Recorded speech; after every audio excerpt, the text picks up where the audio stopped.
Yo, what up, everybody? Hello, hello.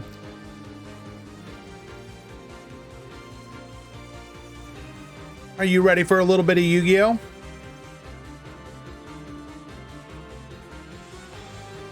I know I am. Running a little behind today, as I am trying to sneak in a little bit of lunch. Hello, Tomato, Kaiser, Colby, Guybassis, Eli. Good to see you guys. I'm about halfway through your tier list video, Tomato. I didn't have a chance to finish it, but yeah, we'll be finishing that after the tournament.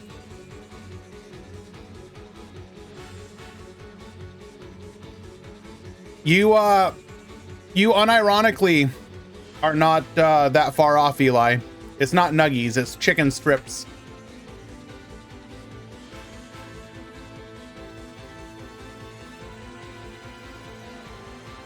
Is Quantum playing? Absolutely not. Why would he be playing on his birthday? For those of you who are interested in what we were talking about, I hosted our first Rush Duel tournament post new box, and Tomato, who's one of the Rush Duel content creators, put out a tier list. I think you guys should go watch it when you have a chance, if you are interested in such.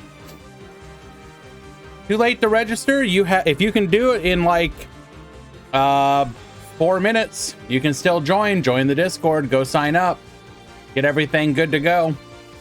You still got time.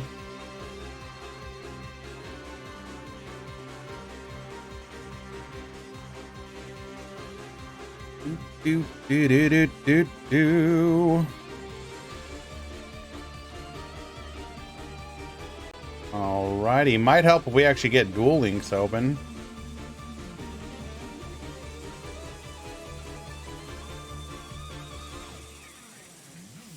Okay. Any Dark Magician today? Well, considering that we haven't started the tournament yet, I'm gonna guess not yet. Maybe, who knows? But probably not. Dark Magician has been quite absent from the tournament scene. Anyone who would play such a deck is probably on Blue Eyes instead. They tend to gravitate back and forth.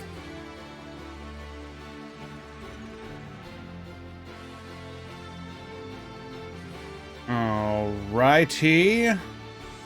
We are loading in. Success.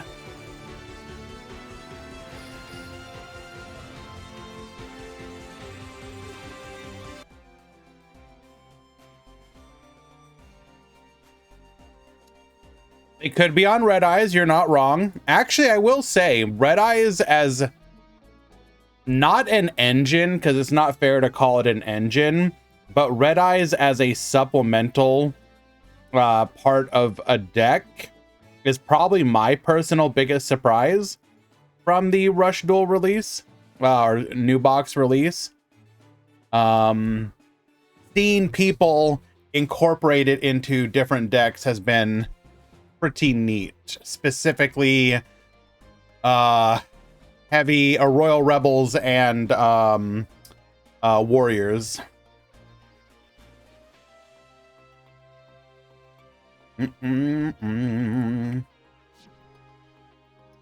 What do we got going on? We have the Go-Ha Rush Festival starting after maintenance tonight. Roa will be leaving. What else? We had the upcoming announcement. Where'd you get hidden? You got hidden. You got hidden. Where is it? The Forbidden Limited list should also go into effect tonight. Yes, goodbye, Roa. Say goodbye. Bye, Roa.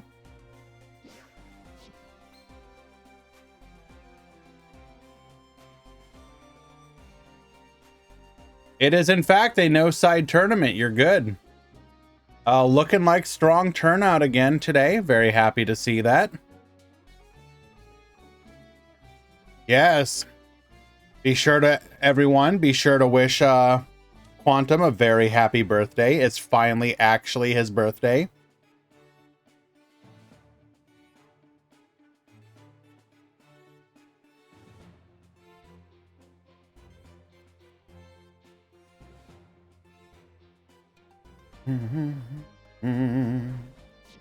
Okay. Be nice, Draghino. Alrighty. I know you can figure it out, Tinkerbell. Yep. Yep. There you go. She's learning.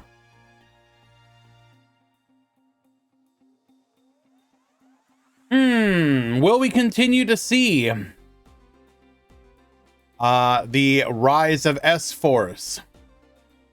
Will we see Bluebell continuing to put in work? Or will we see more of a just pure varied tournament experience? I was actually very happy with the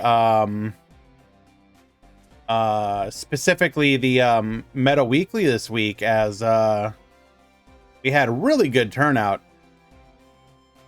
and it's looking like we're having equally good turnout for us. We didn't quite hit the cap, but I don't think we can expect that to happen every single time. But we did have 161 before drops. We're gonna go ahead and get the bracket started.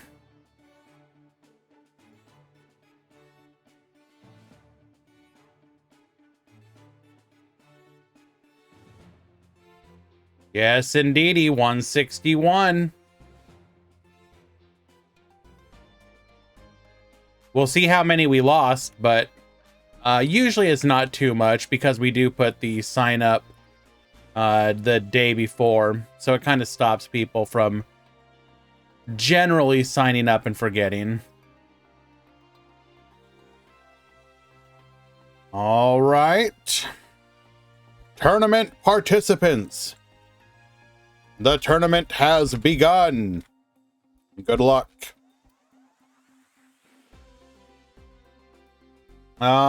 We can do a quick count.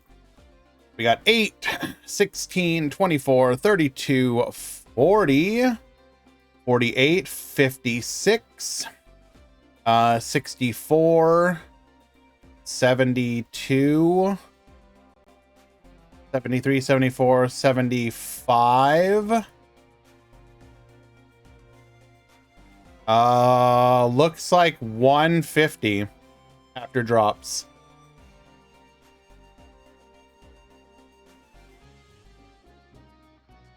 Yep, 150. Very nice, very nice. Tournaments in general have actually just been doing very well.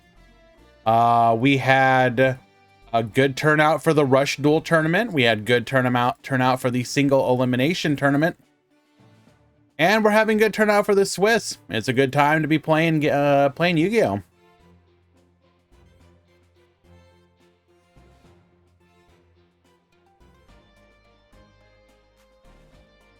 Alrighty, we're gonna give it a few moments. Look for our first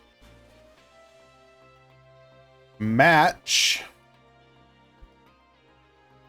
How can I not choose this one?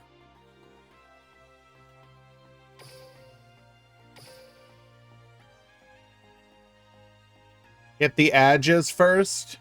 Oh, look at you trying to help out. We did start kind of late though, so I think we can actually maybe skip them. Nah, you're right. We should get it out of the way. Right, everyone, we're going to get the edges out of the way. When we return, we'll have our first match. Be right back.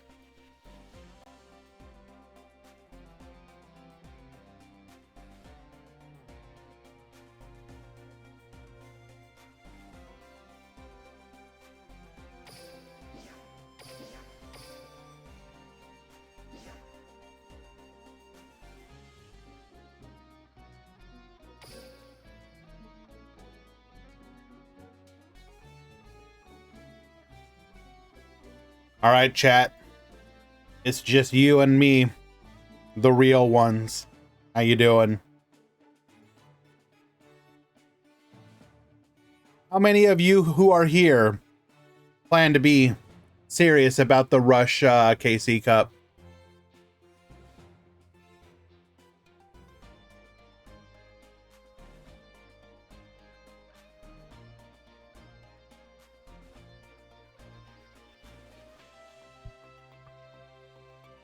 I'll definitely do some stream days for it.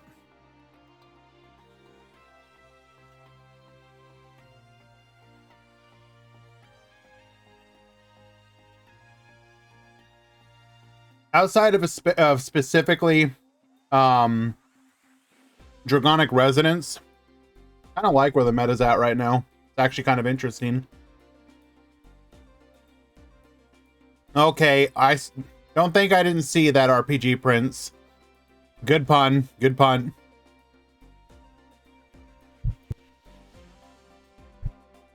Hello, Girin. Actually, I do wonder how hard it'll be to do to get a top 100 for it.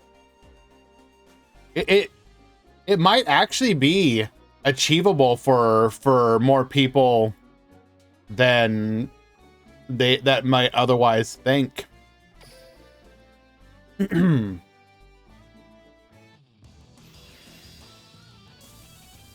Oh, come on, puzzles, be nice.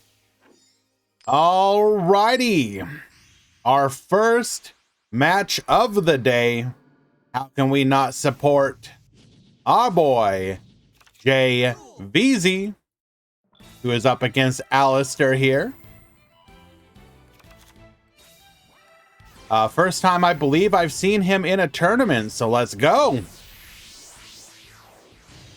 We're going to start things off with an advanced ritual art, bringing out the Bados Buster. Bados Buster is going to search for a copy of the Moftiel. Reveal the Moftiel. Normal summoning an Ignite Paladin, allowing us to go into a Void Ogre Dragon. Moftiel to the field. Is going to go ahead and bring back the Clavicus, using that into a Synchro for Transferlamine. We're going to set Magic Key Unlocking, activating Immortal Phoenix Gearfried to summon out and getting a additional monster negate. What in the hell?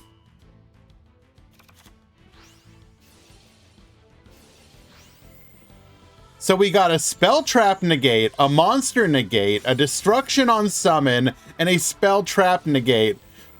Bruh. Yo, are we playing modern Yu-Gi-Oh here or what? What's going on? Searching for a copy of Salaman Great Mirror, which can summon itself out to the field.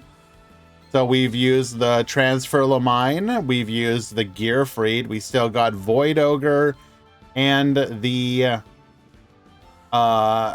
Unlocking. So all the monster negates are used up.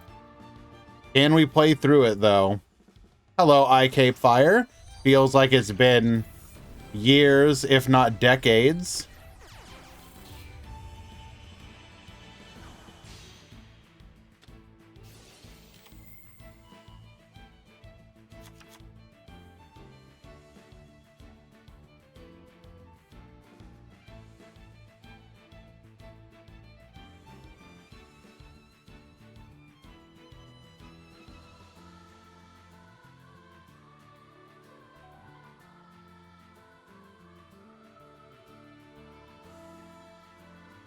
Is the pop once per turn? Yes.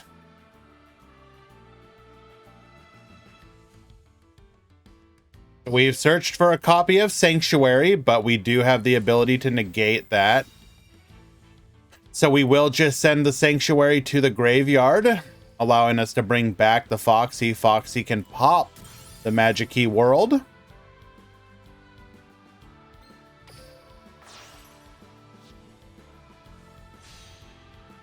We will be able to get into a copy of the Sunlight Wolf. But where do we go from here? We're going to set one.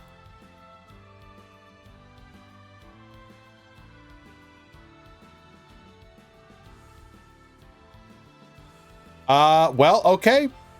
We will have the opportunity to activate that spell trap now while we have a card in hand. However, magic key unlocking will, unfortunately, still provide us with a spell trap negate. Transfer Lamine, setting a copy of the magic key Mafte, and we will get a scoop.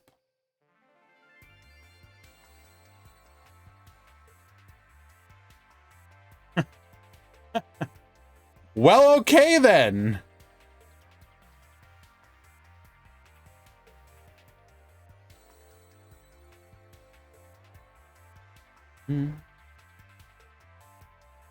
Very impressive showing for a game one. Where am I from? West Coast of the United States. Whenever you play those video games that are about the Pacific Northwest, that's where I'm from.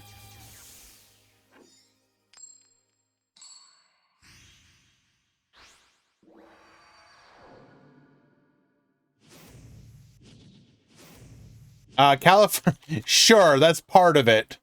But think more like Life is Strange as opposed to Californication. Are you talking about the capital of Oregon, Guybassis?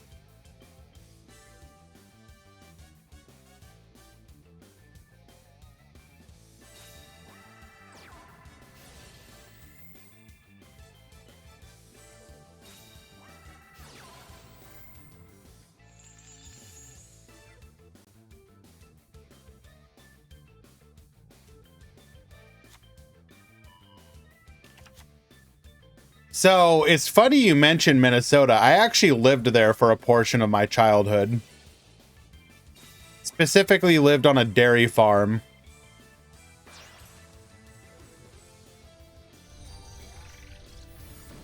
Alrighty, Alistair going first here. We're going to be able to make our plays uninterrupted.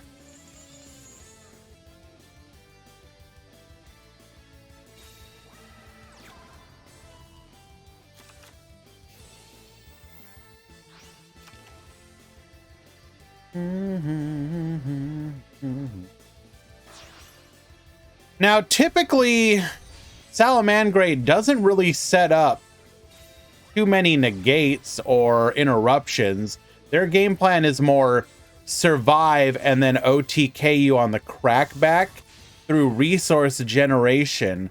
So theoretically, Jay could actually get to play with minimal interruption, and it'll come down to can he crack the board in OTK before Alistair is able to counter sweep. Portland is not the capital. It is, in fact, Salem. Portland is the largest city in Oregon. And it's just the one most people would know of due to the fact that, you know, again, it's the big city in the state. We are going for a copy of Abyss Dweller here. Triple setting, though. We do know one of those is going to be our Salamangreat Circle, but that is a heck of a lot of back row. Okay.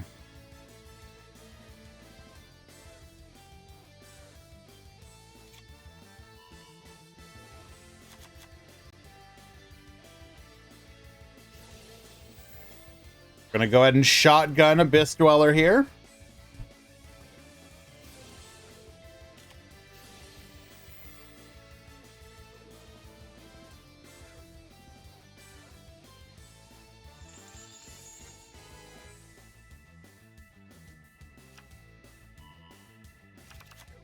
Dweller does not particularly affect Magic Key, no. The main benefit here is being able to wall up his entire board and generate resources for the next turn.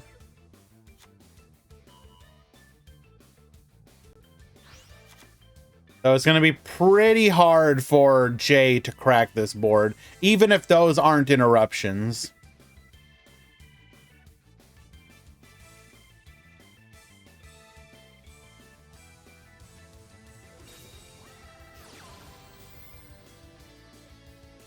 Just like before, we're going to lead off with a copy of the Advanced Ritual Art, sending an Ignite Paladin to the graveyard, allowing us to bring forth the Bados Buster. Get searching. We will grab a copy of the Moftael, revealing the Moftael after normal summoning the Clavicus.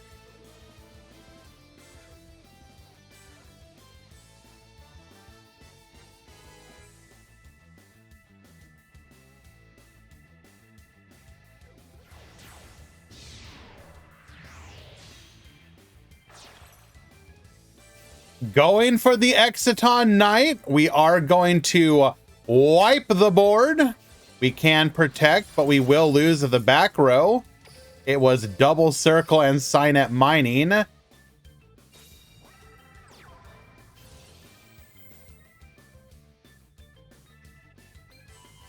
Could we not activate that again? 1, 2, 3, 4.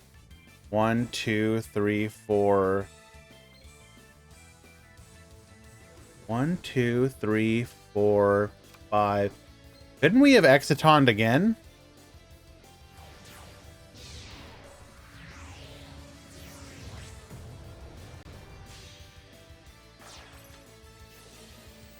We're going to go for a Vipartu here.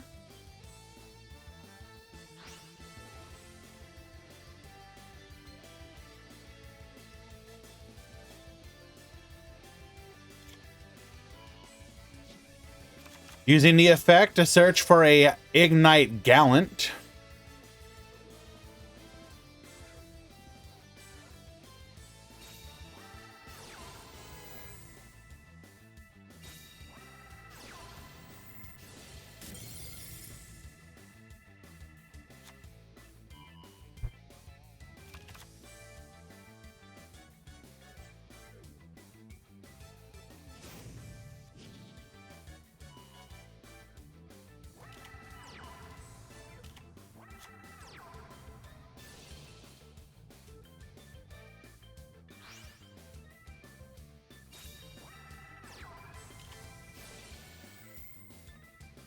All right, so what did we miss here?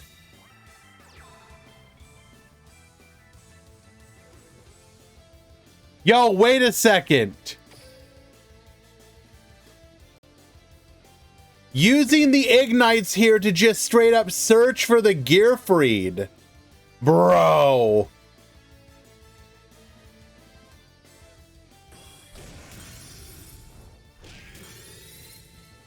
Okay, this deck list kind of based.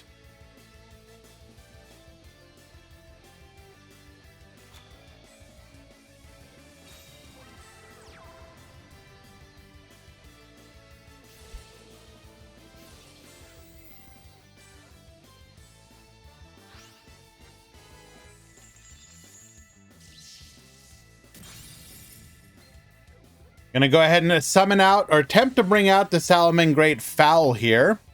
We will, however, be negated.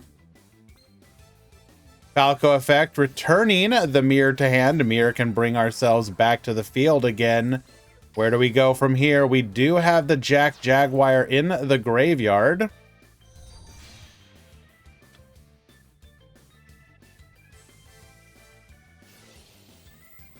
What does the Magic Key Xyz do?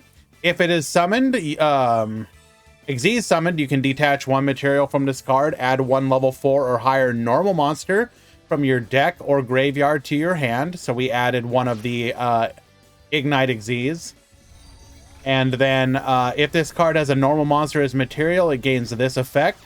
At the start of the damage step, if this card battles an opponent's monster with the same attribute as a normal monster or Magic Key monster in your graveyard, you can detach one material from this card. Your opponent must send that monster to the graveyard.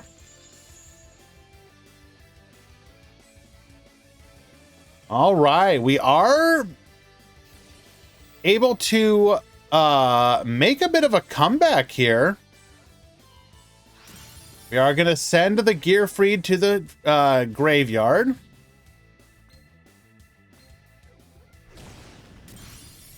We are in Earth, but we have no Earth. But we are able to successfully clear the field. Was it a misplay to negate the foul? Should we have waited?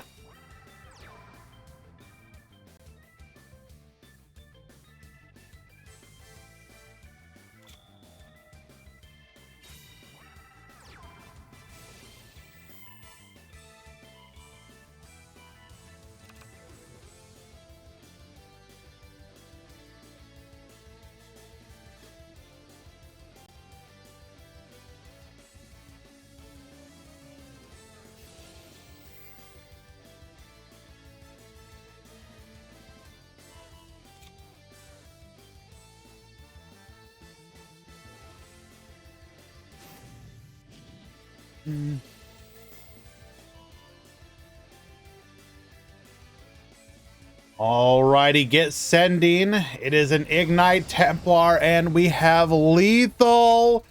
The comeback. Things were looking so incredibly good for Jay.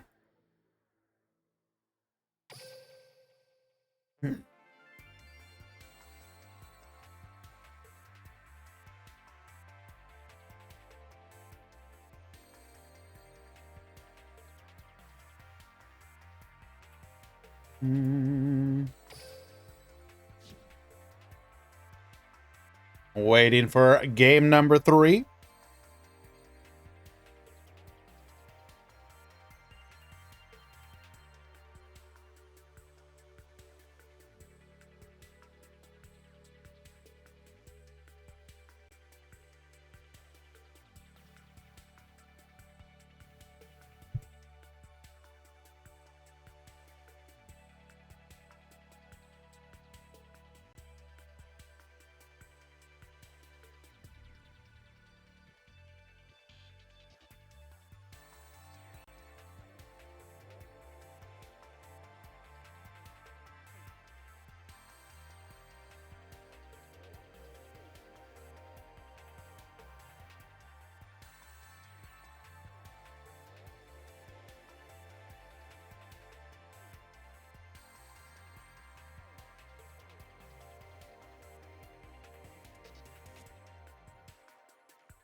We don't have the breakdown yet, Colby.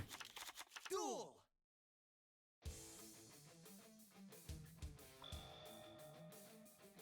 All right, Alistair will be leading things off again for game number 3.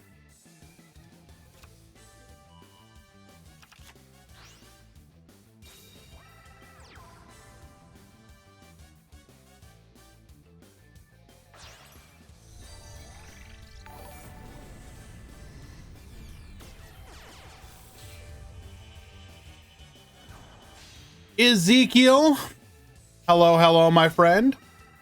Thank you so much for the resubscription. 16 months and I still don't know how to unsub. Also, top 8 never. Come on, bro, please. If I ask nicely, can we have a top 8?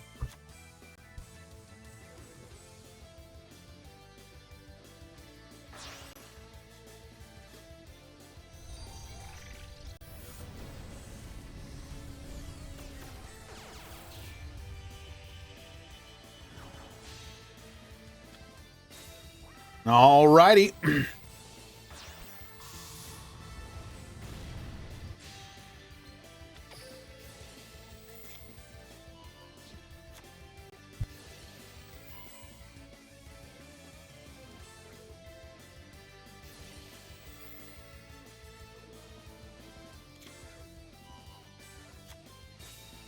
Once again, we are going to be setting up a board to survive.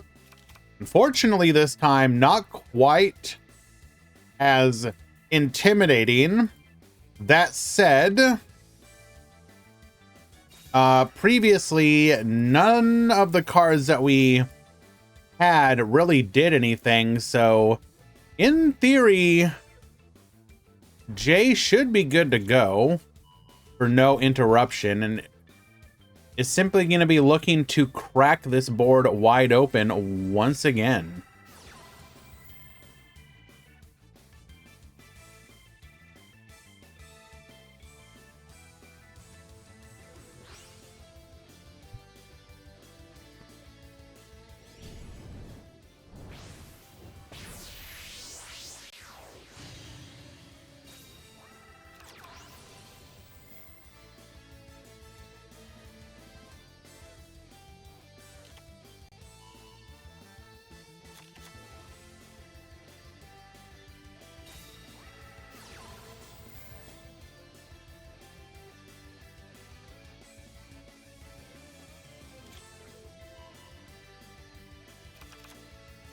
Alrighty. Sorry, distracted by helping a new player. So we searched with Manju using the advanced ritual art to bring out a copy of the Bados Buster. We are then going to go for the Castell. Now, Castell will be able to spin, but we could potentially misplay here. We do not.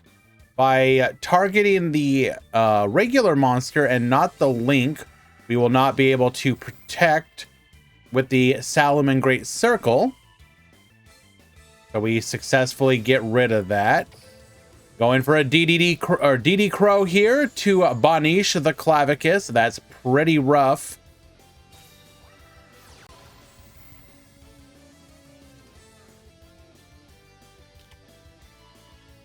We're probably not afraid of the back row, is the thing. Searching for another copy of the Bados Buster and an advanced ritual art. We've got the material for days with all of those ignites in the graveyard. We're going to be able to bring out another copy of the Bados Buster. And while we cannot make a synchro here, we could go for another copy of our rank 4 Xyz. Ukorzen, thank you so much for the follow. Appreciate you.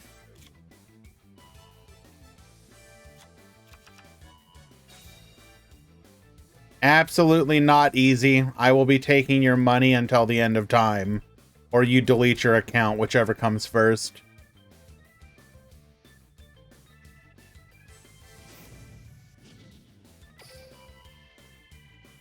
Once again, we do have a copy of Immortal Phoenix Gearfried available to us.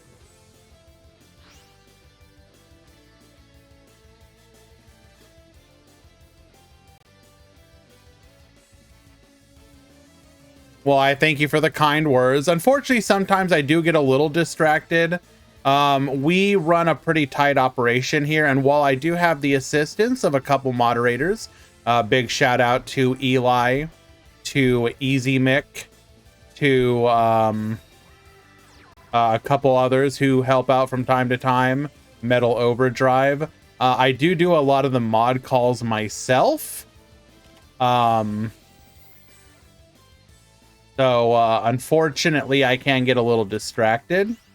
Gate does his own stuff.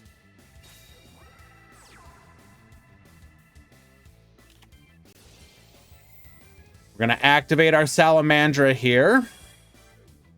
Equipping it to the Gearfried to get our negate.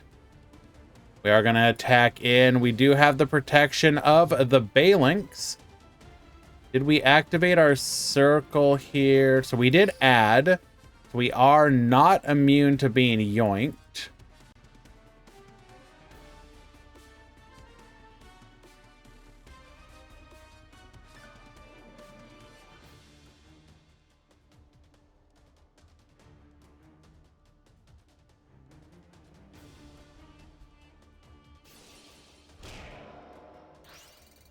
Mm.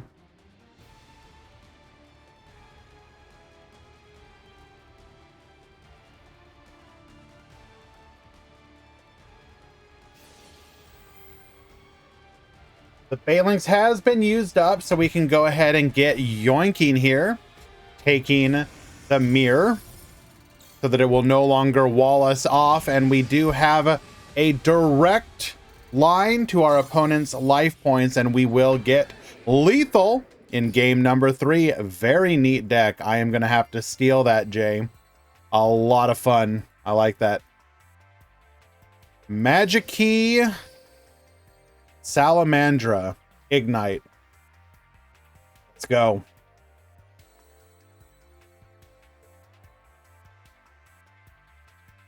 Let us find another match. Oh wait, nope. Eli pinged me with a room number.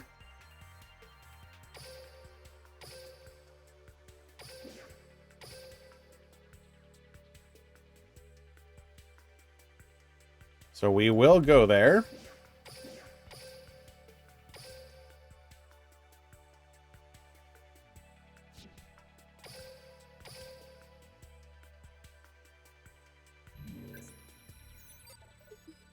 Absolutely, Jay.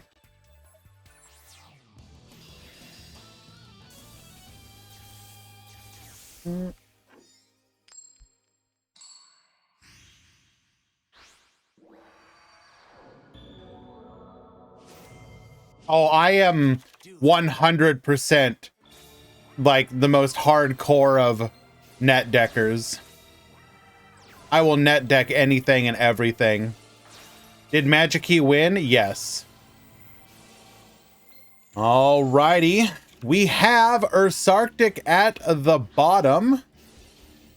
We have Ubel at the top.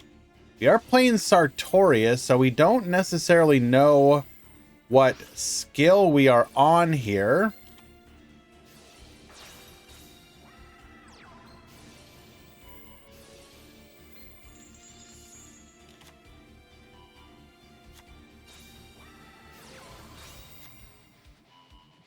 Do we have the breakdown? Not yet.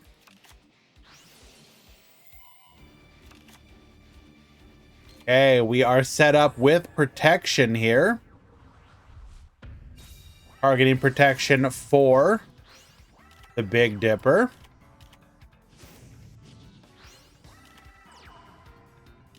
I love how not a single one of these is a special summon, by the way. Not a single token on the field spell. We got the Kluger. Megatanus will get flipping here. Hello, What do you mean you have? Oh, there it is. Well, normally I get pinged. Holy crap. I can't even fit it on my screen, Eli. What are you doing?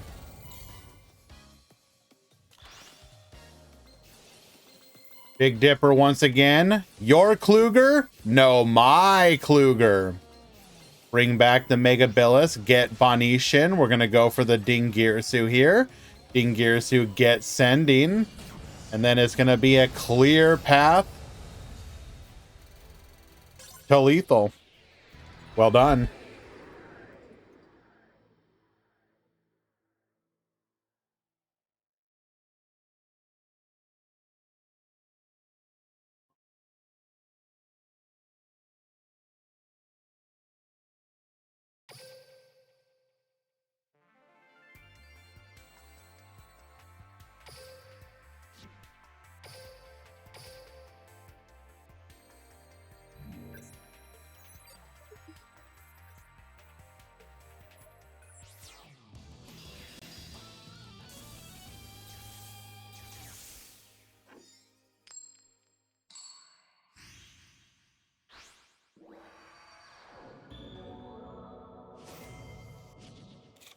Duel.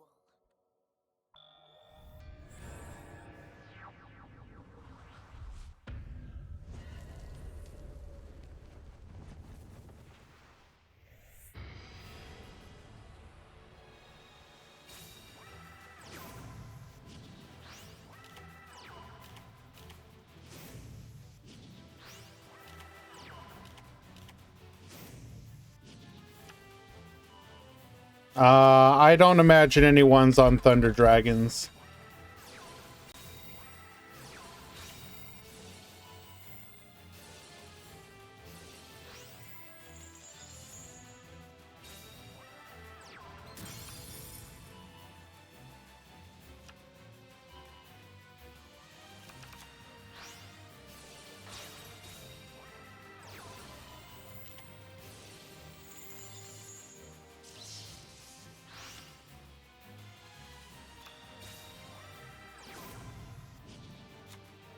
Alrighty, in today's tournament, we have 20 Ubel, 16 Live Twin, 16 Tenyi, 9 Rocket, 9 Salamangreat, 8 Luna Light, 8 S-Force, 6 Altergeist, 5 Blackluster Soldier, 4 Mech Knight Charmer. What in the holy why are there so many Mech Knight Charmers? 4 Trickstar, 3 each of Blue Eyes, DDD, Madolche, Odd Eyes, and Thunder Dragon. I guess we do got some. Got top 4 at Suisen. Okay, that would explain it. 2 each of Code Talker, Gandora, Goki, Magikey, Speedroid, and Ursarctic. Then 1 each of Bujin, Buster Blader, Crystron, Dark Magician, Destiny Hero, Favorite Hero, Fire Fist, Fossil, Gimmick Puppet, Ice Barrier, Magistus Charmer, Mech Knight Crusadia, Mech Knight Resonator, Melodious, Orchist, Phantom Knight, Raid Raptor, Red Eyes, and Vendred.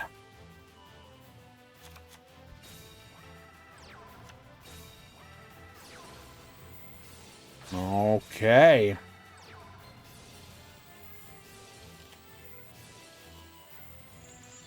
Thank you very much, Eli. I appreciate your help greatly.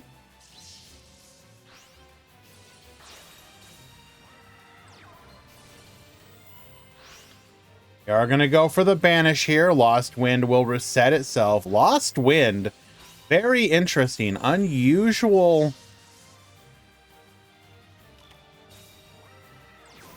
But putting in work here, and we will just get the concession scoop. Looked promising in game number 1, but from game 2 onwards, their opponent just had full control of the match. Unlucky. Okay, let us find another match.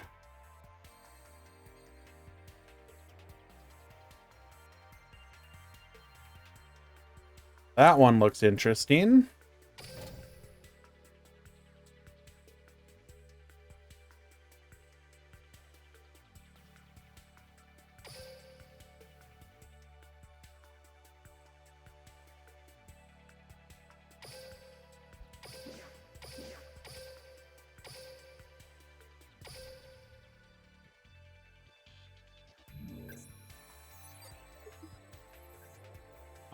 It was 161, 150 after drops.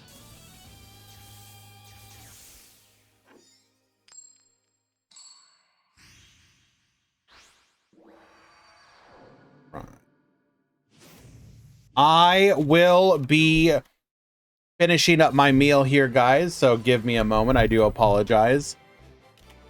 We have Jasper at the bottom, Chris at the top. That's going to be a Luna Light versus Altergeist. Like I said, give me 1 second. I'll get my meal finished, and then we will be back. No distractions.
Duel.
Okay, wait, hold up. The sequence of events needed here. And we still get into our Leo Dancer. How do we lose?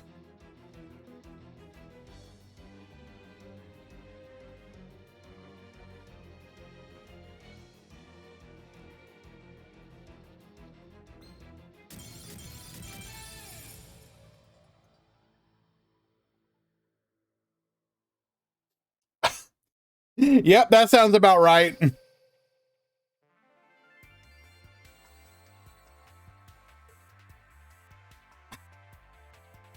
God. How did we go to time, though? Unfortunate. Unfortunate.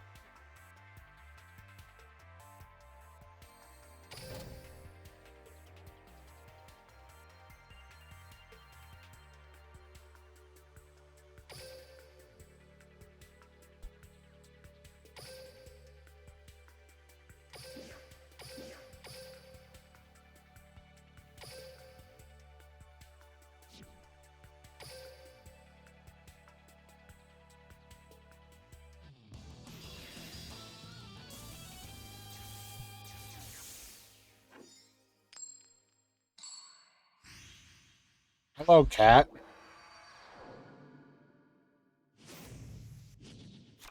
Duel.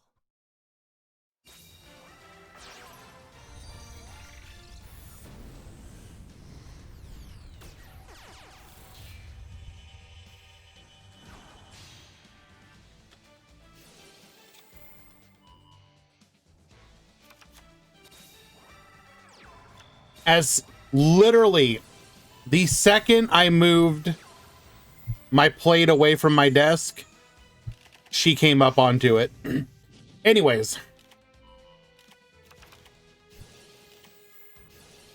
We have game number 3 between Rocket and Altergeist. Multi-faker to the field, multi-faker effect into a copy of the Conquery. We're going to go ahead and negate the launch, but we will flip that over, allowing us to then resummon from the graveyard into a copy of the Draco Berserker. We will negate, or rather, put the attack to 0, causing us to take some reflected damage. Successfully hitting, we will be able to send the Draco to the graveyard. Go for the Malevolent Sin here. Bring back the Dylan Jarrus. Malevolent Sin, get Bonetian. But we will dodge that. Meluseek searching for a copy of Marionetter for the follow-up. How many rank... What are we playing in our rank 4 package? Link Karibo. Why did we continue to attack?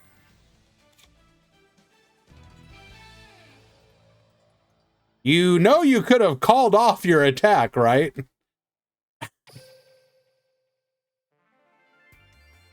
Okay, then.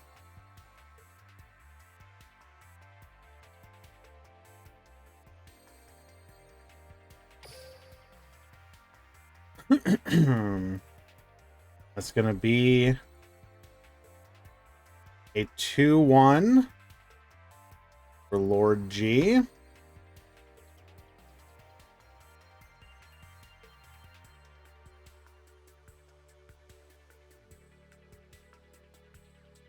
And looks like both of the pools actually finished at the same time.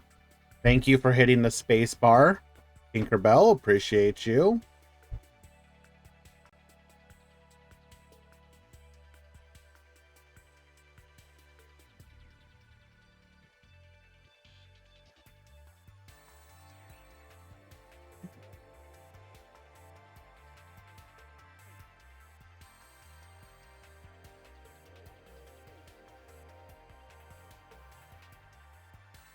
You make this really hard, Tinkerbell. I hope you realize that. Am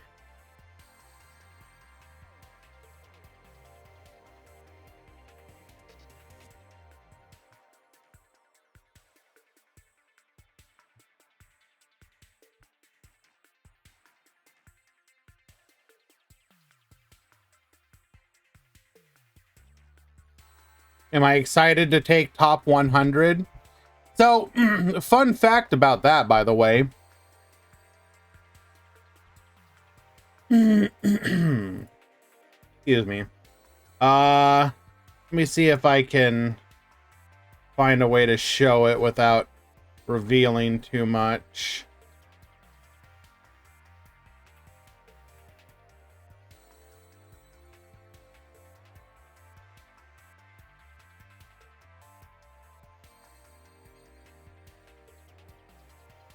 I'm about to get absolutely borked up.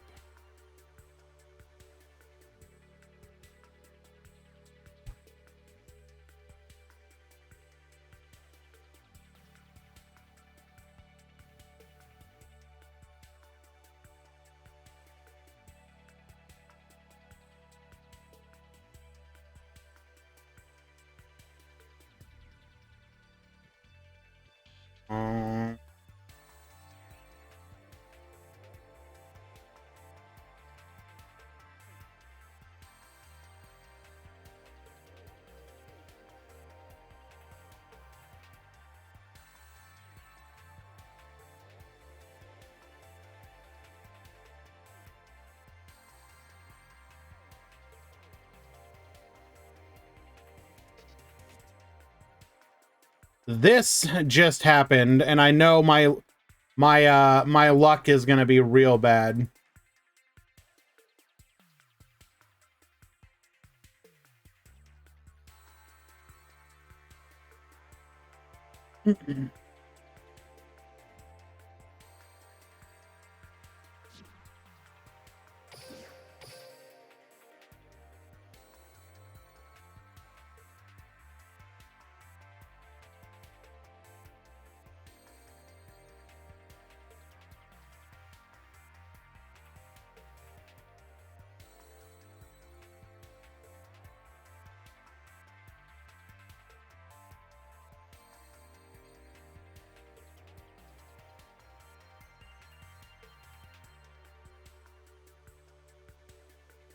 8 days. Every other every other trial I've gone to has been, this will take 1 day. This may take 2 days. 8 freaking, a 2-week trial. Oh my Jesus.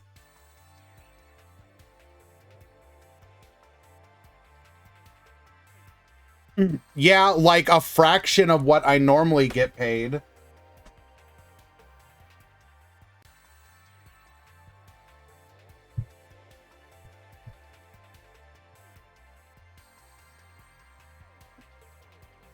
Have I ever concluded a guilty verdict? Yes. But it was for a really dumb trial.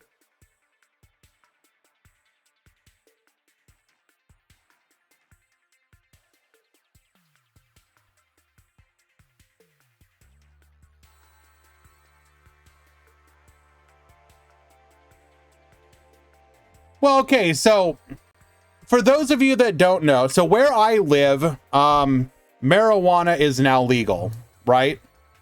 But it wasn't when I got called to jury duty. It was only medical marijuana was allowed. And the dude that was on trial was being tried for like possession of like a whole bunch of marijuana plants. His excuse was, I thought I had turned the paperwork in. I thought my friend turned the paperwork in for me. And to further point out how stupid this was, when do you think, and I kid you not, when did you supposedly turn in the paperwork?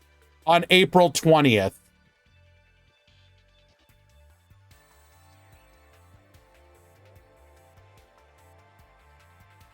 Thank you for wasting our time. Guilty.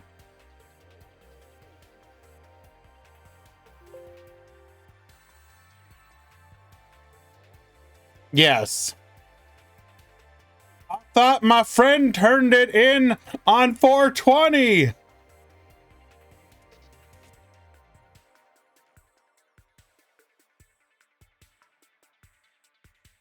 Our deliberations lasted like maybe 30 minutes. And that was only because we were basically like, okay, this dude is like beyond hella guilty. But we were like, we're gonna do our job, do our proverbial job and actually go over everything properly and all that, because you would expect the same of what is this deck list? All right, you know what? I'm intrigued.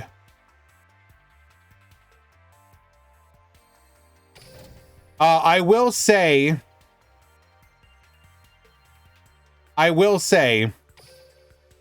we had one person, one of the jurors was unironically like, I'm not gonna vote guilty. I think marijuana should be legal. And we were all looking at him like, homie, how did you make it onto the jury? Did you like straight up lie? It ended up not mattering because for these kind of crimes, you only need 10-2 to convict. So we were just like, okay, whatever. This dude's like clearly a lost cause. So we just ignored him. But he just spent the whole time trying to tell us like, no, dude, it's like, it should be legal, bro. We gotta like change the system from the inside.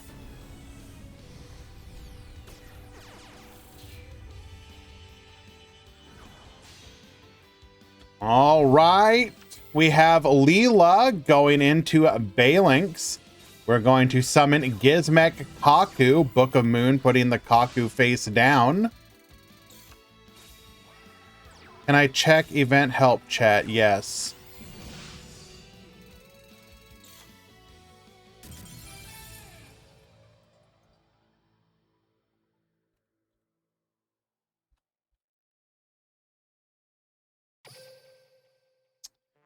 Alrighty.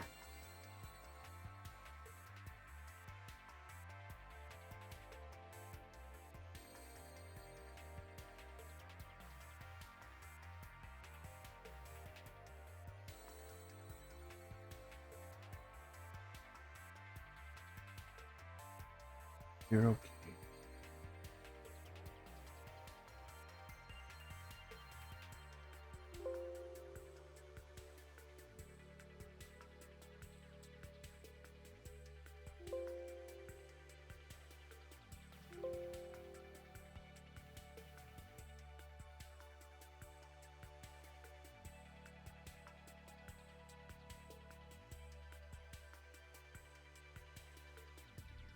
One second, guys.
Duel. Alrighty, game number 2. Failing searching for a copy of the Sanctuary once again. Now, this version of Live Twins typically aims to take advantage of the Sanctuary as a discard fodder, using the Balinks as a mere bridge. Gonna go Legend of the Heroes here. Set up the Kiss a Kill. We're gonna set 3 back row, keeping 2 in hand.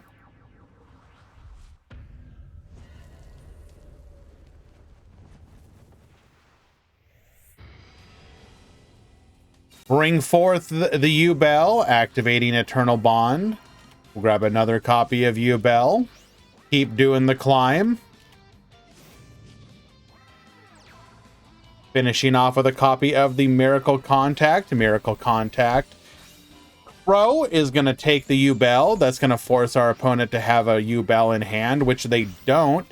We do, however, have Neos Fusion. Leela get popping one of those back row. Crackdown into Crackdown. Everything you own is mine. We're going to use both of them to go into a copy of Nightmare Phoenix. Force out the Warning Point. This is actually a decent Warning Point just because we do get to stop the draw there. We're going to go Leela. Leela into Kiss a Kill for the draw.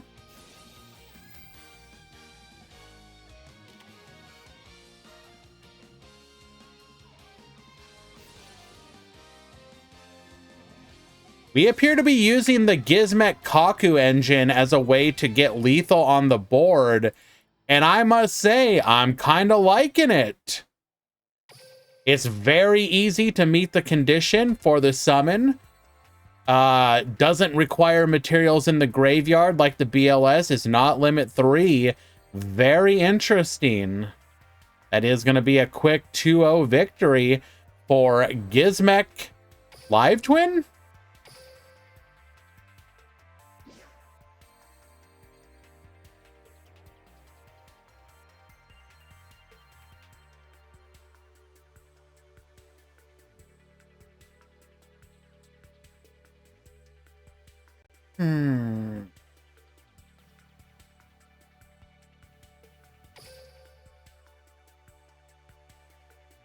It appeared to be 30 cards, yes. Okay.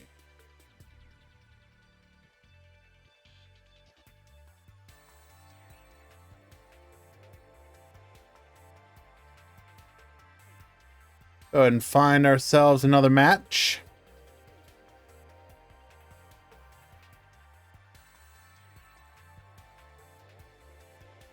I'm sorry, what the hell?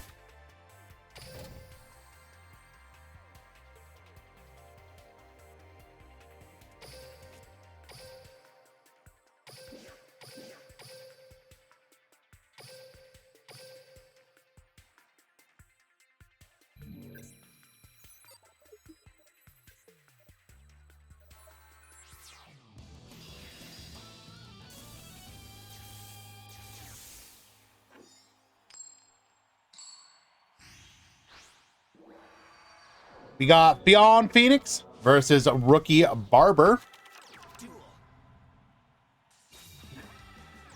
Setting 2 and passing. We are going to, however, have a much more active turn. Crystron Soul Fefnir to the field. We're going to be able to get our Thisfern and Citri. Special summoning out a Citadel Whale. Normal summoning Assault Beast. And then getting an instant scoop from our opponent. We must have bricked. Unfortunate. Did not get to see what else he was cooking with there.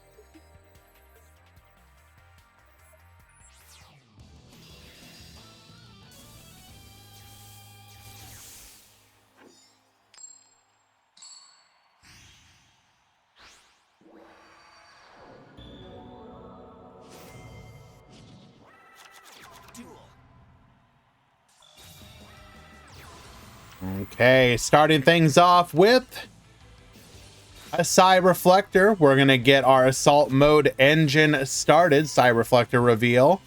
Bring back, allowing us to go into a Ravenous Crocosaur. Very interesting. So a 1-card Crocosaur that gets a material to discard. Very interesting. Kiss a kill. Into a Crosswipe. Get poppin'. Take out the Croc. Leela into Kiss a Kill. We're going to go for a Phalanx of our own. Phalanx searching for Sanctuary. We'll then go for a Nightmare Phoenix. Get discarding. Taking out the Umi. And then going into a Chaos Dragon Levianeer. Get poppin'.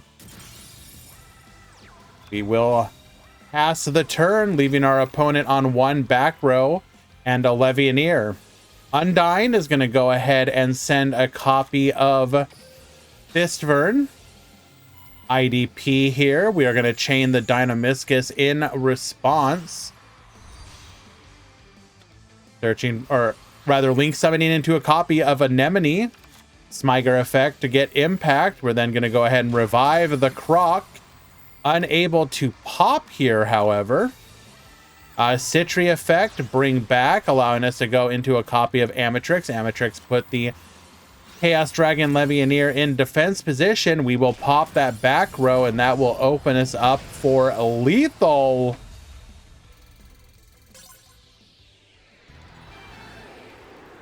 Beyond Phoenix takes game number 2.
Alrighty. What do we want to watch?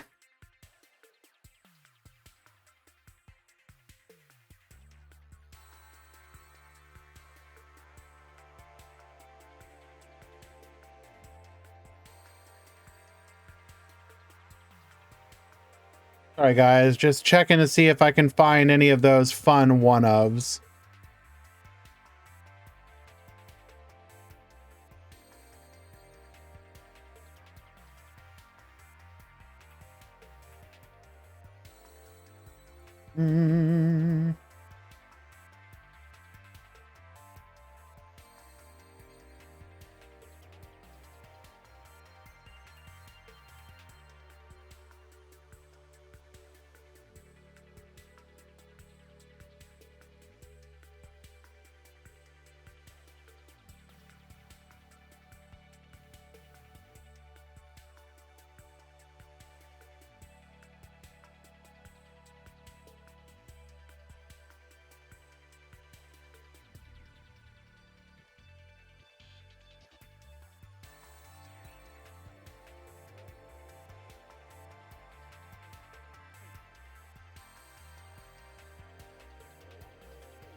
So, quick suggestion, by the way, people.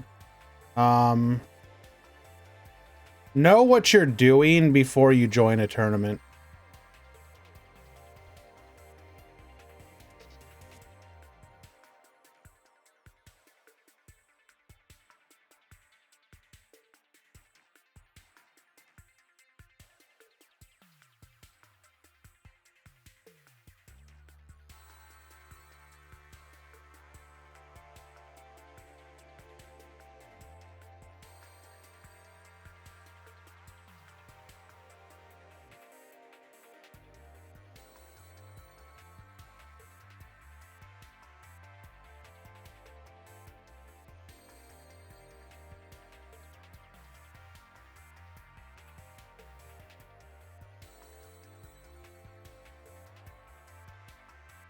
I just need to find something. I'm sorry, guys.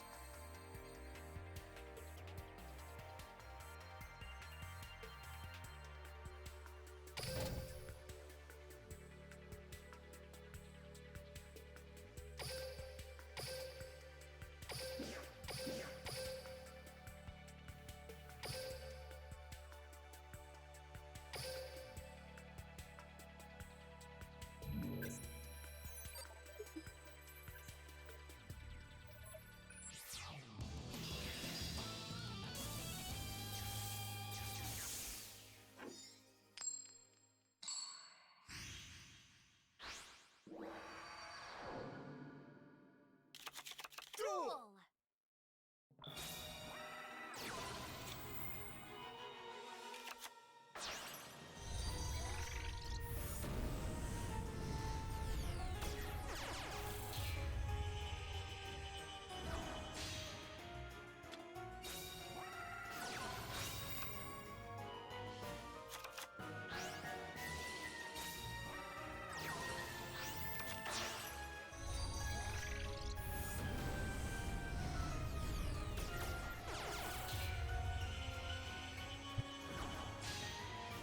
Okay, wait, hold on. Excuse me, what?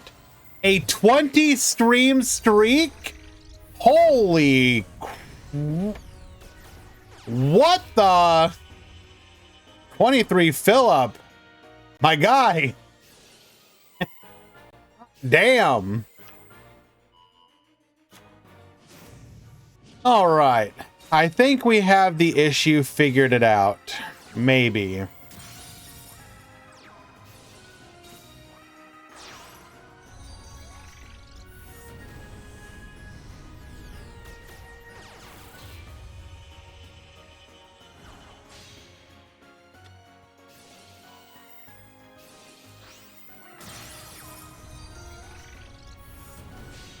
Okay. Focus. We're going to go ahead and attack in here. We are able to successfully take out the Sunlight Wolf. However, Dark Hole will wipe the field. Gazelle dumping a copy of Falco to the graveyard. We're going to return it to the field, allowing us to go into a copy of Balinx. We're going to use the Jaguar, get recycling, allowing us to go into a copy of Sunlight Wolf. We will then summon the Gazelle, Sunlight Wolf return, the Falco to hand. Foxy effect, bring it back to the field. That back row is nothing, so we're gonna just get an easy OTK in game number 1.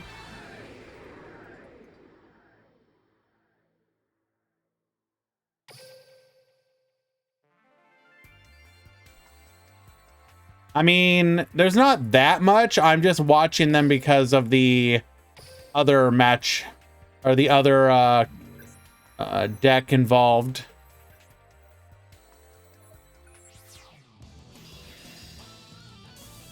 We do have a fairly large variety, but a lot of times your singleton decks...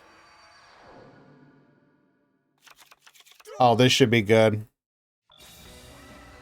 Yeah, what are we saying here?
Okay, then. Sorry, guys. Handling a bit of an issue here.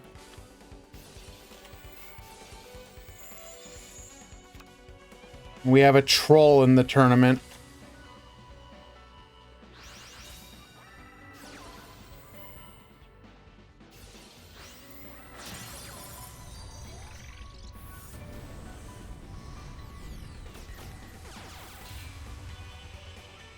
No, different troll.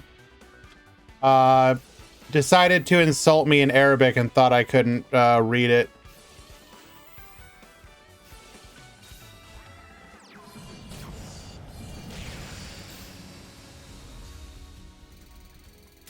And you're gone. And where's that other guy? Where's his alt?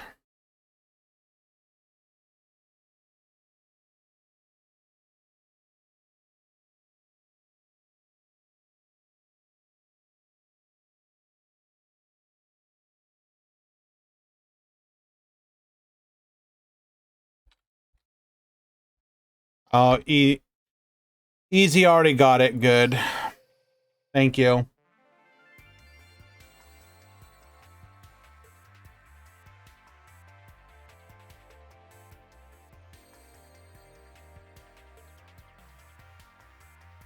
I believe the translation came out to something along the lines of, and I quote, "Curse your father, the dog." Okay, then.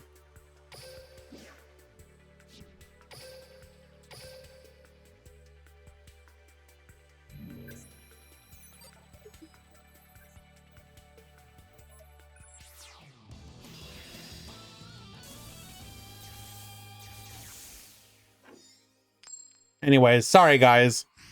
So if you were wondering why I've been kind of distracted, this person had no idea what the hell they were doing, and we were trying to help them in the event help chat, and they needed assistance with literally everything. And we were pointing out to them that we have resources like the Start GG How channel, and that they need to, you know, not have us handhold them through the entire tournament. And were not happy with us. So anyways.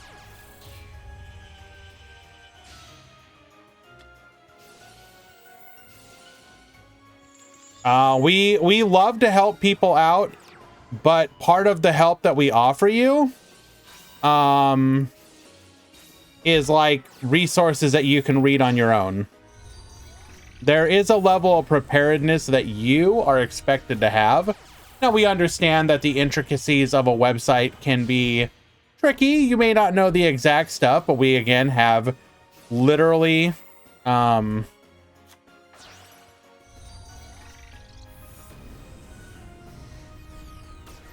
Anyways, yeah. It's a little upsetting to waste all that time. So regardless, we have Suse on ice barriers, who we have been watching in the last couple matches. Unfortunately, looks like we were not able to put together a board to protect ourselves here, and that back row is nothing, so the Rastaliger is going to be able to get in for the OTK. No, we are aware that it is clunky, but if you actually follow... So, Easy Mick went through and built a full help channel that shows everything you need to know to make it work. We understand that sometimes a specific issue will come up that you need assistance with, and we are happy to provide that. But there's a difference between, hey, what do I do in this one situation, and how do I check in? My brother, read the channel. It tells you how to check in.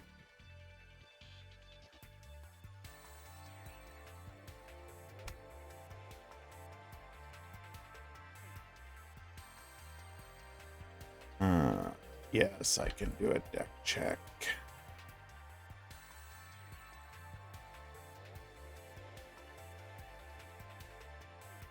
So I do apologize for the quality of the casting today, guys. Distractedness does not help for it to be pleasant.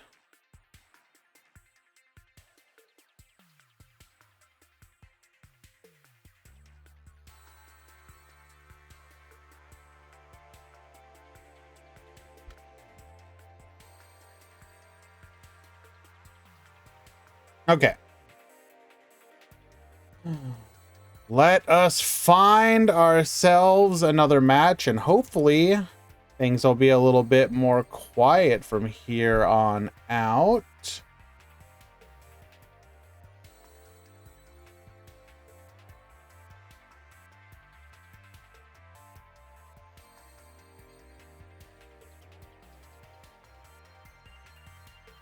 Only a couple matches left in the round. Got any interesting ones we can go ahead and watch? Does Marco, in fact, have Sparks in his deck list? Or will we be disappointed?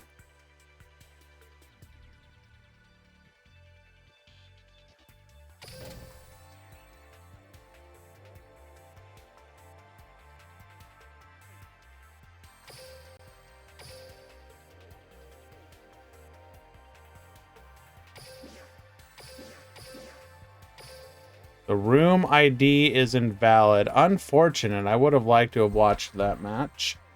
Oh well.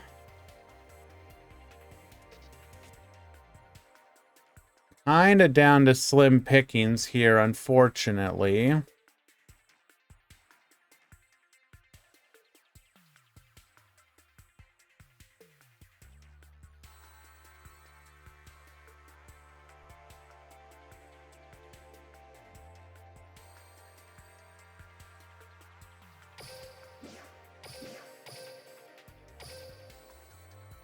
Okay.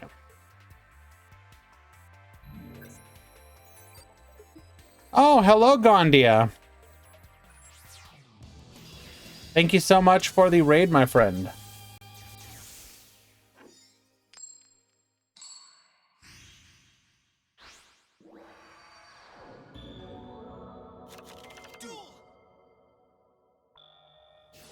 All right. We have Tenyi at the bottom. We're going to go Ashina into Shithana. Get that Shithana into rotation. Shaman effect discarding.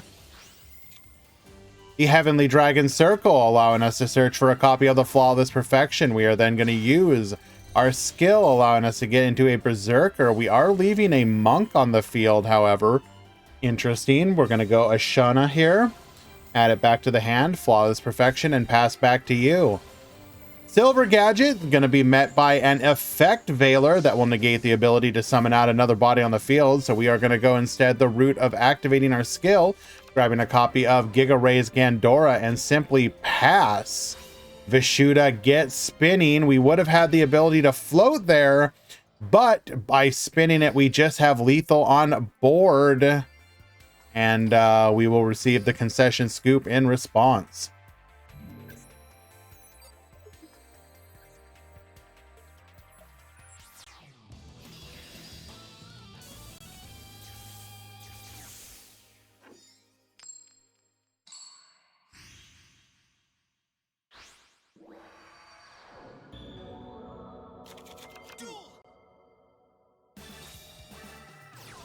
Gold Gadget into Yellow Gadget. There is no Veiler this time around, so we are going to be able to make our plays unimpeded. Here, Giganex searching for a copy of Orcust Harpor, and we are revealing ourselves to be on the Gand Orcust variant. We're going to return a card to the deck, sending Harpor to the graveyard as part of the cost. Galatea will be our link 2 of choice. Galatea is going to go ahead and set a copy of the Orchestrated Babble, giving us a quick play effects on our opponent's turn. Decode Talker before Symbol Skeleton. Bring back the Galatea. Galatea into the Dingirsu. We will have protection now, both from destruction and targeting. And we will pass a turn, leaving the Symbol Skeleton in the graveyard. Interesting decision. Or sorry, the banished pile. Usually they attach it there. We're going to go for the MST, chaining the Harp in response. Now that our Babel is vulnerable, that's a big yikes. Getting into a copy of the Draco Berserker here. This is big spooky, but it is obviously not lethal. Effect Veiler here to negate. We'll attack in, gain the attack, gain a little bit more, leaving our opponent on 500 life points. Green Gadget is going to get banished here in response, but that's okay. Symbol Skeleton, bring back the Dingirsu, get sending and then clearing the board. Our opponent does have resources in the graveyard, but we must have not drawn anything that would allow us to take advantage of it. So we will get the concession scoop.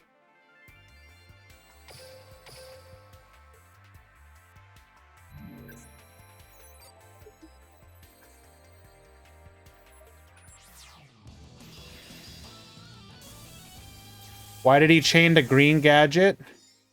Good question. There kind of was no need to there, I suppose. Duel.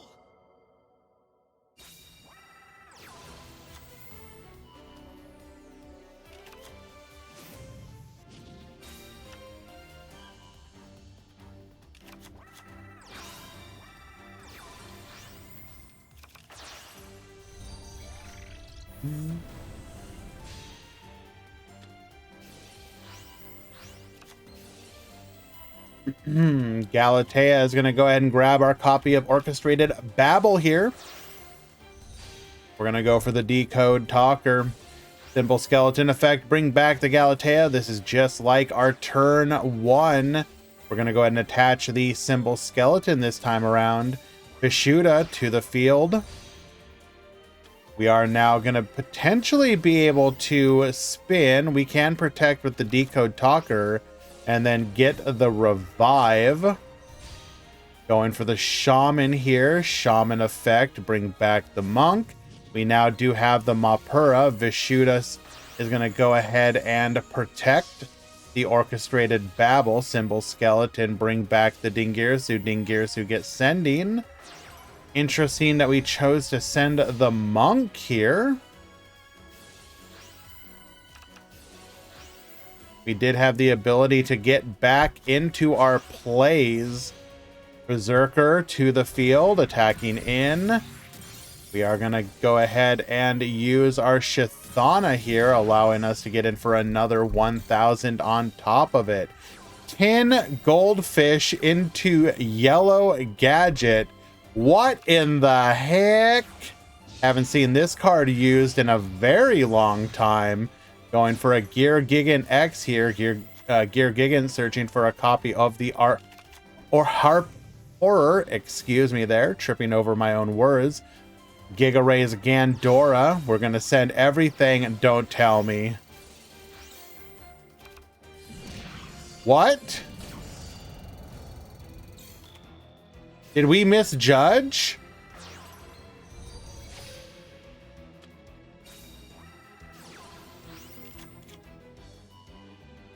We misjudged.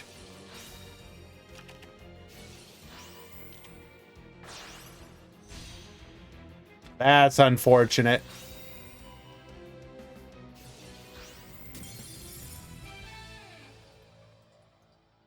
Okay, does look like both rounds have actually started now. We just have to push through pool one.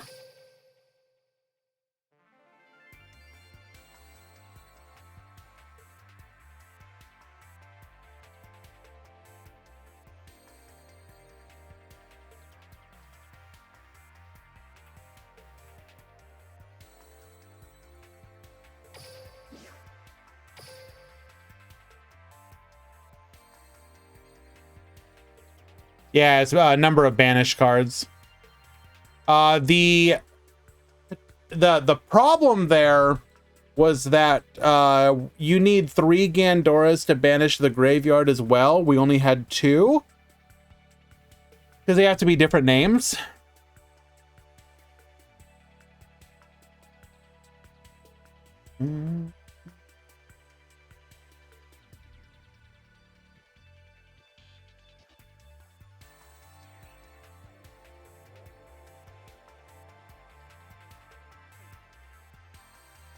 Anyone remember old Master of Destiny featuring Miss Judge and Cup of Ace? Unironically, I actually very much enjoyed that deck. I think I tried building... I shall aid you. I either still have it built... Oh no, I tried building a Gandora version, or an Orcust version of it. But yes, I would love for them to nerf the, or unnerf at least part of this skill. For those of you that don't know, Master of Destiny, when you toss a coin, the result will always be heads for the first 3. In addition, skip your first normal draw. This is a second round of nerfs that it got. This skill can only be used if you begin a duel with a deck, excluding extra deck, that contains 7 or more cards with different names that require coin tosses. So the old version of this, you would run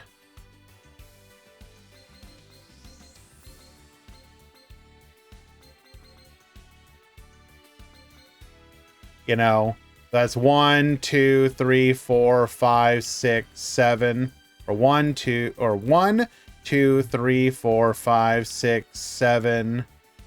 That is 1, 2, 3, 4, 5, 6, 7. Yeah. You'd run something like that.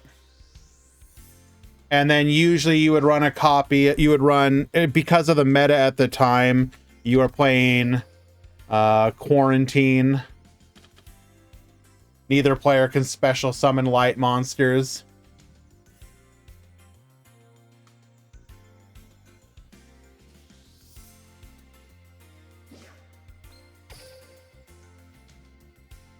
Unfortunately, this deck just doesn't work anymore, specifically because of giving up your normal draw as well. It's not only do you have a steep deck building requirement, but you give up your starting draw. It just doesn't work.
We're gonna go ahead and get the edges out of the way, guys. Be right back.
My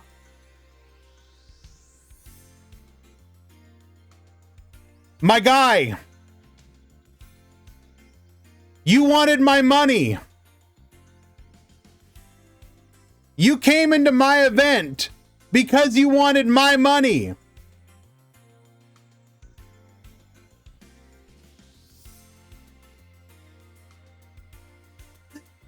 Oh, people mad.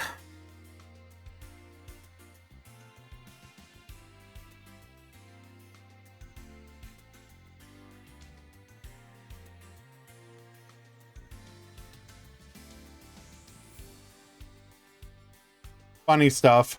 Anyways.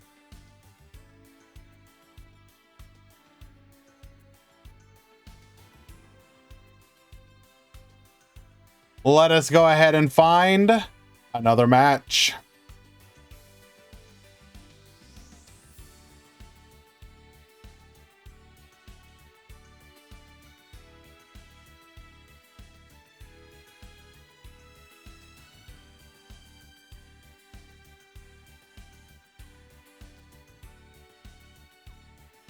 Okay.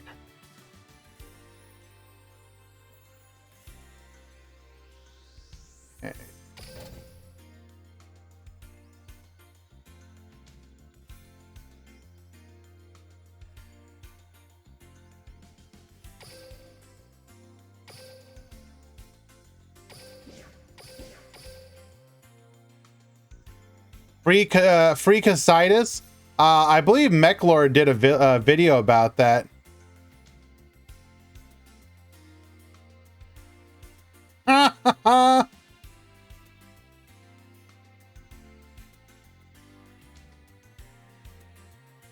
And you're blocked.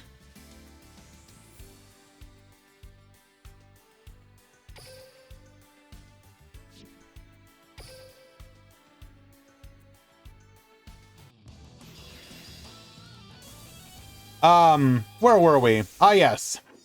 So, Mechlord actually put out a video, after his, Should Trunade Be Unbanned, is now doing one for Casitis. Haven't had a chance to watch it yet. I do want to watch it. Should be an interesting one.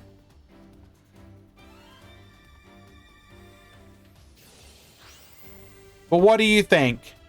Can Casitis actually be unbanned? I mean, the answer is probably yes. The question is, do we want it unbanned?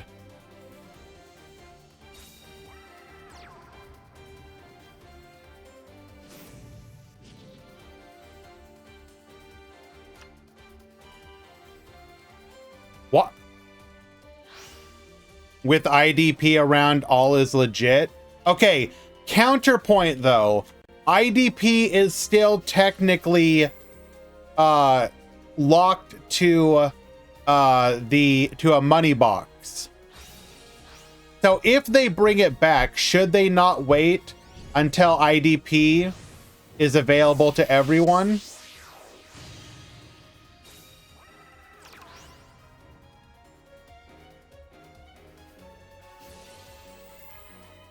So we do appear to be on the Super Soldier Synthesis version. We're going to banish a card from our opponent's hand, set one back row.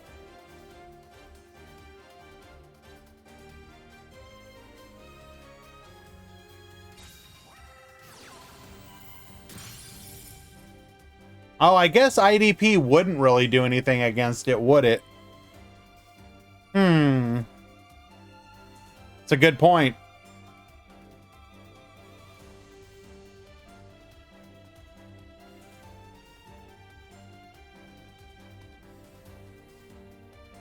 Saber Dancer is Casitis' furry version, sure. But again, there are ways to out that. And technically, Saber Dancer is not immune to destruction, so that technically helps. I don't like the argument of Kaiju as a counter. Realistically speaking, if your answer to something is, oh, you can use a kaiju, like, I don't want to live in a world where I have to run kaijus. Does Tenyi have no out against Casitas? I mean, technically speaking, their monsters are bigger than its base defense. Can't most decks just get over it now? Some. Run Kurikara. What do you mean run Kurikara? How are you going to activate Kurikara against Casitas?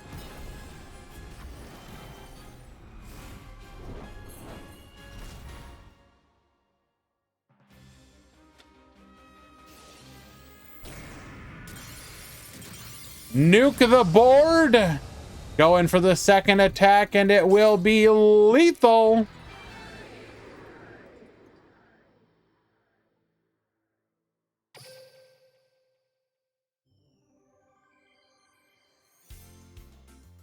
Samurai Destroyer back with Karma Cut. I mean, I don't know. I don't know. I don't know. I don't know if I want to deal with that again.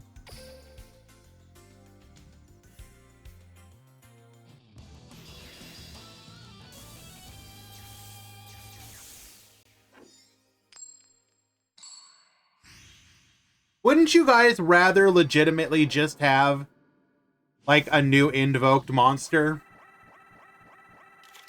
Duel.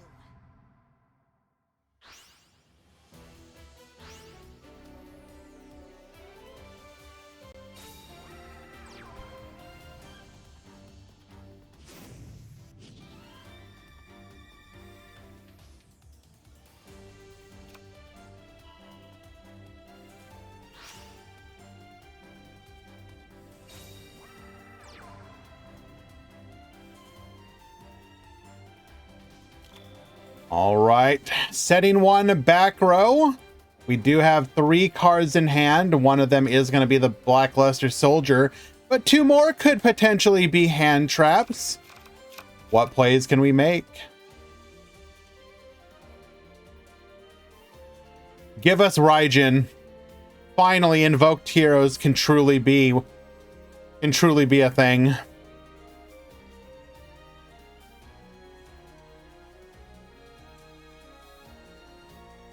Jump Festa got announced for December. When will Duel Links get Runic? So here's the funny thing. As Runic is, they can never bring it to Duel Links. Like, literally never. Think about it. Do you know how easy it would be to deck people out with Runic? Do you really want a card that banishes 4 when you have a deck of 20? I want you to imagine Runic in Master Duel or TCG. Now double every card. It's not about CC. Imagine you're playing Master Duel. You go up against a Runic player. They play Runic Destruction and mill 8. How would that make you feel?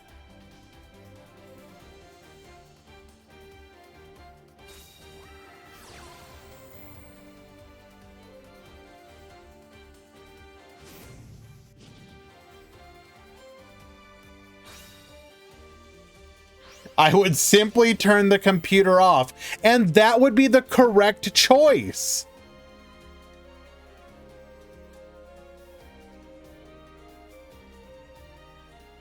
Now, we are sitting on this one back row. It could be a warning point specifically meant to keep us from being able to resolve this Leo Dancer.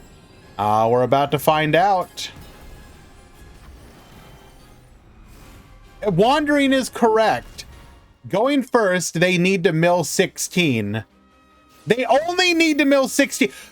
Oh, very nice. We did hold on to the warning point that will keep us from being able to OTK.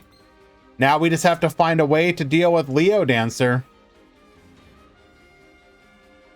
Jay, technically speaking, 3 to 4 X2s can make it. you're in a pretty bad spot, but you're more than welcome to try.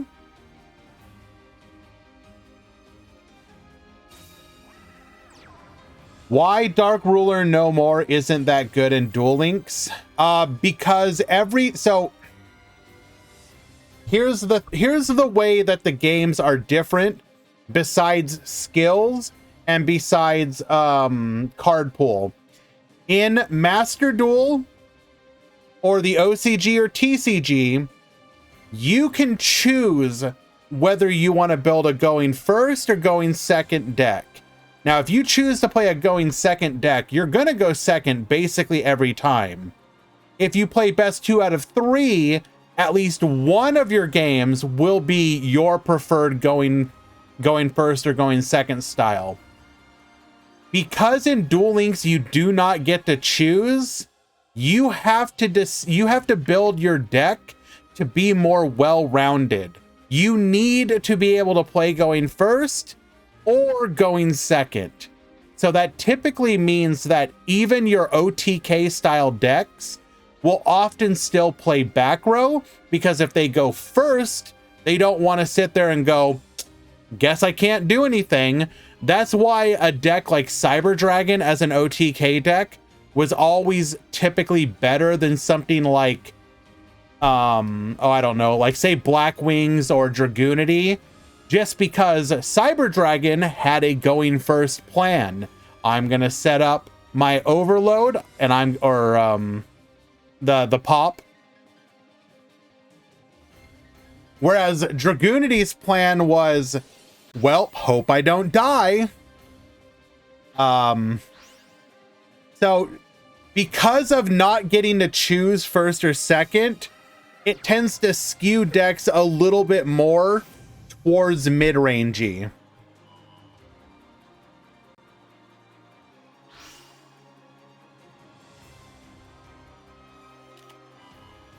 Whew.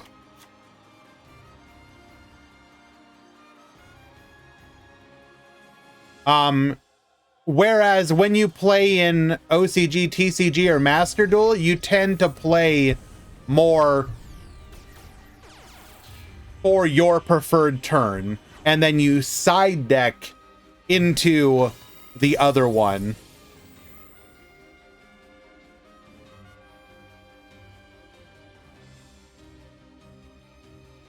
So hopefully that helps explain kind of what we're talking about, of why it plays differently.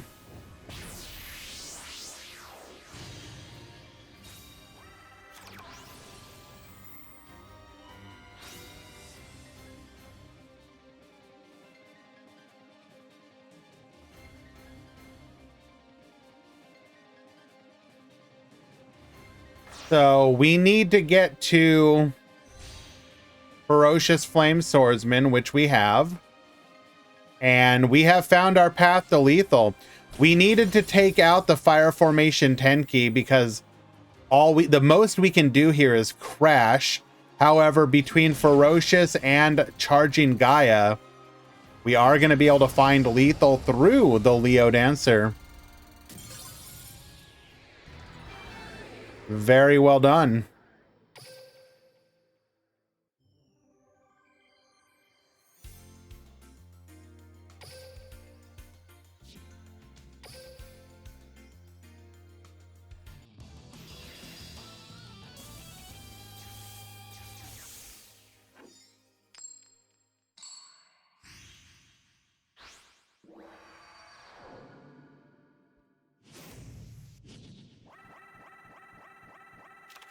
Duel.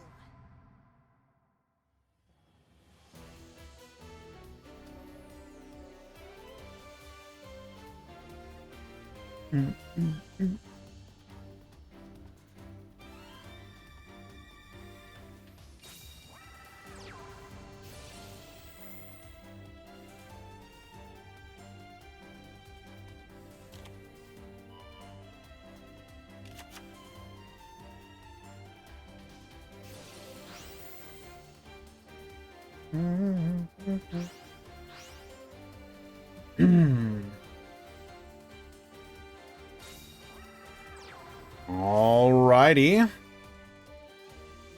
Monju, searching for Blackluster Soldier.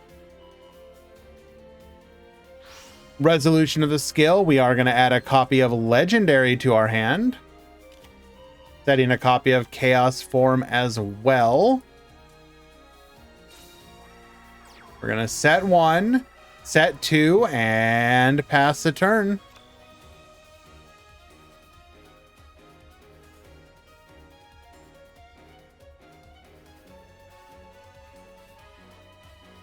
Nice screenshot, Marco. Or sorry, I mean, nice edit.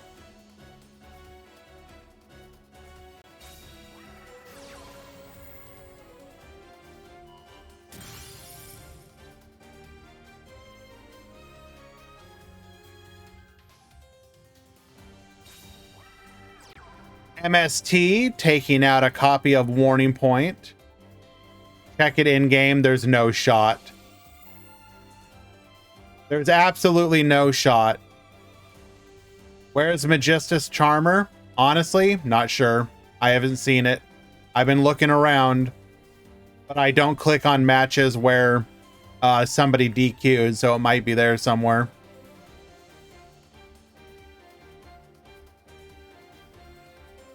Cat, I need you to confirm this. I don't believe Marco.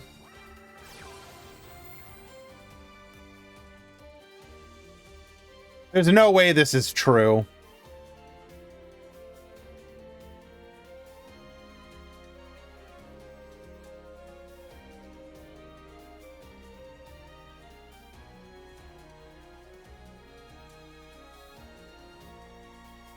There is no shot that Sparks is the most played spell in the game. Stop it. Followed by Blue friggin' Medicine.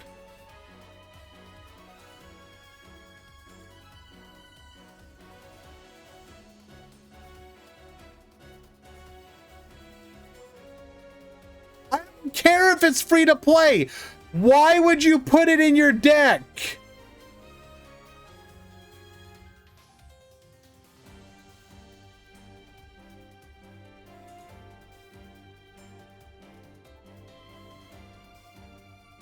I feel like I'm being trolled right now.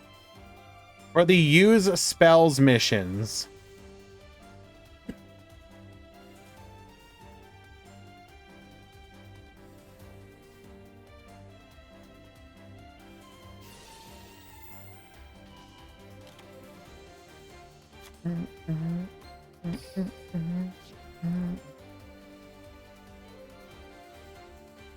It's a good way to empty your hand. What if you emptied your hand with a good card instead?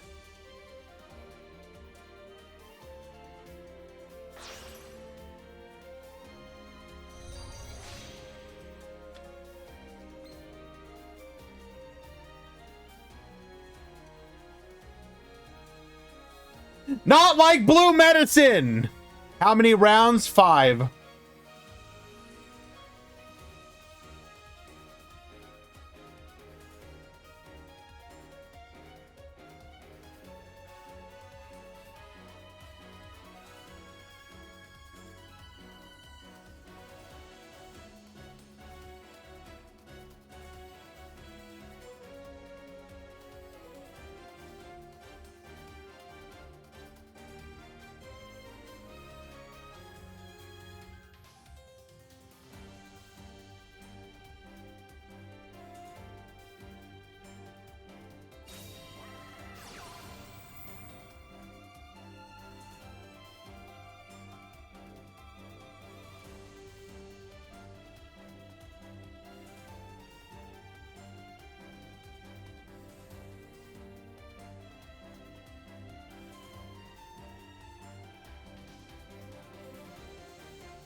And for a copy of Nightmare Unicorn, we're going to spin that final back row. It's another copy of Warning Point. Do we have the means to set up?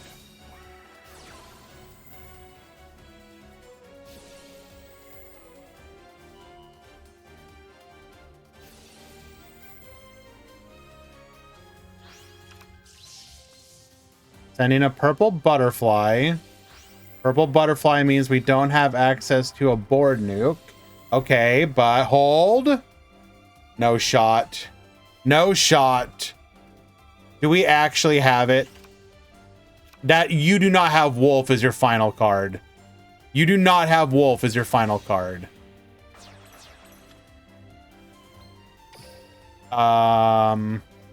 Okay, you in fact do not have Wolf as your final card.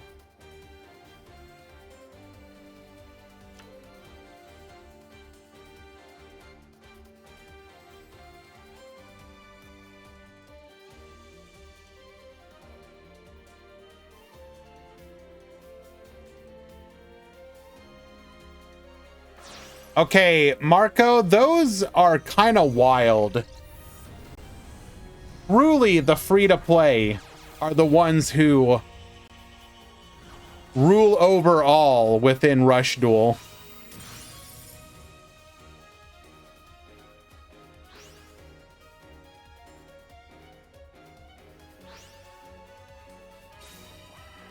Cerberus able to pop here. And we're just going to be able to put lethal on the board. Damn.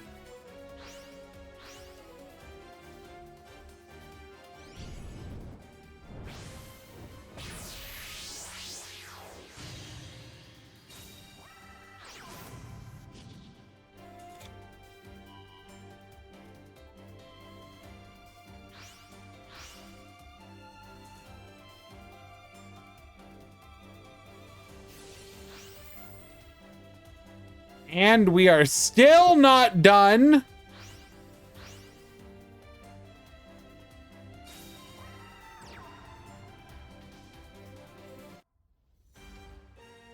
Colby, you can figure it out.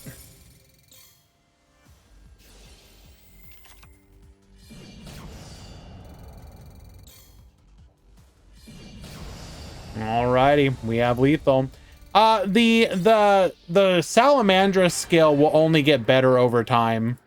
Eventually, the skill restriction will basically not be a restriction at all. It's only a restriction exactly right now.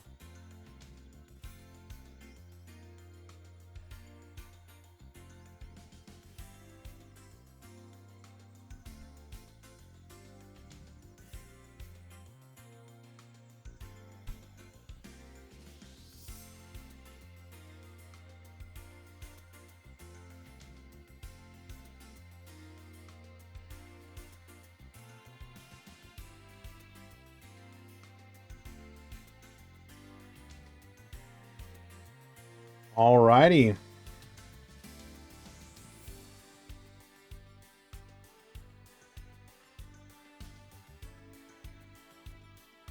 Excuse me?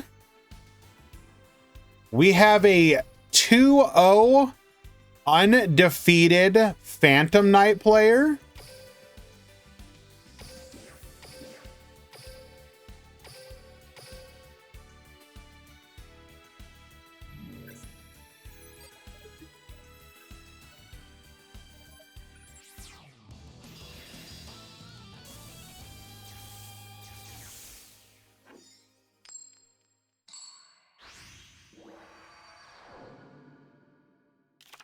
Duel.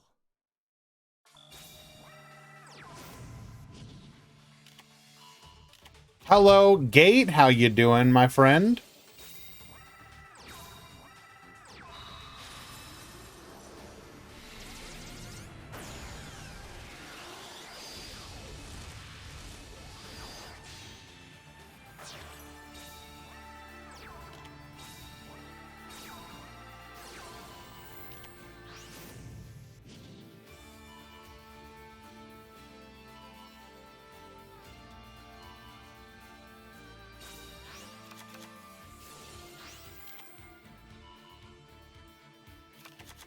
Okay. We're going to go Leviair here. Leviair effect, bring back.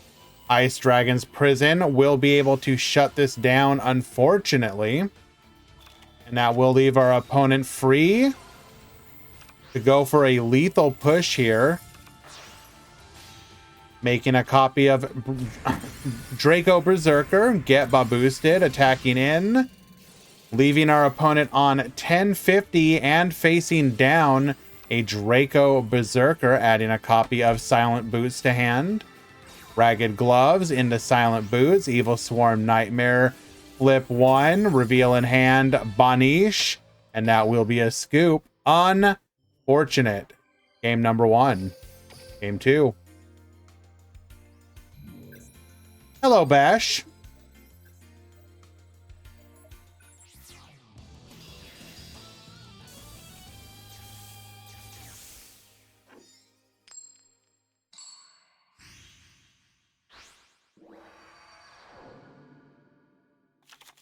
Duel. Activating Treason Phantom here. We're going to send the wings back to the deck. Cloak, adding a copy of Gloves. Gloves to the field. Alongside our Silent Boots, we're going to go for the Dark Rebellion, activating our skill. Sending to the graveyard, searching for the no longer limit 1 Phantom Knight's rank up launch. We'll go for a Dark Requiem. Set 2 back row and pass the turn. Silver Rocket Dragon. Activating our skill here, a skill that could be on the chopping block, at least if you believe the conversation going on within the community. Should you have to send a card back to get your boot sector launch again? We're going to go ahead and negate here. You will not get popping. Quick launch to the field. Rocket Tracer effect. We're going to go ahead and float with the Booster Dragon. Void Ogre to the field. Forbidden Lance. We're going to go ahead and negate that, which will allow us to activate Crackdown instead. Your Void Ogre? No, my Void Ogre. Dumping an Ancient Cloak to the graveyard. We're going to grab a copy of the Ragged Gloves. Go ahead and attach. Rocket Tracer effect. We're going to go ahead and float here. And pass back to you. Borrow launch. We're going to go for a copy of the Malevolent Sin. Requiem will negate. This will allow us to use a field spell to get back 2. Going for a copy of the Borrowload Dragon. Using 2 monsters plus our Link 2 to meet the 3 monster 4 link rating requirement. Borrowload get reducing. Ice Dragon's Prison will solve this issue, banishing our opponent's Void Ogre and their Borrowload. Ancient Cloak adding a copy of Fragile Armor here. And we will get the concession scoop. Game number 2. Going to Dwan. Game 3. What in the heck? DL Woe Dud 4. Thank you so much for the subscription, my friend. I appreciate it greatly. That's very kind of you. Helping us to support all the tournaments that we do here. Did you kill with the follow as well? Thank you, my friend.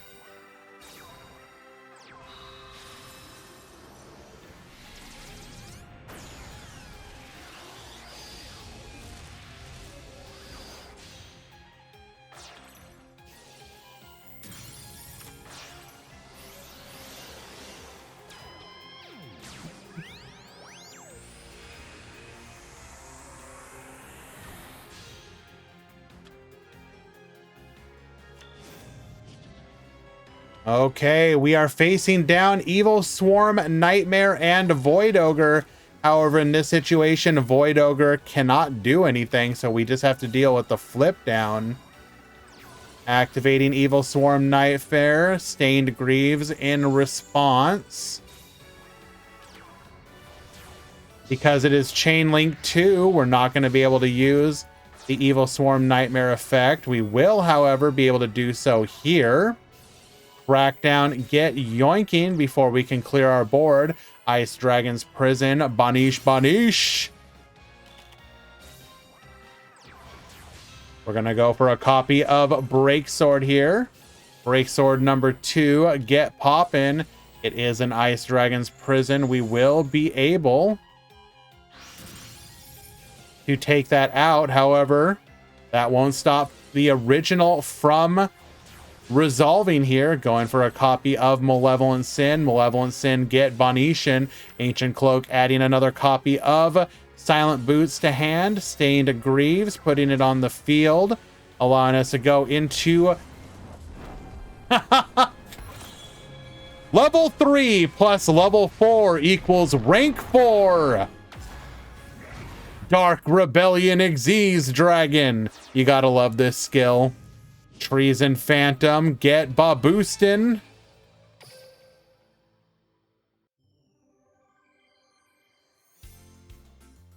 Very well done.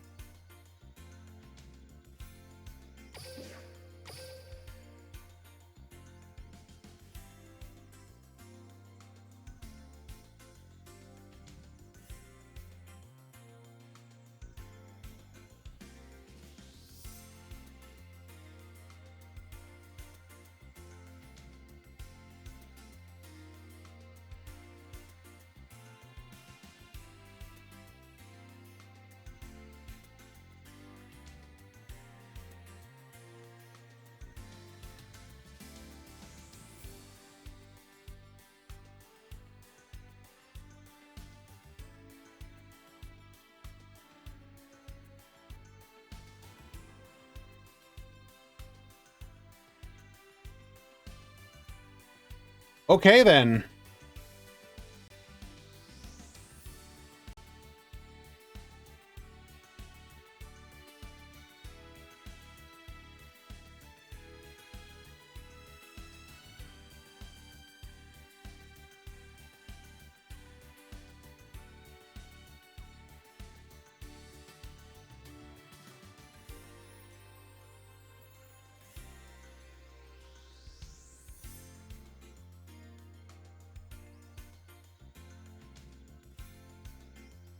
And sorry, guys, handling a quick mod call.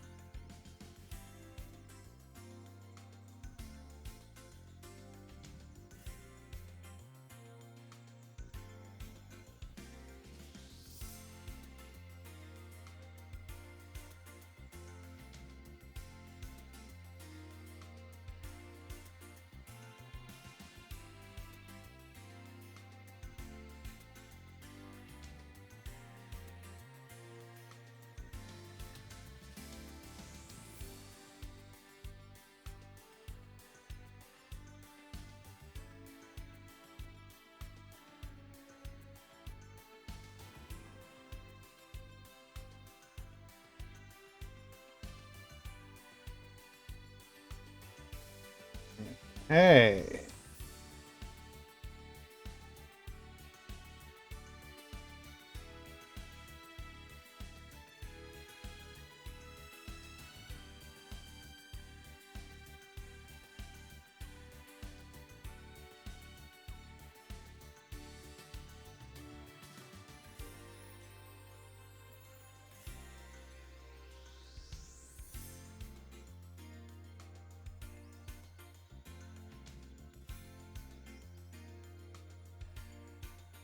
Equal 1.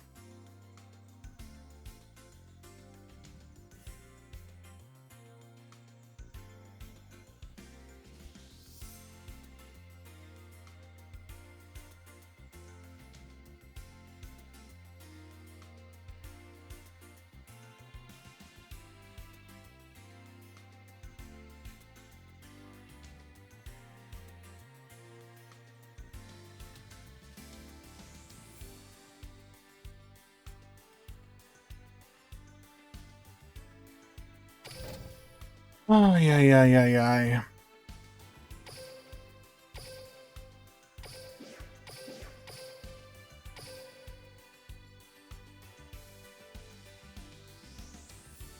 Let's say 2-1 for Chris.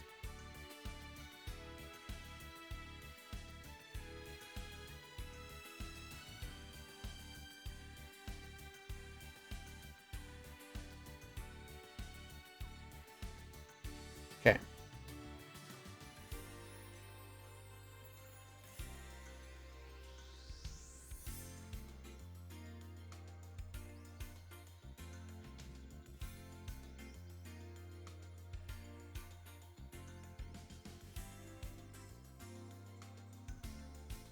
Perfect.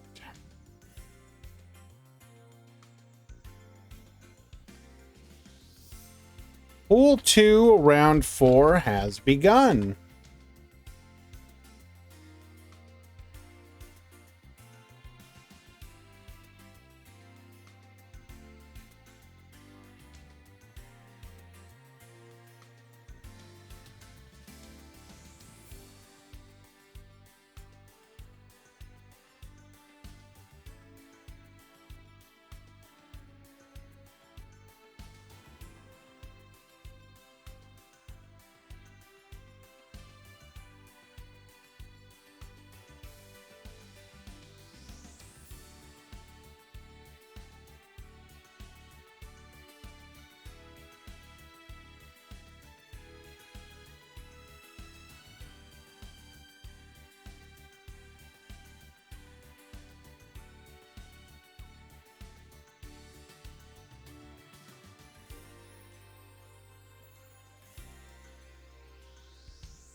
Sorry guys, we're dealing with that troll again. Apparently he's now alt evading, and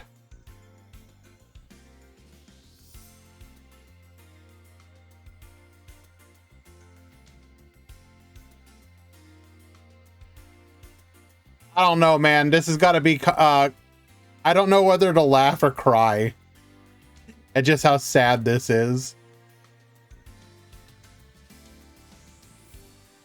Thank you to Excel for saving this, by the way.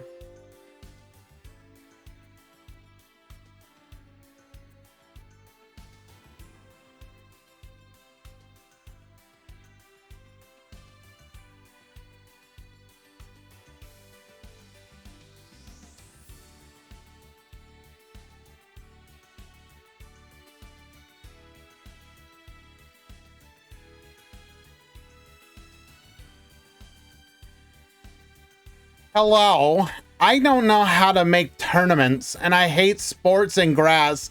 Also, I'm not going to actually say the rest of that. Thanks to my friend for helping me to send his message.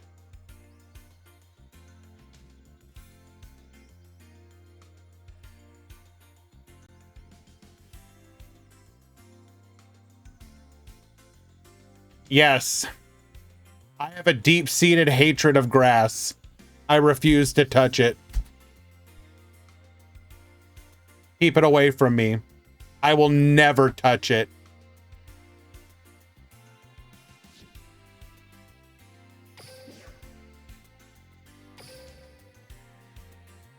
Look, I get it, man. You don't like it. You feel powerless. The guy on the internet did a mean thing to you. You'll get over it, dude.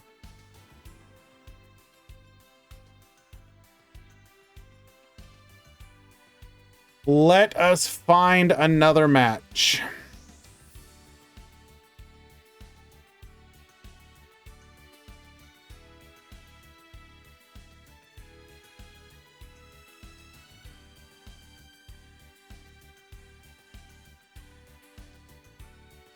I think at the end of the day, I ain't even mad. Like others have said, I'm just kind of sad. We actually went out of our way to try and, what in the hell? All right, Mako Pin, I see you. We do go out of our way to try and help people. Anybody who actually knows me knows just how much I try and do for the community. I ain't trying to make you feel bad. I ain't trying to insult you. I just, you know, we ask you to give a little bit. We're going to give you a bunch, but we ask you to give a little bit in return. You know, meet us on the journey of understanding, my friend.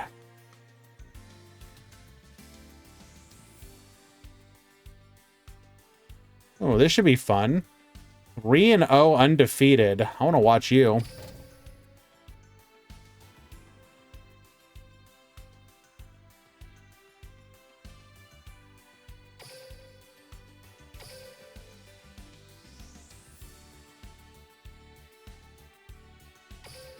I don't even think it's anger issues, honestly.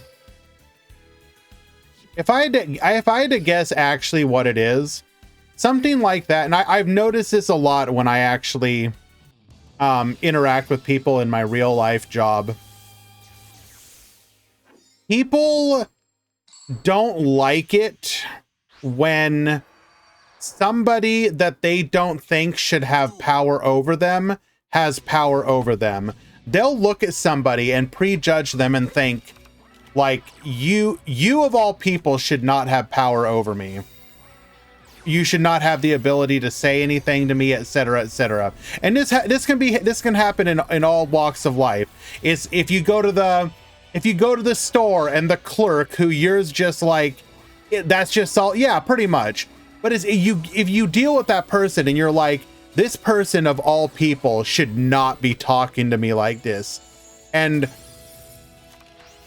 if you are not in a position to fix that power imbalance, you feel like you have to do something to correct it, basically. And it's like, at the end of the day, it's like, my guy, I don't even like, I have no hate in my heart for you, bro. Anyways, enough of that. We have Charmers here. So far, we have only seen Pure. We are gaining card advantage here. Crackdown to get Yoinkin. We're going to be able to steal our opponent's familiar possessed Dark. This will leave us with only one body on the field, though. So if they're still listening, at the end of the day, like, let's just chill, bro. It ain't worth it. All right, go to game number 2.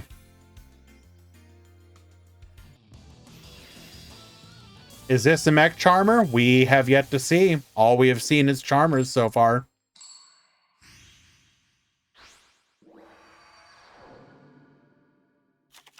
Duel.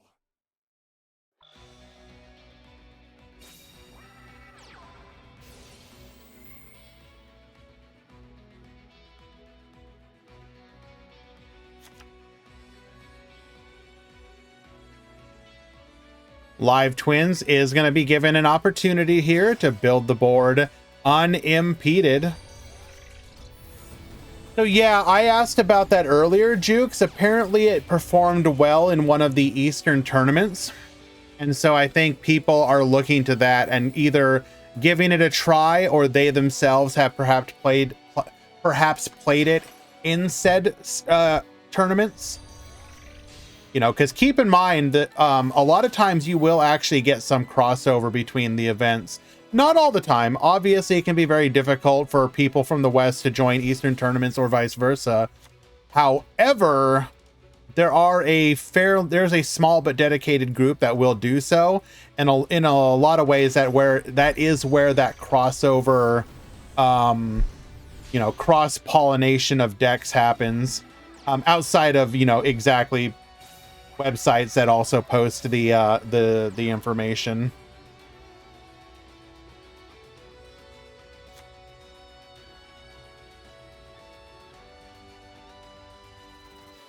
All right, we are facing down a pop plus 3 back row. Good luck, Shu.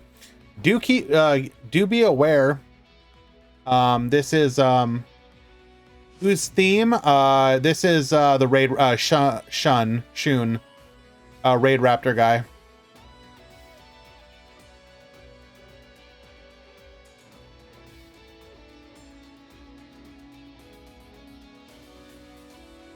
Sorry, Shay.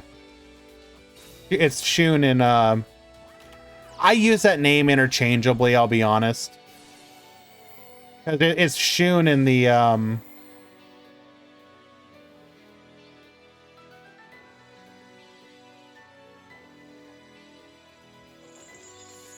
original.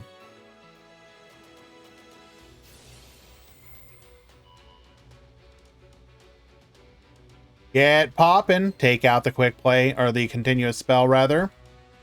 What a nice skill. Doesn't even get to use it.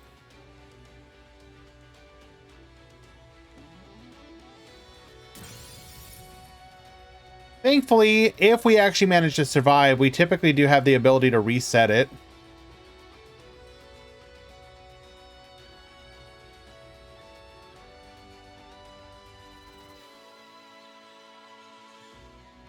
Is Lulu coming before or after Yuri? I would guess before.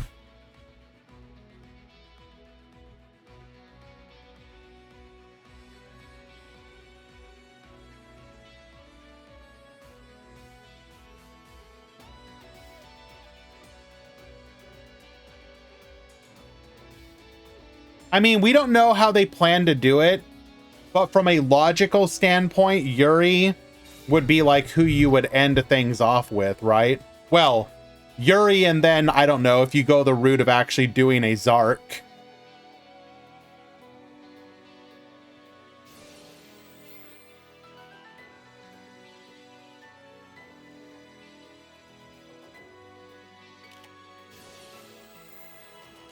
Offerings of the Doomed here. Get poppin'.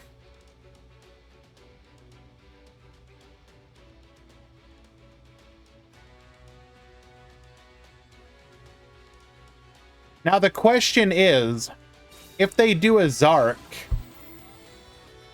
do they also do a Ray?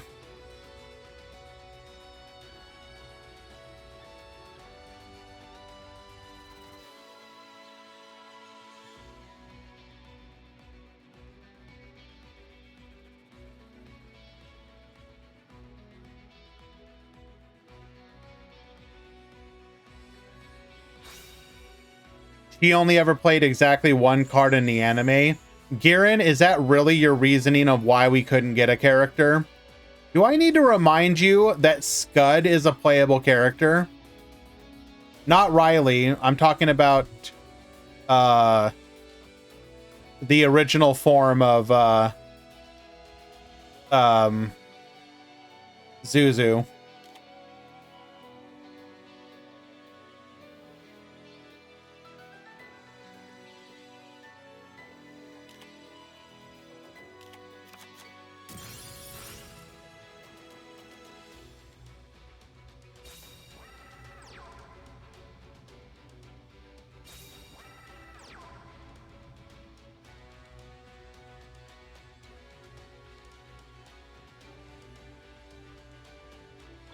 We need DSOD Joey to have dog transformation. No, that'll be a completely separate character.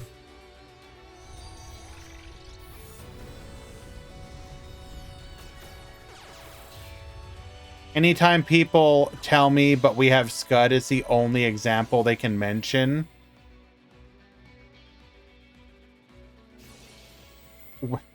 That's literally not true. Well, okay. It's not that it's literally not true. You can also name characters that it's like, how much did they actually play? Like, how much did they actually play?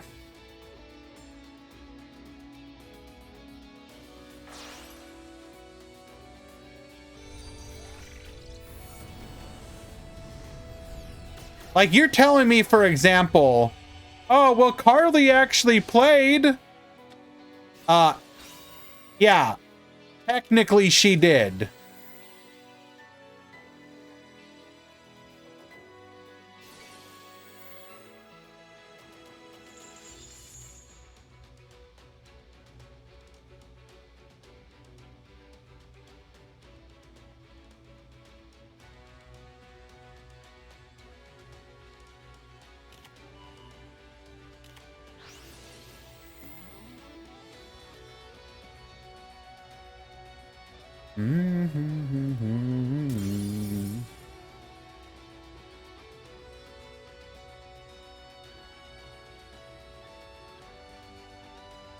We actually, after the duel, we'll double check and we'll see.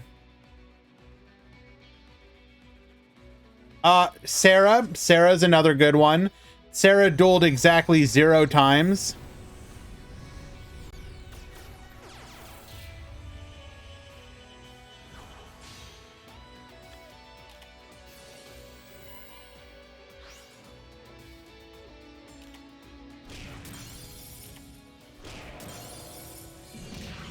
Alrighty.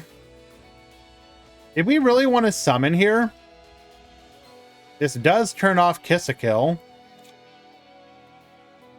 Sarah dueled 1 or 2 times. She dueled 0 times.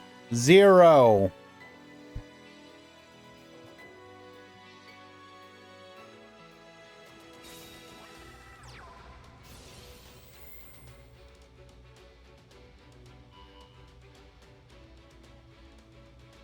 Ah, yes, the manga, which how many people read? Is the DSOD manga even available in English?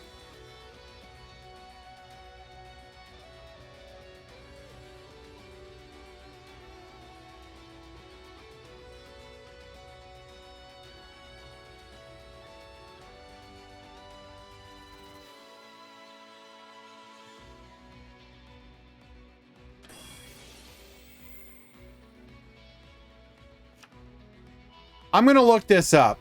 Could I read it right now legally if I wanted to? Dark Side of Dimensions manga English.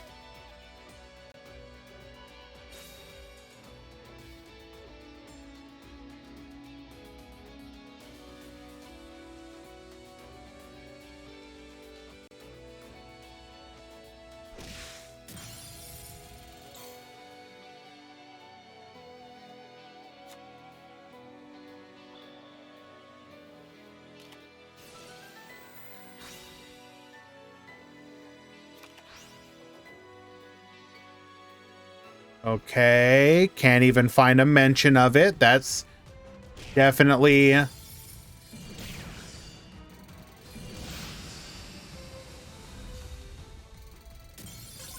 That's definitely a good sign.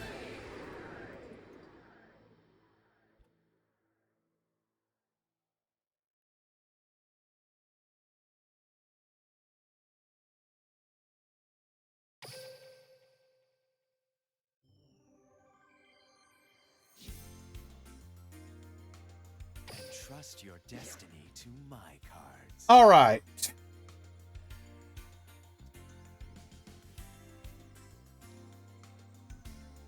So keep in mind, we do have a bunch of characters that are based off of exactly one duel. One.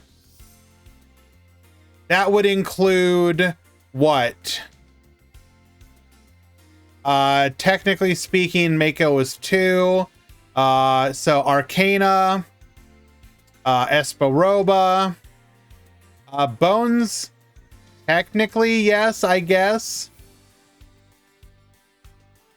Taya did not duel in DSOD, did not duel except in a manga, did not duel.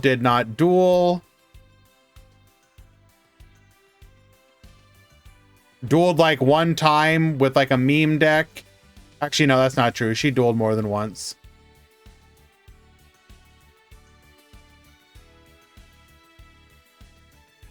Carly Lamau.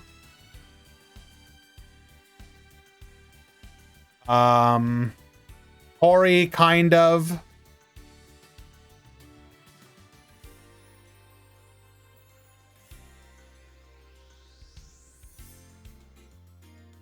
Okay, the list is fairly small.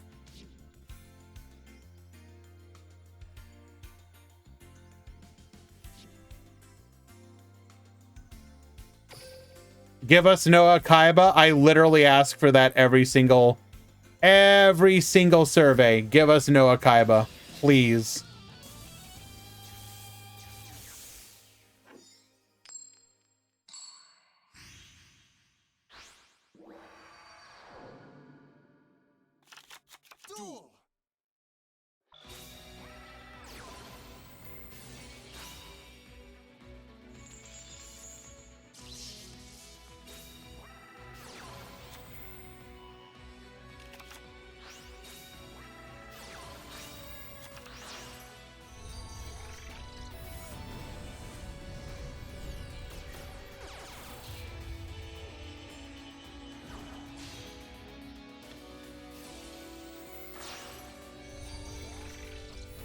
Okay.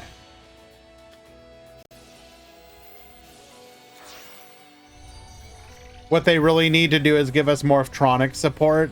You know, I'm always sad when we get support like Morphtronic. Because, like, what did the Morphtronic support actually do? It either did nothing or gave us an FTK. There's, like, no in-between. I actually want Noah Kaiba. He's literally custom built for a theme like Duel Links.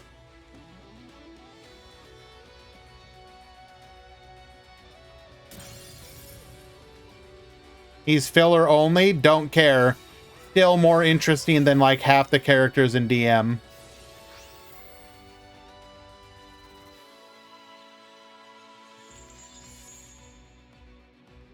Well, so here's the thing that I don't understand. We are kind of beating a dead horse with this.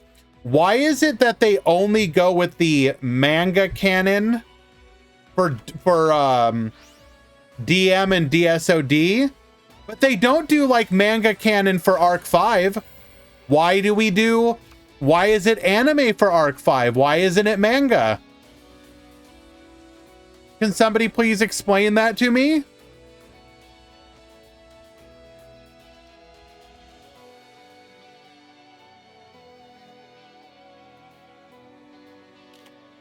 Anime is considered the true canon starting from GX.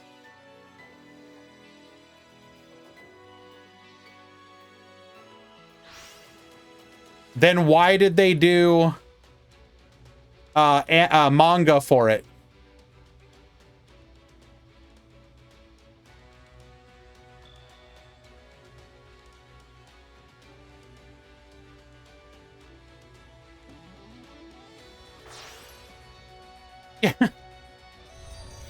Like, I've never understood this disdain that they seem to have for the filler arcs in DM. Honestly speaking, the filler arc tends to be more interesting like half to like 3/4 of the time than the actual story.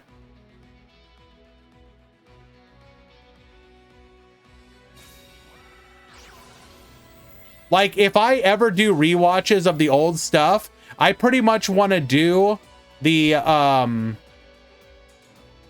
Orichalcos arc and then go basically finish the Orichalcos arc and then go immediately to the ceremonial duel. Just skip everything else in between. There's literally no reason to watch it.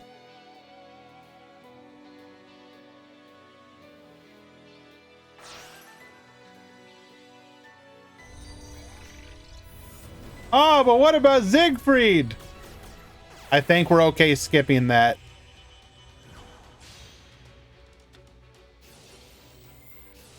What about the part where they're wandering in the desert and like the pharaoh is like talking to like Bandit Bakura at the table in no. What? No. Skip it all. Just go straight to the ceremonial duel. That's it. All right. Wostis will take it.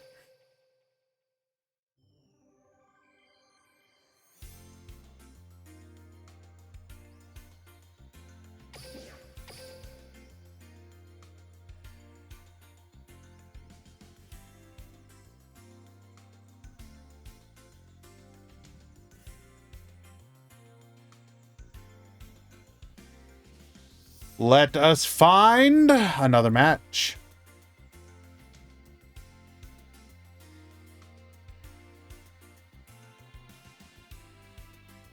Imagine skipping the Millennium World arc. I don't have to imagine it. I do it every single time. There's no imagining about it. That goes immediately into the trash can. Immediately.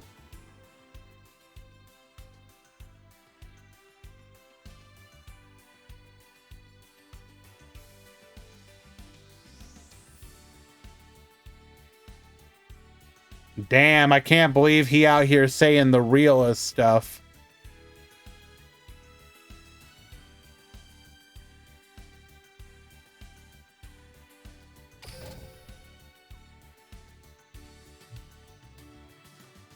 What's wrong with the arc? It's bad.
I'm happy that the people who like Rush anime get the Rush anime, but I'll be real with you. I really would love another speed or master rule focused one.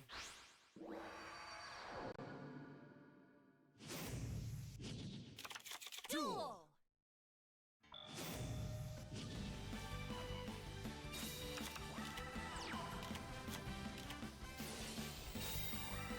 Alrighty.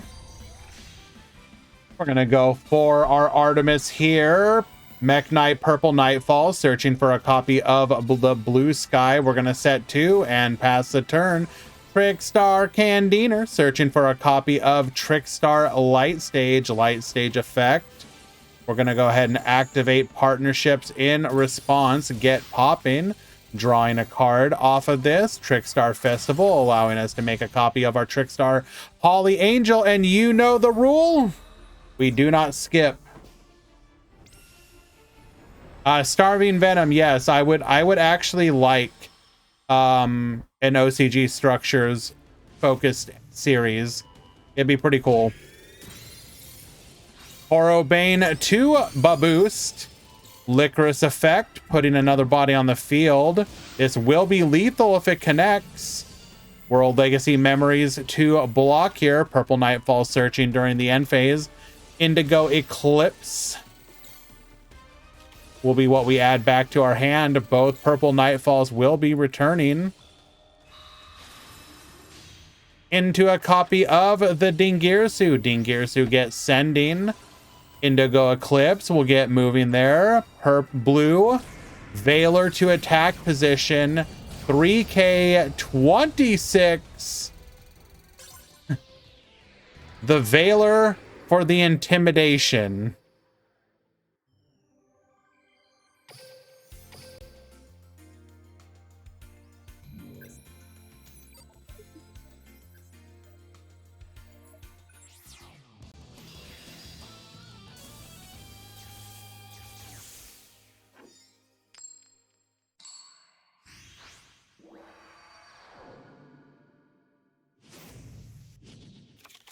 Duel.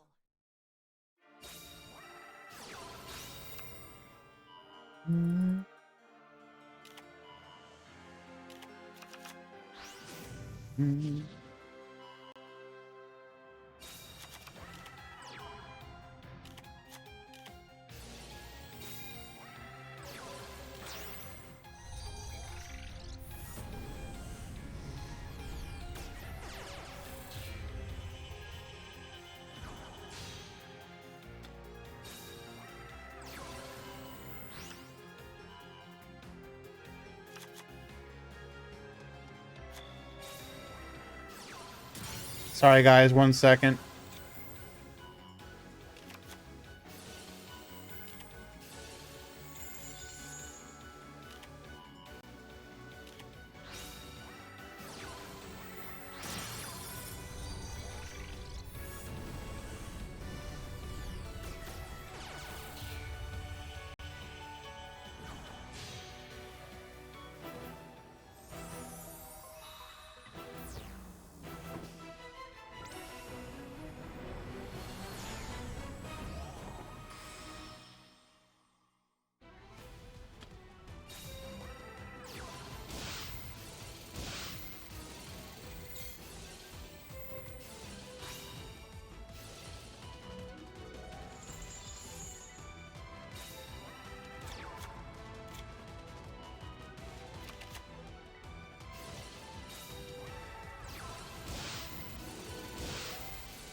Pull 1, round 5 has begun.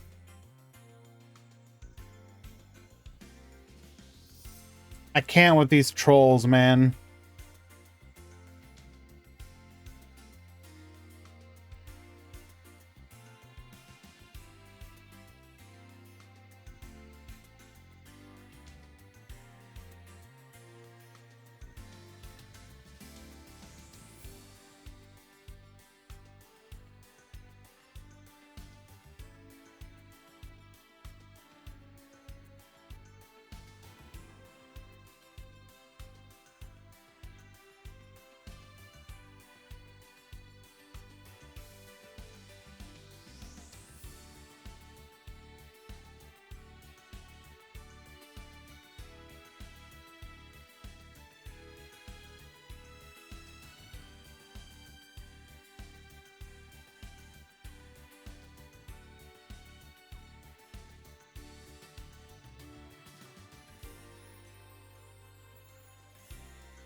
Mm-hmm.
I feel like all the stuff that's going on in the Discord right now with these trolls, it honestly feels like stepping into, there's like an army of people now. It's like he assembled, I don't know, his friends and enemies. It is so unbelievably bizarre right now.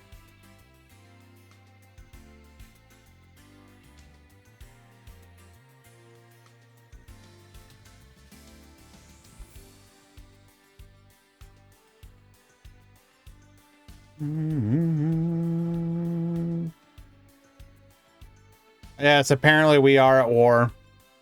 We're a troll server now.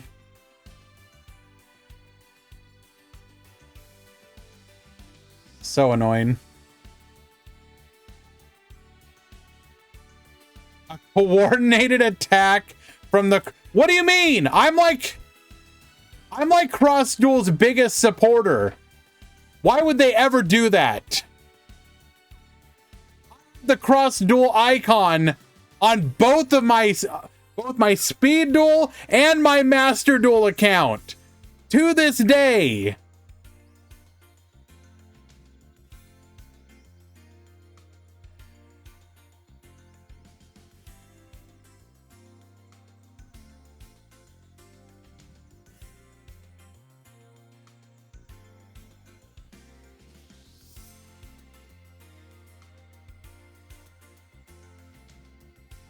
All right, let us find a match. Ba-dum-bum-bum. Sorry for the distraction, guys.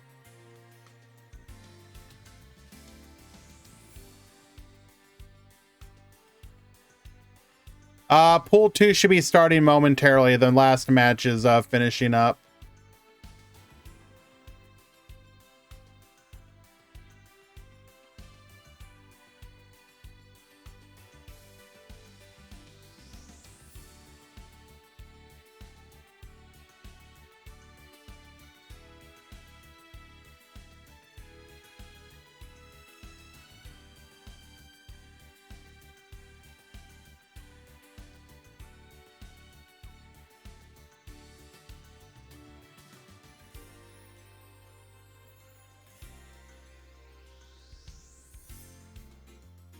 Pool 2, round 5 has begun.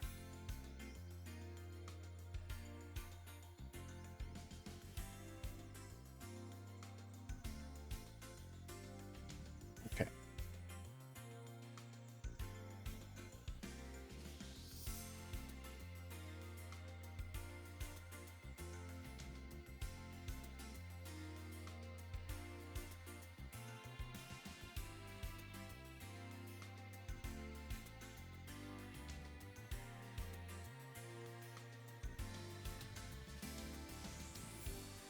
All right. Who are we gonna watch? Who are we gonna watch?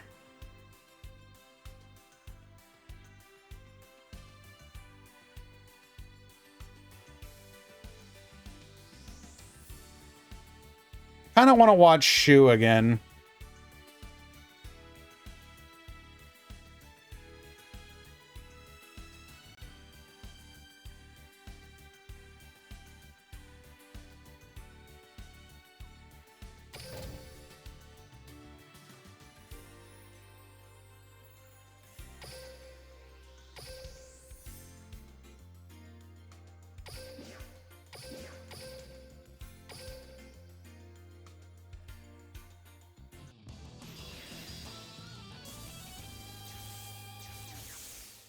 Let's see if Charmers can run it back.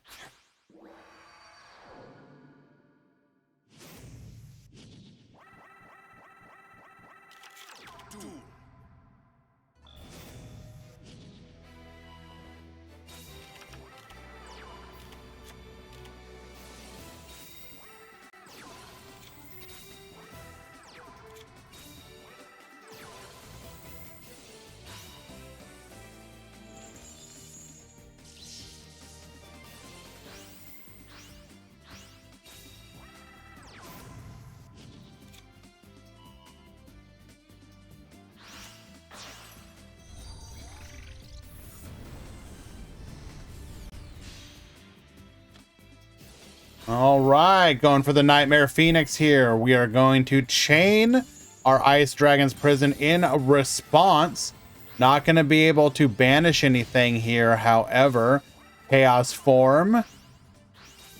Bringing out a copy of BLS as well. We will flip down.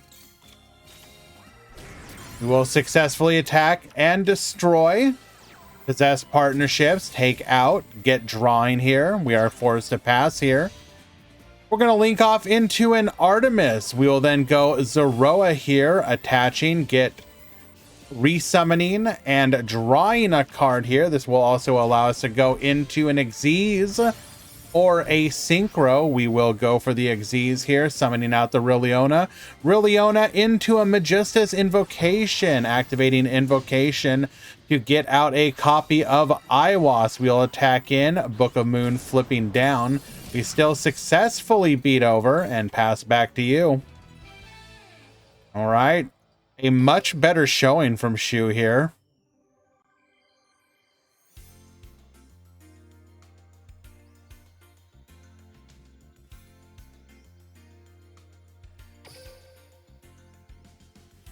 Is PK still doing well? I think it was 3-0 going into round 4. I didn't check how it did.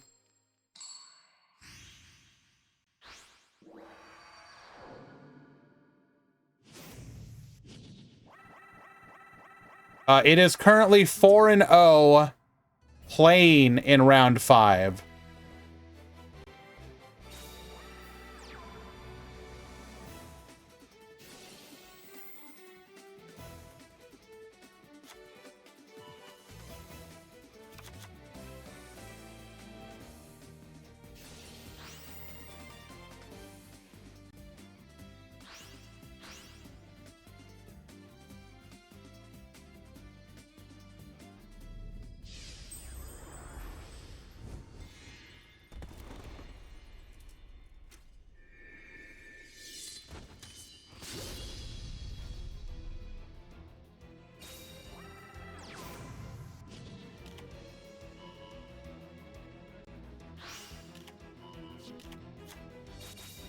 We're gonna set 2.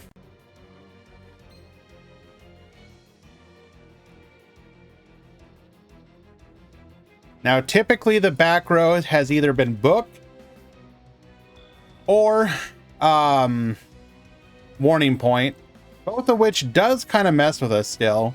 We do need to be able to play the game.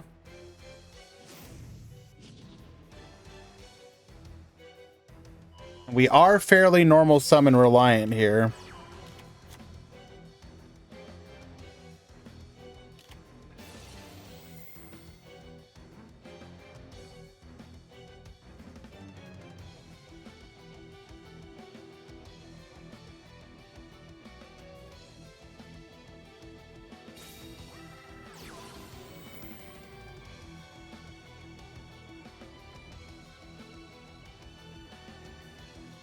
Do I still think we're getting a skill ban list?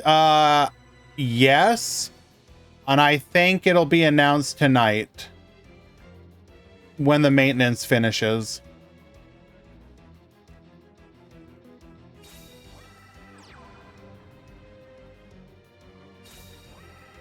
Yes. I'm not saying that with confidence.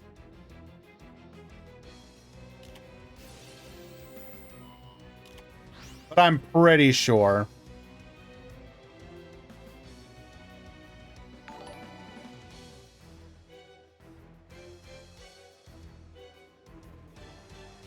Andrew, thank you so much for the follow. Appreciate that.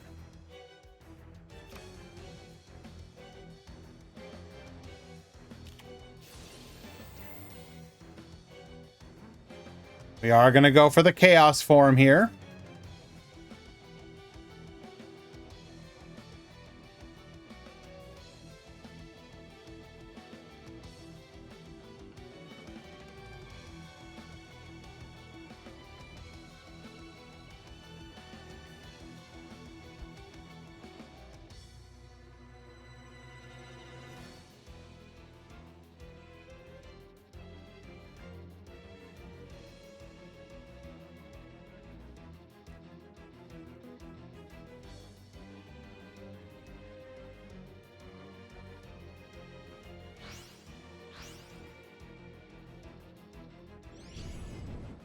Hello to everyone. Hope everyone is having a great day. I would like to think so. We appreciate you joining us here.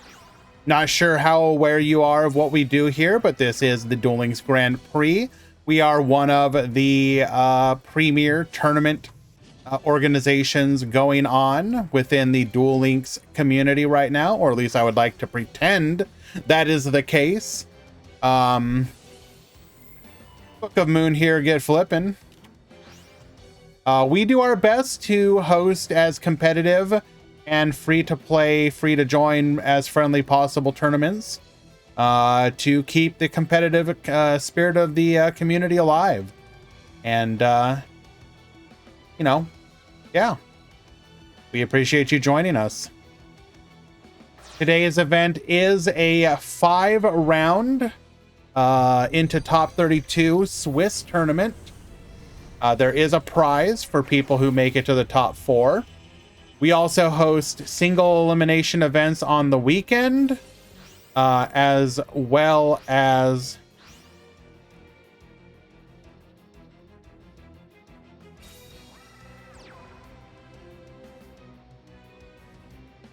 come on, guys, just stop. Go to bed, Jesus.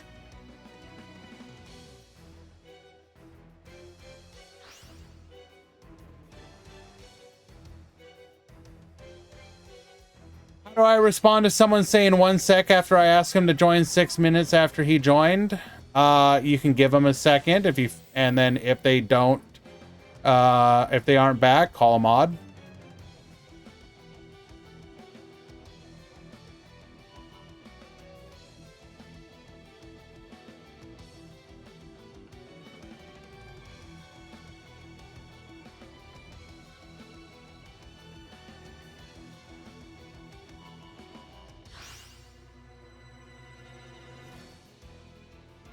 We are going to get Banish in here.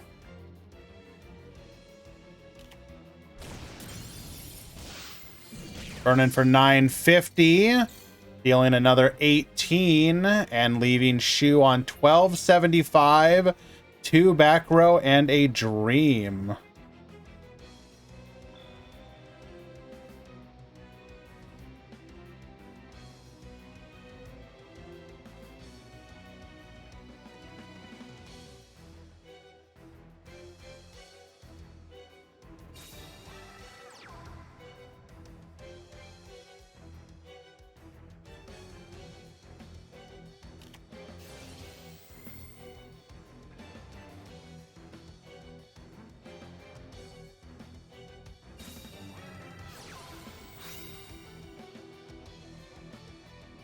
Activating a warning point here. We are going to go for the Spirit Charmer.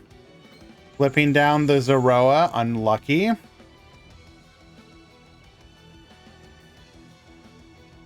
Fortunately, this is just the problem of this particular variant. You are so normal summon reliant. You really need to go first.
Are all X2s topping today? No, only 2 to 3.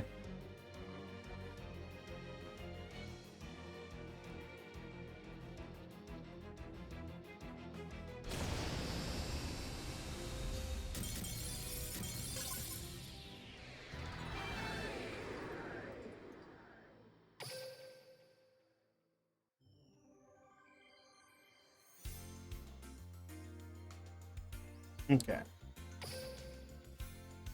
We are tied up 1-1.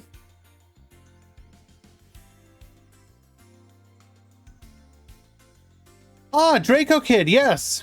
So We do host Rush Duel tournaments on Sundays at 2 p.m. Eastern.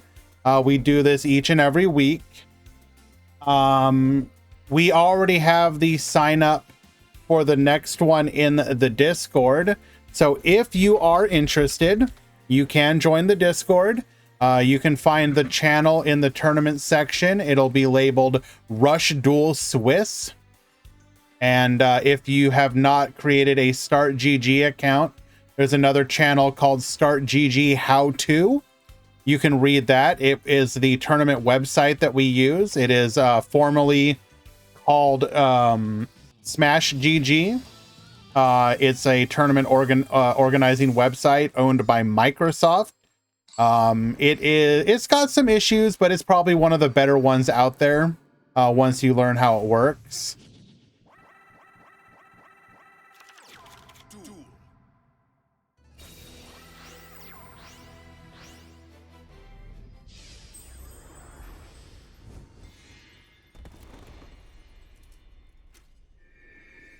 Hey, Drewy.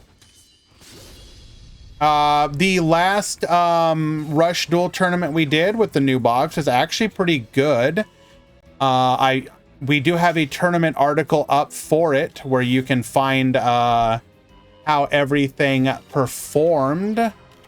We do have the top 16 deck list from that, along with the breakdowns. The breakdowns are done by Easy Mick, who's here in the channel with us. Helps make it look nice and professional. Warning point, once again, we will not get to play the game.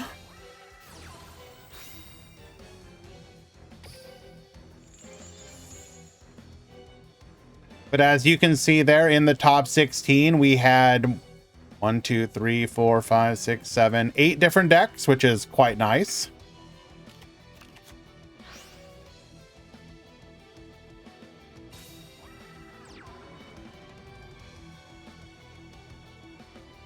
All right, we will pass the turn. Revealing Legendary Swordsman in the hand.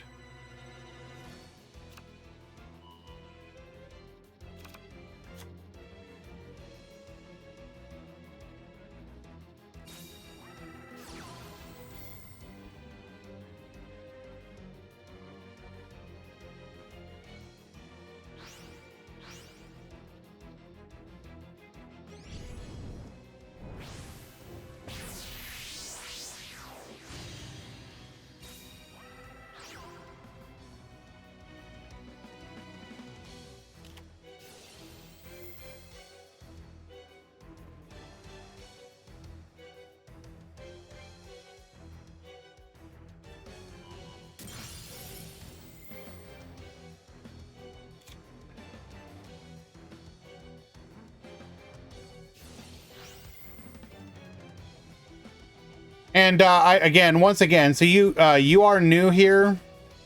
Normally we're a little bit more talkative. We are dealing with a troll infestation in the Discord at the moment that I'm having to deal with.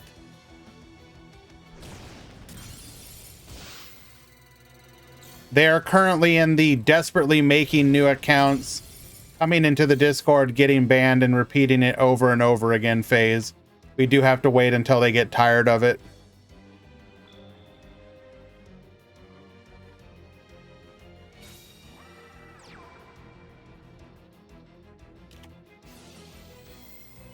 You knew who the attacker is. Are they dead?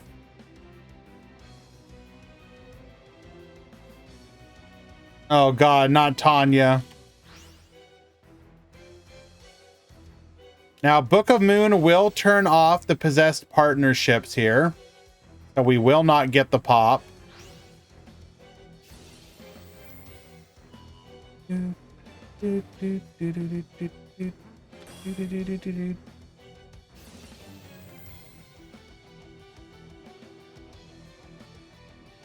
Summoning to Zoroa. Wait. Hold. Hold.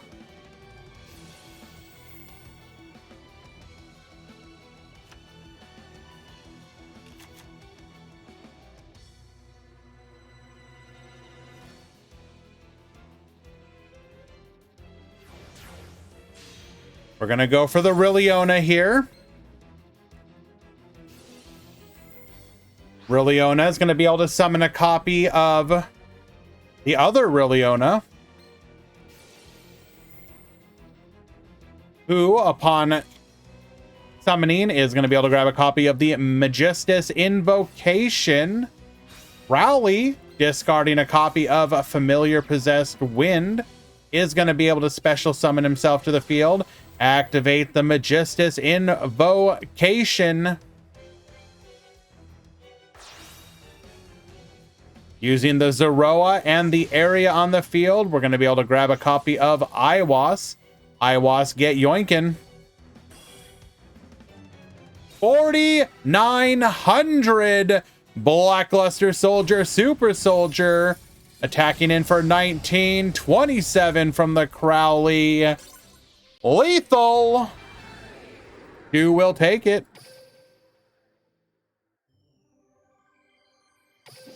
Well done. So, if you are into the speed duel side of things, which deck are you enjoying the most lately?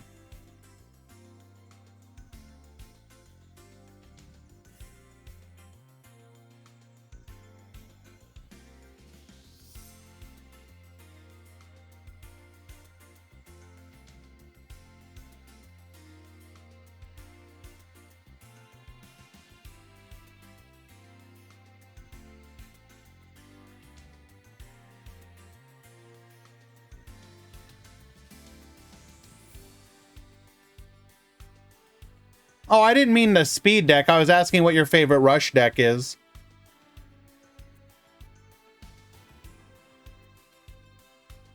I figured you were a rush duelist.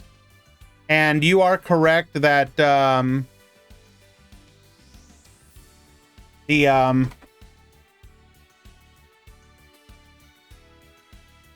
Luna Lights is a great deck to farm on the speed side just to get your gems for rush duel.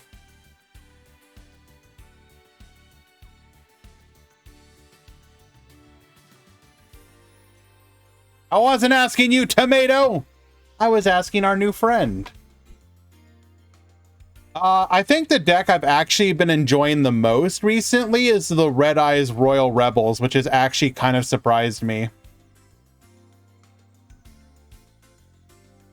It's just kind of neat. I don't know if it's like good, but it's neat.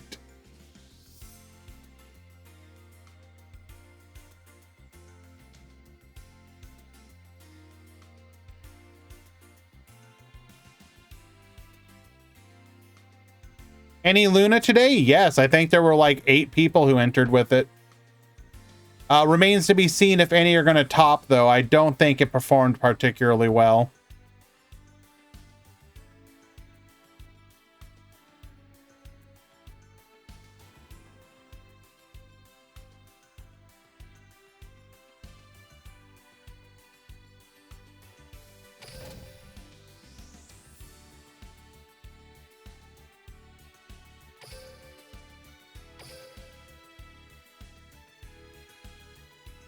Like, I fundamentally think Royal Rebels still has a pretty big problem just because, like, it can struggle to clear boards when it needs to. But the Red Eyes version of it kind of helps mitigate that a little bit.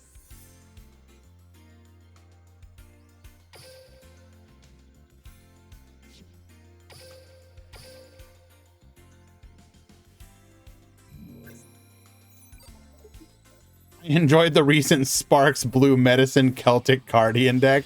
Shut up! Stop it!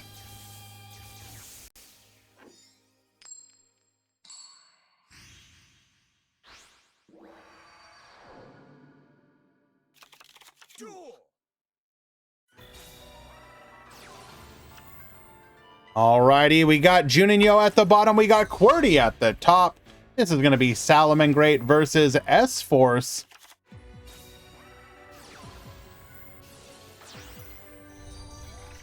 Psychics with a new skill. I still feel like Psychics are unfortunately not quite good enough to be meta. But you do, with the new skill, you definitely do have to play around it. Because if they're able to play Protect the Towers with that new monster, that you get off of the draw, you basically lose the game. Just being able to unconditionally, under 1,000 life points, pop 2 is kind of silly.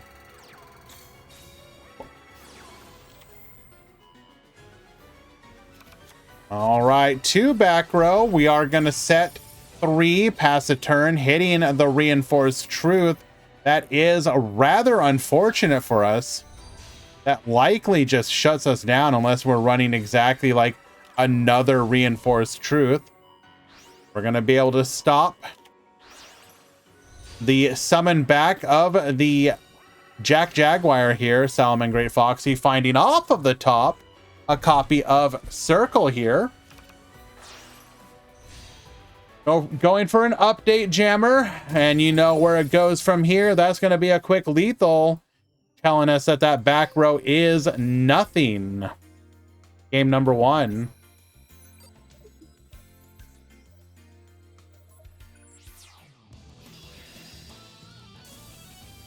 Pretty happy with the variety and rush. I mean, yes-ish. I think we're kind of lucky by virtue of specifically people trying out different stuff. There actually is variety easy. The problem though is I think in the Goha Cup we might that's not true easy if you actually pay attention.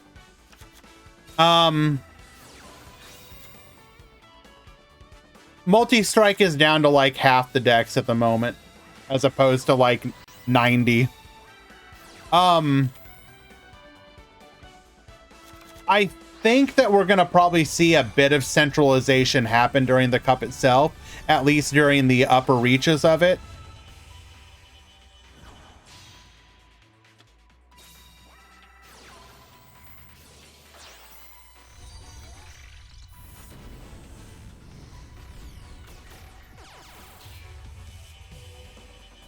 Nobody's climbing with Beetle. Yeah, pretty much that, yeah. Kind of what we're talking about here.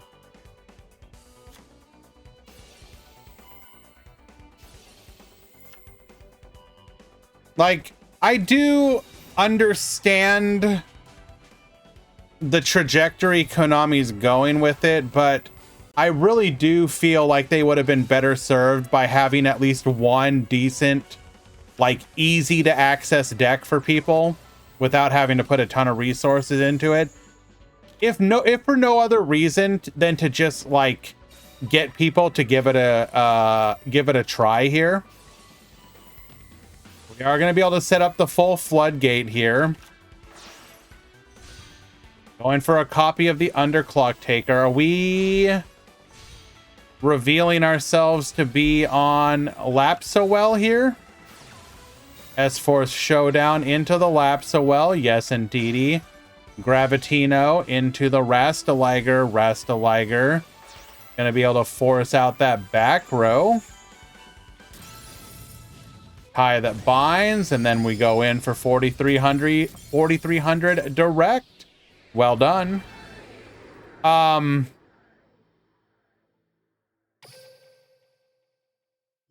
Like, what I would have done personally, especially if you're trying to push Rush Duel as a product, is I would have one deck, I don't care what it is, maybe except for Volt Condor, but I would have one deck that is fully accessible free to play. The full thing. I'm talking, even if it's Volt Condor, give people everything that they need for one full deck, just to get people to actually give it a go. Volt Condor is in fact not broken. But the point is, broken as in unplayable, yes. The point that I think you need to do is like get people to actually kind of check the thing out, because right now you have a whole group of people who aren't going to check it out because they would have to invest a bunch of resources to even give it a try.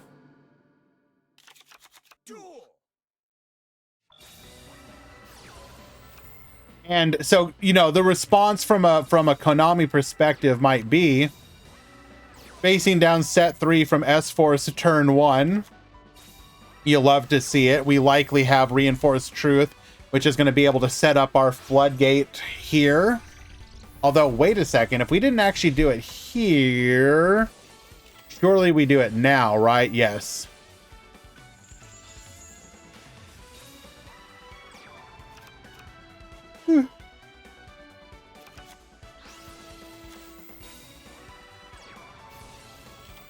Gravitino searching for the Lapsawell.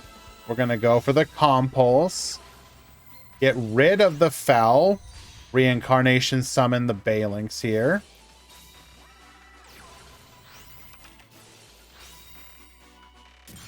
We are going to pop the Field Spell here.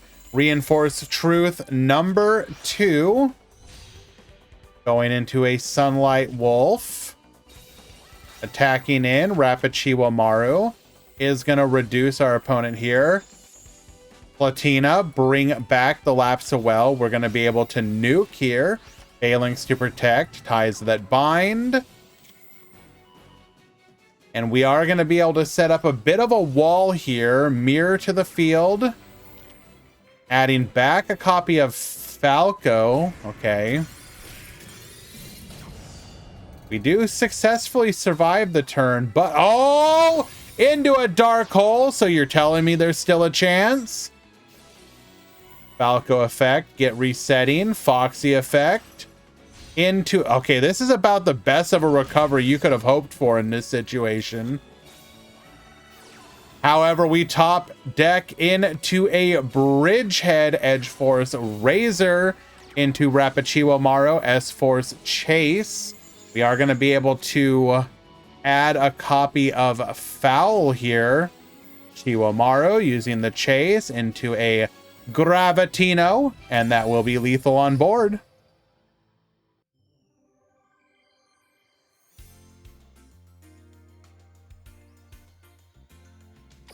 Very nice.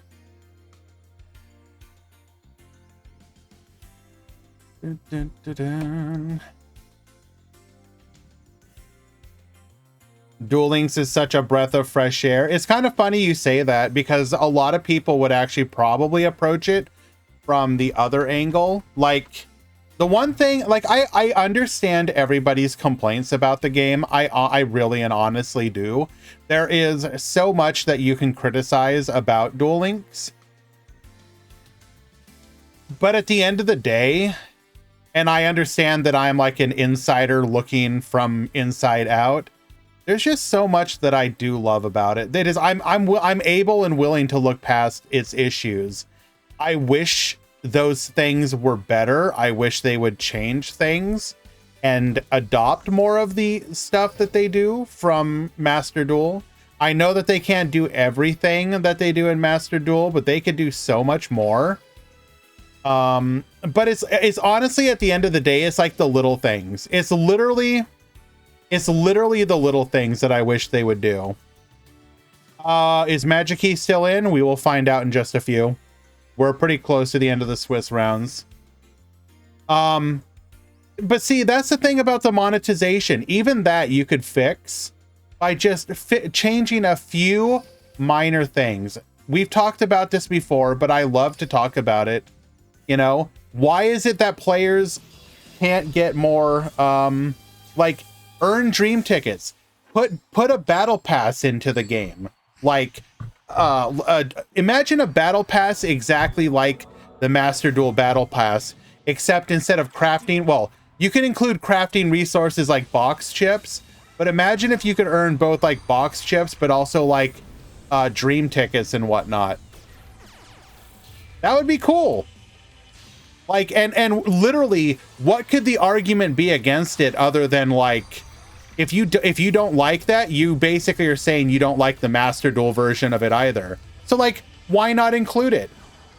I would love a reason to just like do stuff like that. We're at the very end of the 5th round in the Swiss Mastercards, yes. But yeah, if I was Konami and I wanted to continue to drum up interest, I would have One deck for both speed and rush that every player gets as a starter. And I'm talking like a full-on starter deck. I don't care what you choose. I don't care if you have a couple different choices or only one. Give a fully featured and playable speed and and rush deck to all players as a baseline just to get them in the door. I would love to be able to tell people, hey, people keep saying, or you tell me that you're not willing to give it a try because you think it's exploitative, pay to win, etc., whatever. Go check it out. You can literally get like a fully powered, I don't know, Volt Condor deck, 3 copies each, and a fully powered, again, I don't know, Salamangreat deck, whatever. Some baseline deck that people could just play and go like, huh, this is actually kind of nice. Effect Veiler negating the whale, whale negating the Effect Veiler. We will set to see stealth attack. Somebody has not played against a Citadel whale in a while.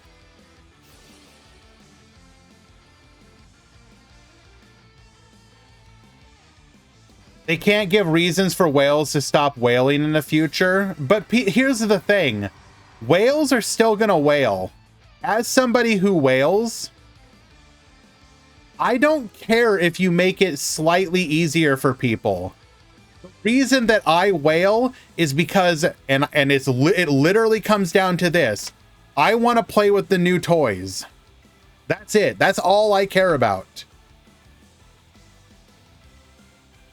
Somebody else getting a slight leg up does not affect me as a whale. If anything, it makes it easier for me to whale for like slightly less.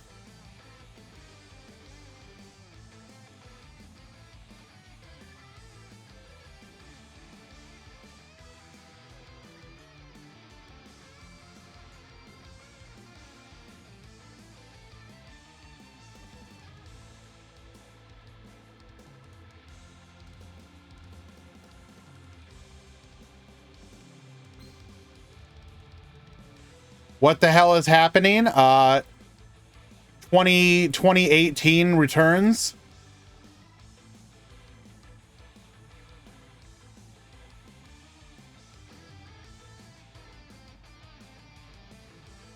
Is this actually free though?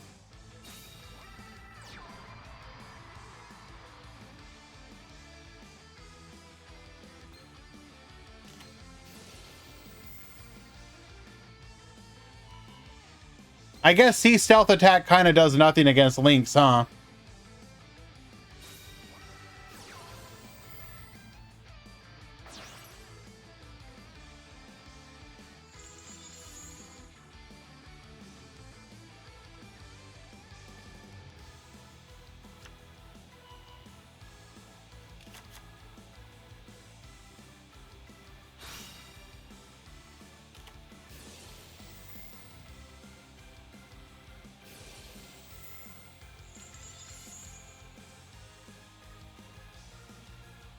By the way, isn't it weird that we got Royal Rebels before we got Beast Gear World and Dinos?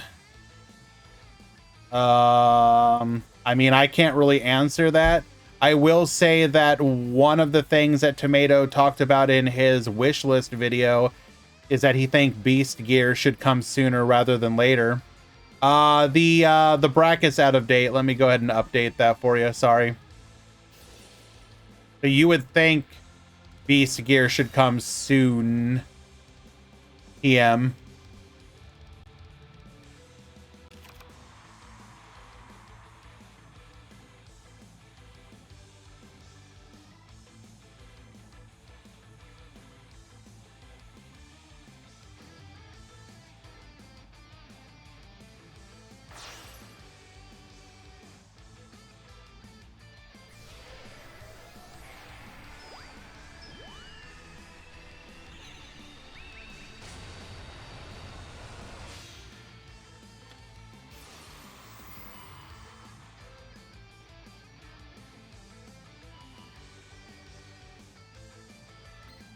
Wait, what?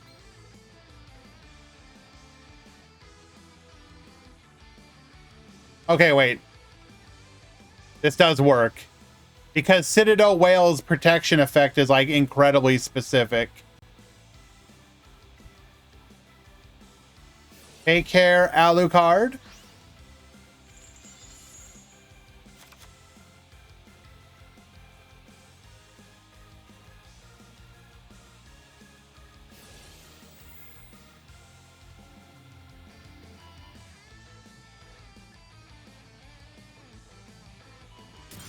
Of course, my friend, I hope you have a lovely day. Definitely look forward to seeing you again.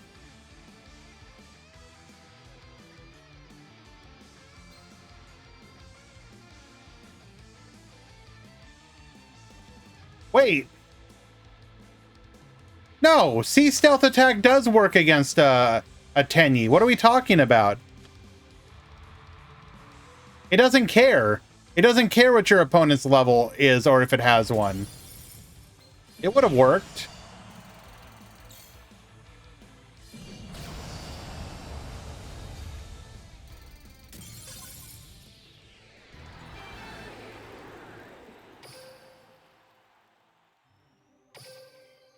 All right, that was game 3.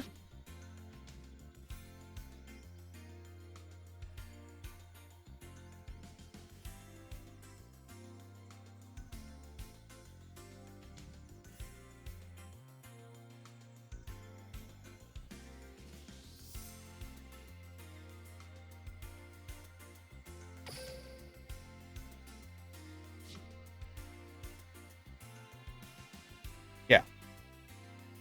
All right, Swiss rounds are complete.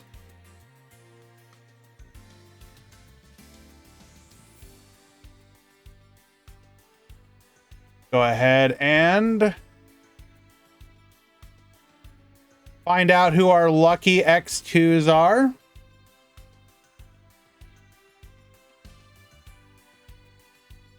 We have Tackney Frog.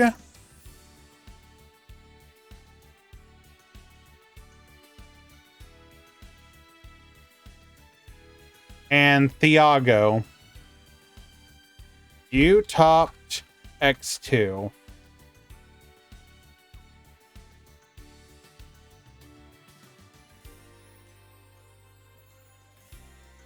What do I think about what?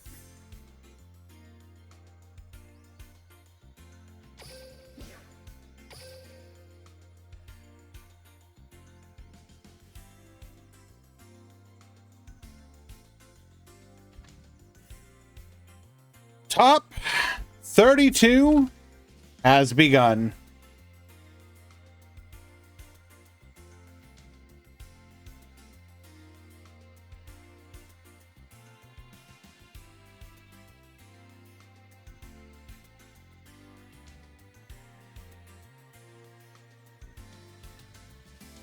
Since there's no tier 1, well, I don't agree that there's a tier 1.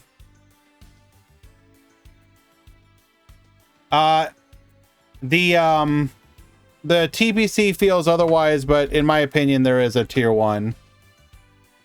And it's the U-Bell deck, just because of representation. All right, guys, I'm going to go ahead and do the top 32 breakdown. I'll be right back.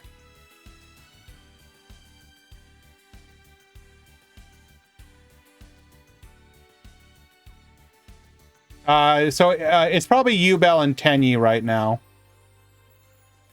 Sorry, I should have clarified.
Duel.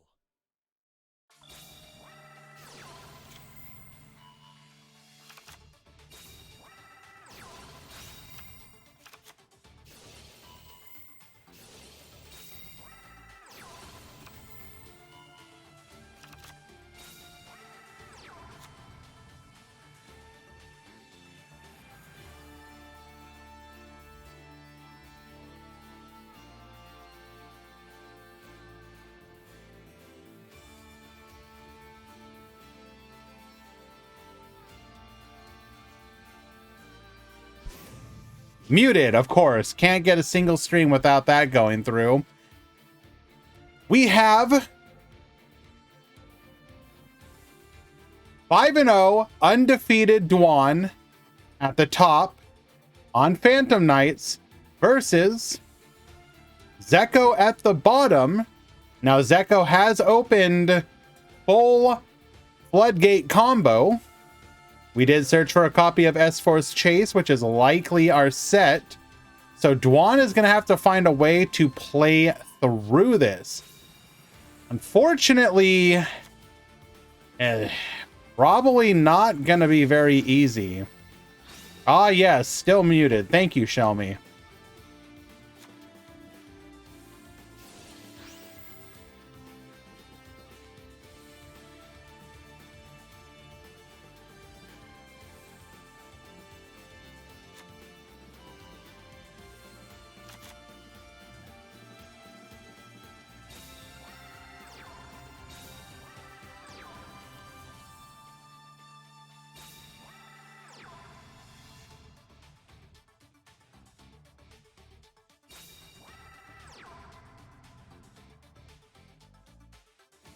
Okay.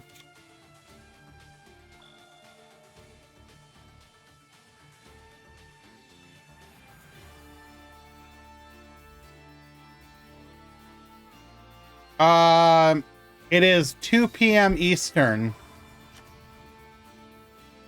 I don't know what time zone you are in. Are you like in the Asian region or something?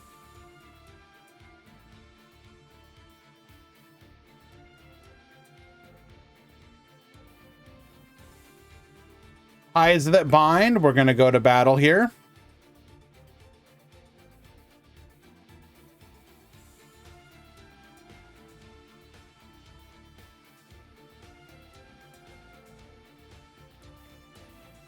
We probably aren't playing Needle, if I had to guess.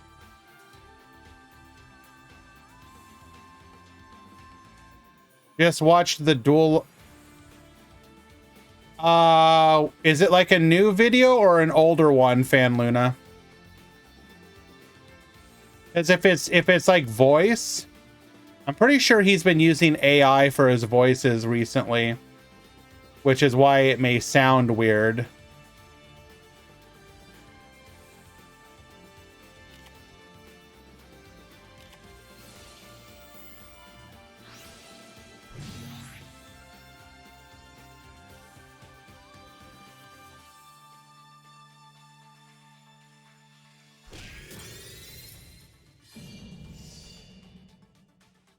There's a lot of information mistakes.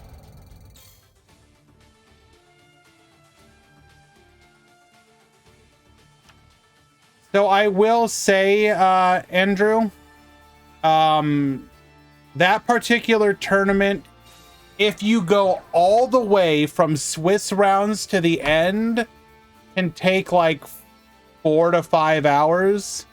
So in theory, you if you started at 9, it could go until like 2 in the morning. But if you just wanted to play some Swiss rounds, those will probably end by like midnight.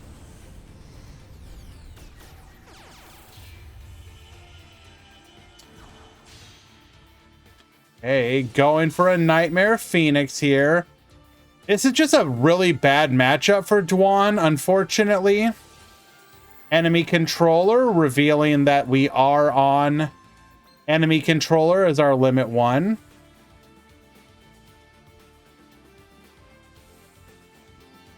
Okay, I just thought I'd let you know. We would definitely love to have you join.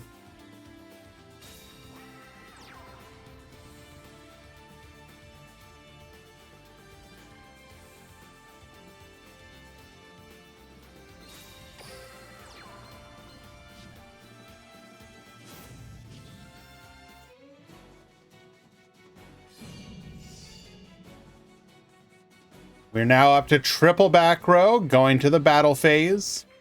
We still know at least one of these is S-Force Chase.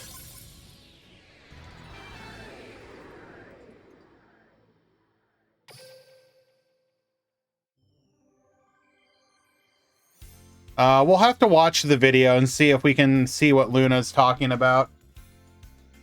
We can check it out after the tournament.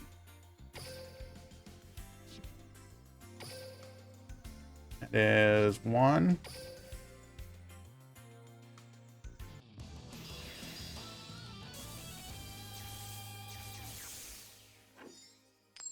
Damn, easy.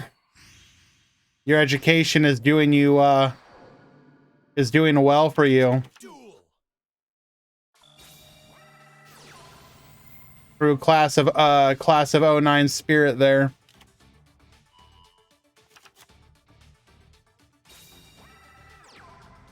Alrighty. Well, this is looking like a repeat.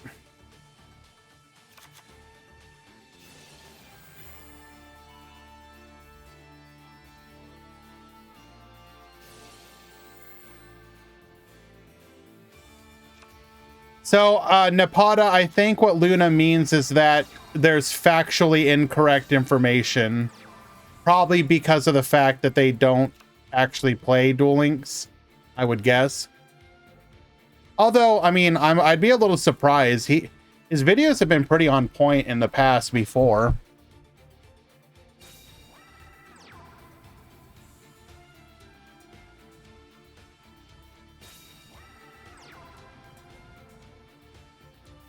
Surely we have an S-Force Chase.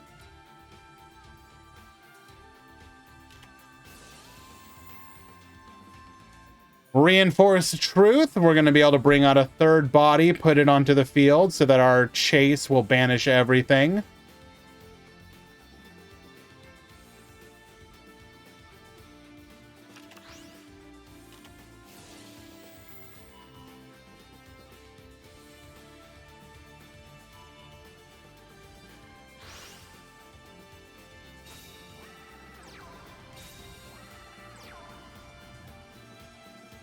That's like half of Duel Logs' content at this point. More than half. That's like 9 out of 10. I mean, hey, it works for him.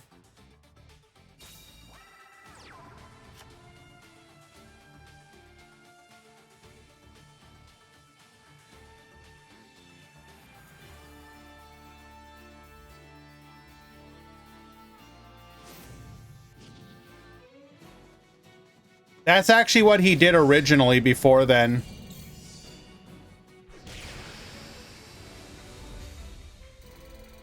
You hate to see it. Dwan! If you could have just dodged this matchup for one round.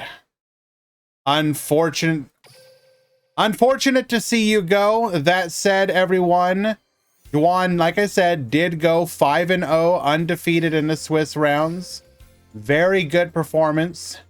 But that particular build just can't handle the S-Force Floodgate.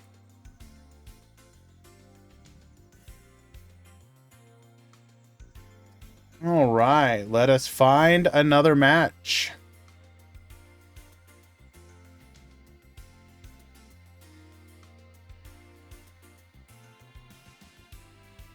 Bum, bum.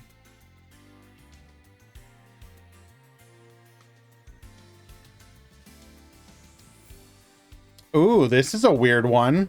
We have a Speed Force in the top 32? Okay, guys. Let's, it's... I did appreciate the fun people had in the Grand Prix SE.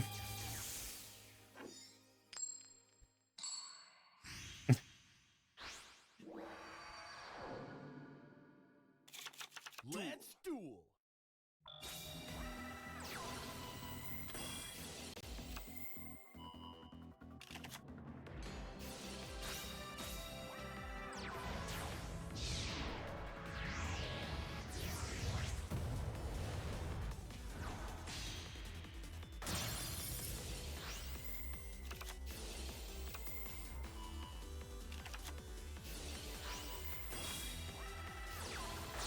Hate S-Force.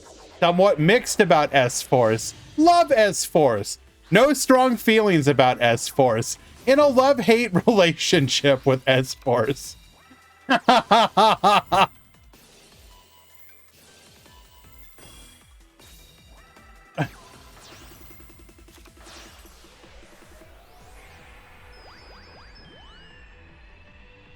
I appreciated that. Actually still able to get our high speedroid Kite Drake here. Would nuke the board, but the Kite Roid is gonna stop that. Speedroid, Fudoki, Madoshi, Hyper, excuse me. We're gonna possess partnerships here. Kite Drake adding a copy of Terror Top to the hand. And we'll pass back to you. Zoroa is gonna be able to bring back the Rilliona. Adding a copy of Endymion to our hand. We're going to get a copy of Possessed Partnerships here. Or Awakening of the Possessed, rather. Going for a Rilliona. Rilliona effect. Bring out an Endymion. Win to the field as well. And we will just go in and get lethal. Any Trickstar in top 32? We will find out in just a moment. When,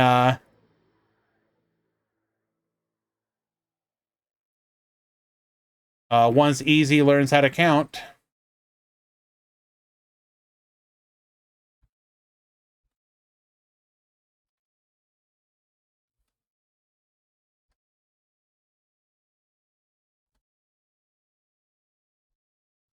Oh, nice. Nice.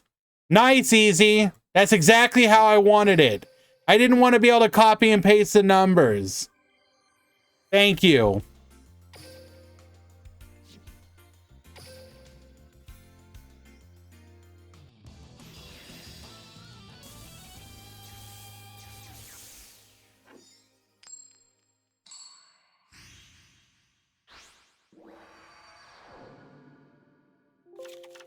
All right, guys. We have the most half-assed breakdown I've seen perhaps ever. Thank you to you, Easy.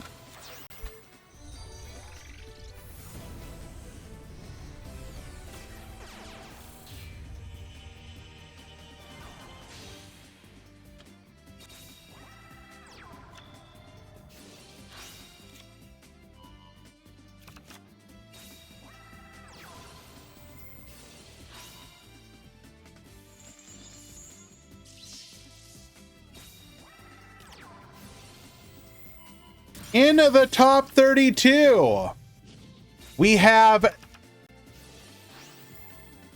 6, I think, Tenyi, can't quite see, 4 Live Twin, 3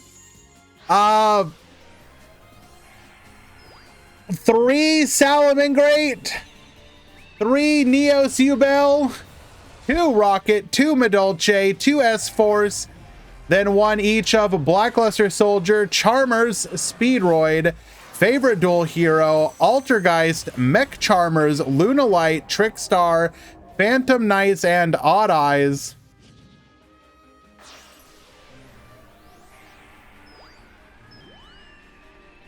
Thank you for blinding me, Easy.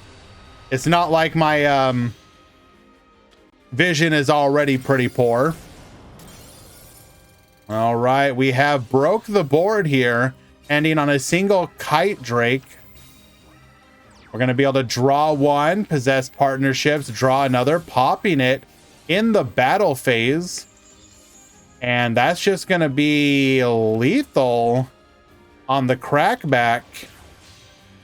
But we're not content to just go in for lethal.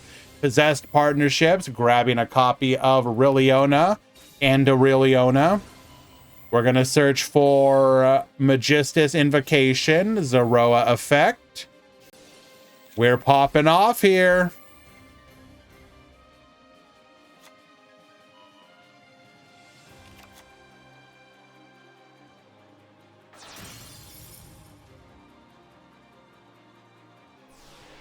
In for a synchro summon. Baram, the Magistus Divinity Dragon. Oh, he's going to pop off and show us everything. Using the Effect Veiler and the Crowley into an Iwas, we're going to go ahead and set one. Attack. Attack. Lethal. Sorry, Thiago. We tried to let you know, but we appreciate you coming in and chatting with us nonetheless, my friend.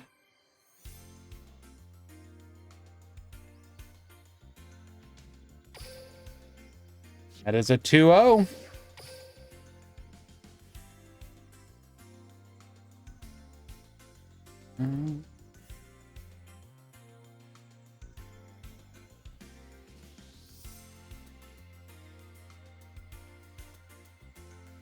Be sure to DM me your deck list built in the DLM deck editor. Thank you.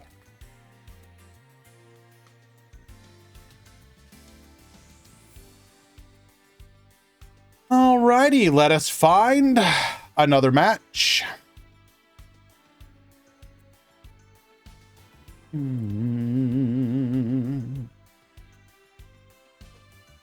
Whew.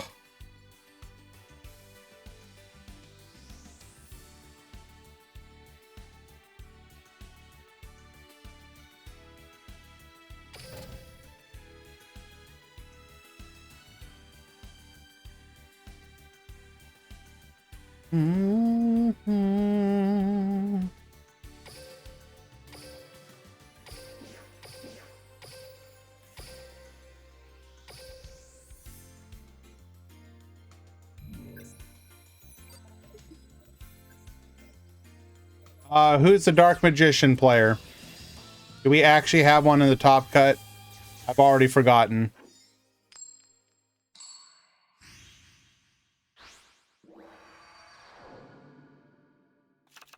Duel.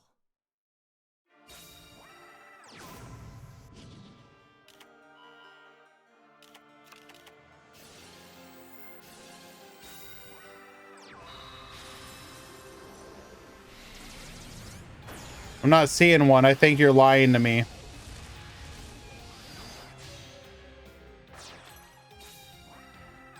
Alrighty, Cosmic Cyclone taking out one of those back row. Book of Moon flipping Evil Swarm over, and then Madolce Mageline. That one back row you have left should be enough to stop this, surely. Glass Souffle into a copy of the Chocolate a la mode. Chocolate Effect, bring forth the Petincessor into a Queen Tiramisu. Get shuffling, say goodbye. Oh, okay. We just hit the only back row that did anything. Let's go. I hate that top 32. I'm gonna delete it right now. I literally find it offensive.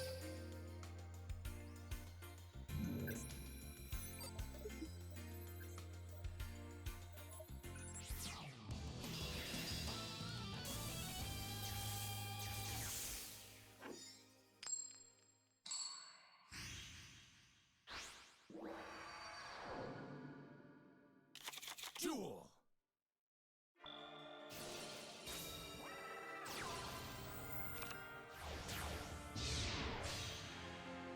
All right. Victinium will be going first this time. We're going to get into the chocolate a la mode. Bring out the mess and gelato, grabbing a copy of Chateau. Boot cake effect into a Mageline. We're going to go for another copy of the glace souffle. Chateau, set one, and pass the turn. Magna Rocket Dragon into a quick launch. Field spell in hand. You definitely hate to see that. We're going to go for a Draco Berserker here. TTH. Wipe the field. Quick launch number 2. Quick launch. Bro, chill.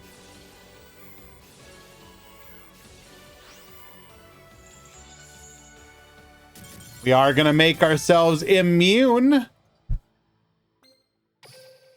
to the Dark End Dragon, and we will get scooping. Easy claps.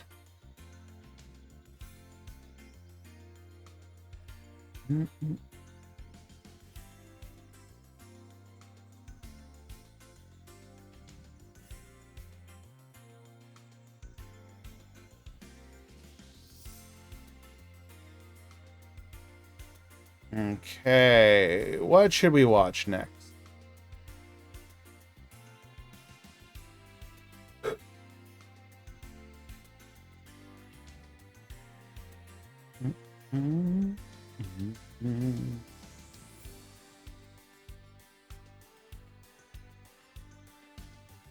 Um.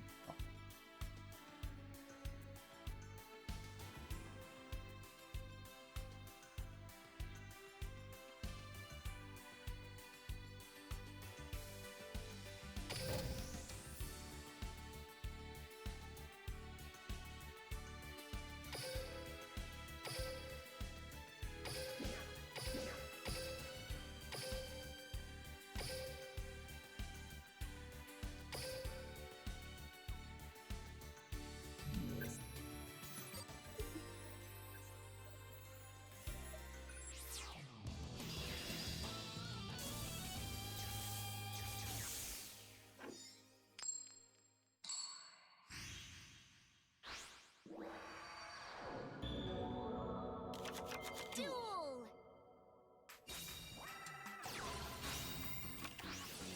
All right, we got Hans at the top. We've got EM Maker at the bottom.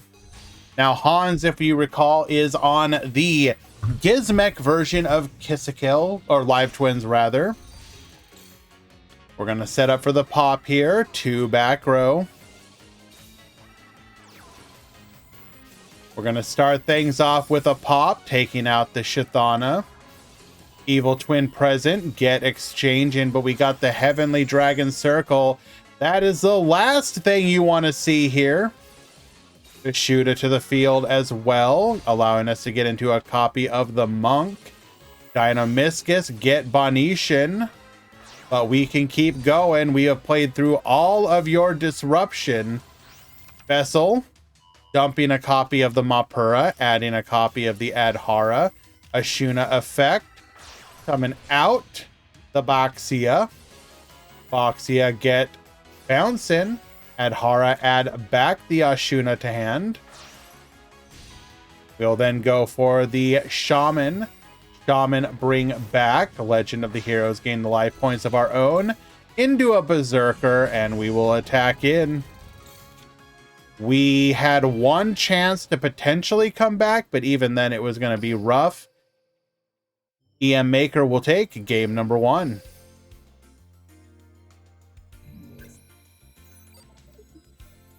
I want Centurions to come to Master Duel so bad. But why? Like, don't get me wrong.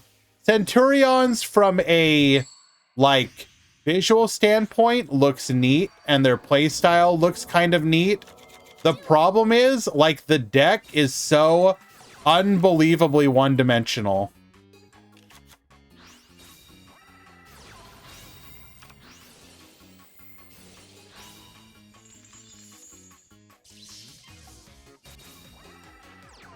Unfortunately, that Effect Veiler is enough to just shut Hans down.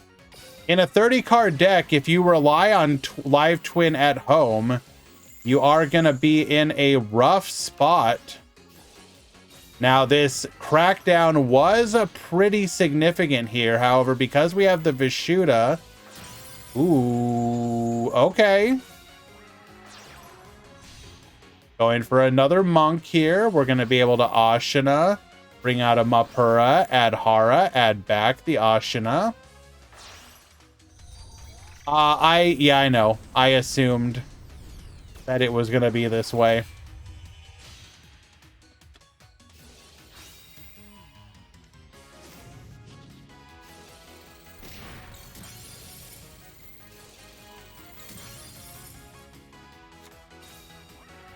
Now, we do top deck into a Leela. That is pretty good. However, we have so many resources in the graveyard. Adhara, Mapura, Ashina.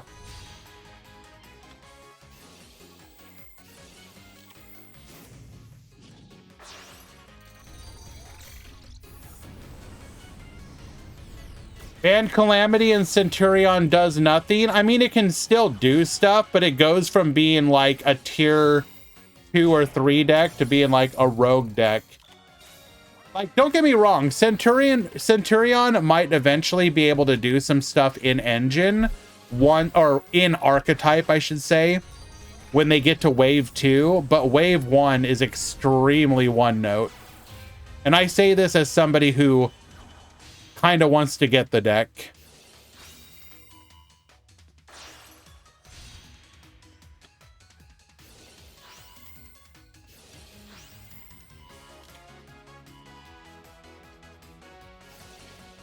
Ashina to the field. We're going to get in for 16, 3k, and pass the turn.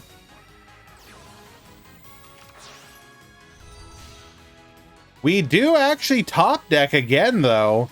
Kiss-a-Kill get searching, going into another Kiss-a-Kill here. Kiss-a-Kill into the Leela, get poppin', and pass the turn. Ashina, bring out a Vishuddha. Get recycling here. Forcing out that back row. Ashina to the field. We will attack in and lethal.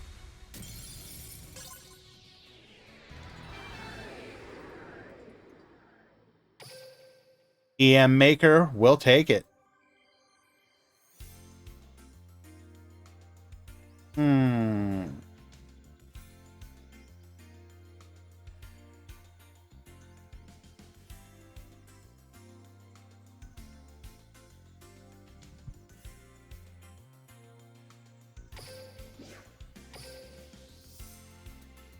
I know this is beating a dead horse, but I cannot stand this strategy Konami has of making every deck that looks remotely interesting just cost like as much as rent.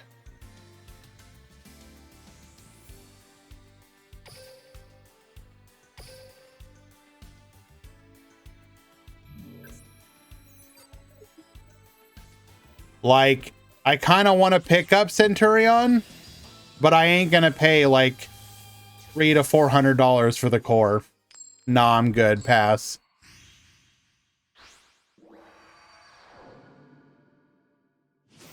Ain't paying that much for like a rogue level deck.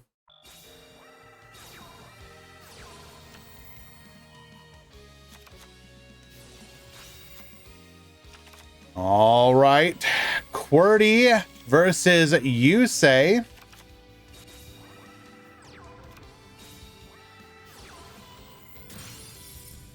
That's a whole Duel Links box. Nepata, that's like 3 boxes for me at this point. I typically spend about 100 on each box.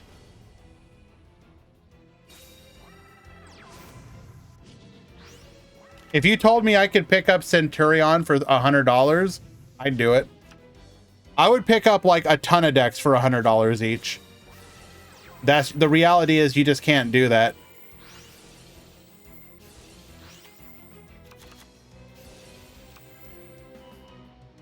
Like the budget decks that they say, oh, like you can play Yu-Gi-Oh on a budget just by like 3 copies of the Trap Trick structure deck. Well, 1, I don't want to, like, you know, go to jail, but 2, like, I actually want to win games. Telling people to buy a structure deck that's going to lose like 70% of its games seems like such a losing strategy. Going for the super polymerization here into Escaridao. Miracle Contact. And a Neos Fusion. We've got it all. S-Force Chase will remove one of those. Actually, wait. We can, oh, because we had 2 monsters, but we can only remove 1 because they're the same name. You can most definitely win names with the Trap Trick structure deck. Okay, but I want to win a lot of games, not like just some games.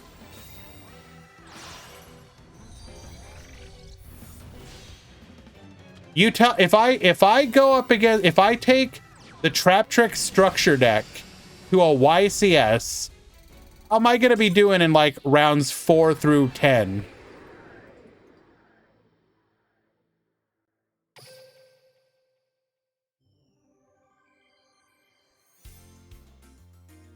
Something tells me, considering Trap Tricks never tops, I'm probably going to be losing.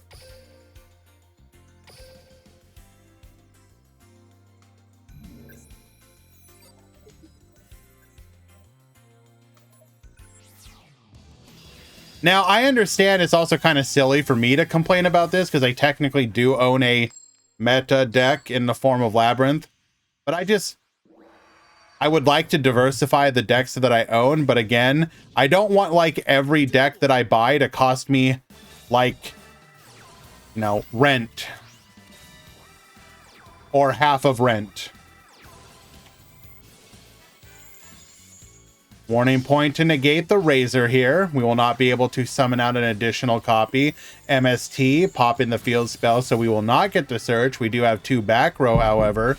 Our top deck is an Elemental Hero Neos, allowing us to grab a copy of Miracle Contact. Miracle Contact, we do have a copy of Yubel in the graveyard. We're going to activate Crackdown, removing one of those bodies. Into a Platina, Platina into a Gravitino, adding an S-Force Chase. We are going to clear and go for the OTK.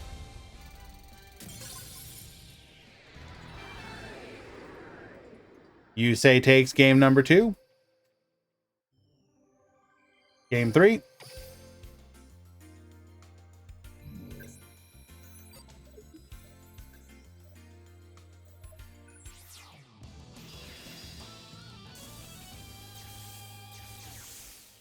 Like, to me, so I'm sure many of you are aware, you have like, oh, what's his name? There's a guy on Twitter. He's also a Twitch streamer, Hardleg.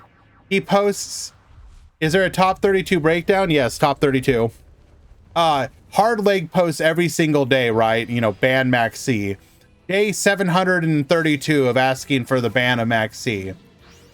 Kind of want to do the same, but just be like, you know, day whatever of asking for the same rarity system as the OCG.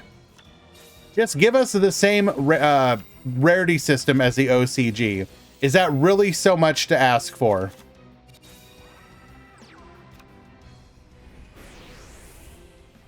I don't understand why this is so controversial.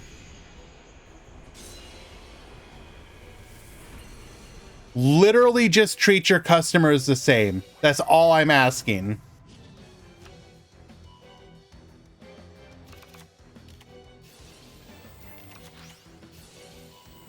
Banning Max C will result in a chaos. In Chaos in Master Duel, a lot of combo decks will be tiered, such as pendulums. No. No, they really won't. Drowning Mirror Force. What the hell out of nowhere, Platina able to revive. We recover fairly nicely, though.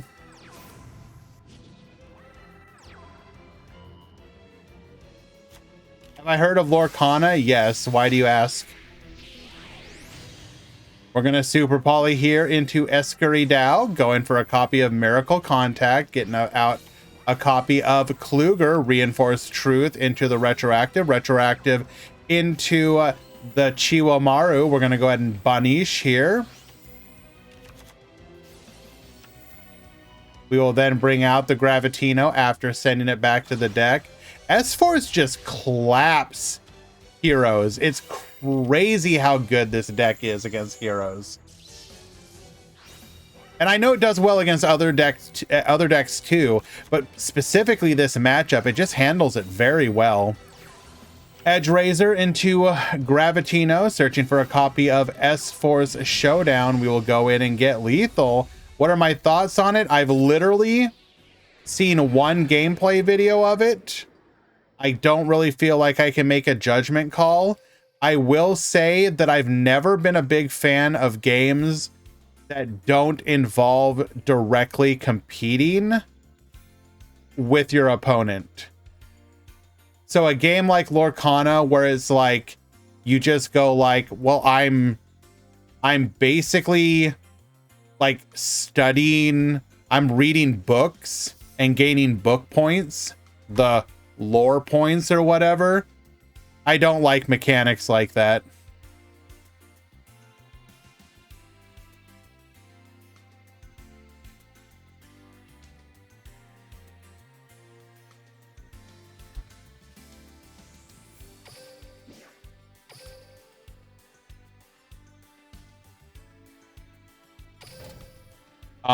That said, I'm really interested to see how it does from like a competitive standpoint. Like, will there actually be, is the game actually gonna have a true competitive scene, or is it gonna be like one of those, this is for collectors?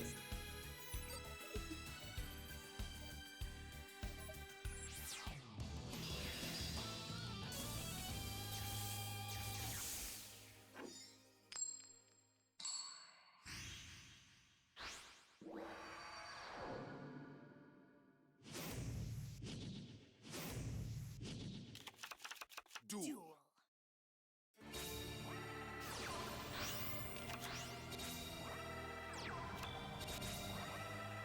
Wait. This is the wrong one. I didn't want to watch this one. Sorry.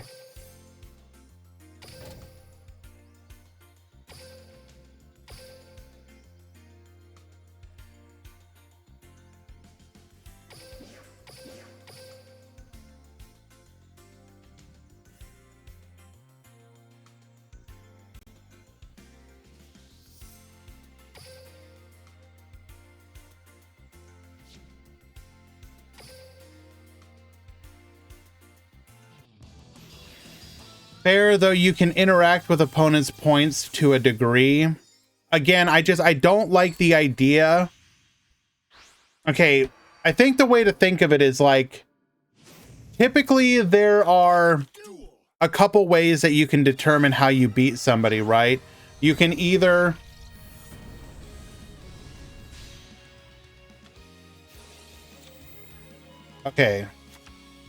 you can either diminish your opponent's life points, their deck, whatever, right? I don't like it when the game's winning condition is basically like a third party thing off to the side. Whether that is like a pile of gold that you can like go and grab a pile, you know, a piece of gold from the pile. And it's like, if I can't directly stop you from getting the gold or whatever it is, the resource, if I can't directly stop you, I don't like that, because you can basically ignore everything I do and just go like, and now I'm just taking the resources. And if I can't literally like put my guys in front of your guys or whatever to stop you from doing that, if you can just basically ignore me and go like, and 1, 2, 3 resources and I win.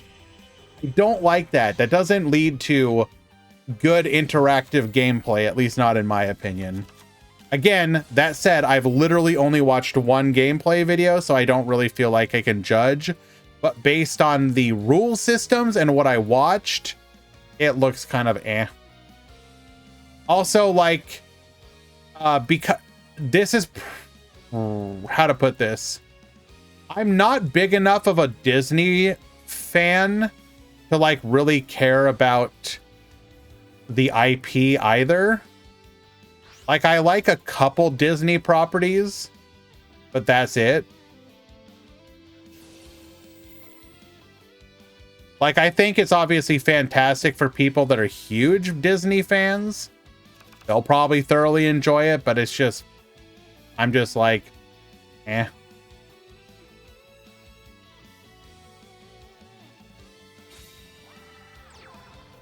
Bring out a copy of Meluseek here.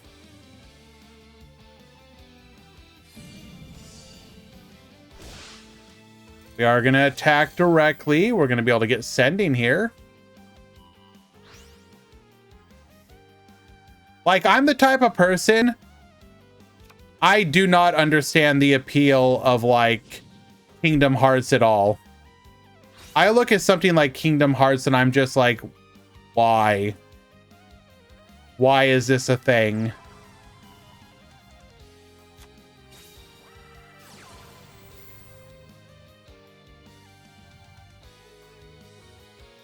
Activating Miracle Fusion here. Banishing our Liquid Soldier here. We're going to be able to again do a copy of Brave Neos.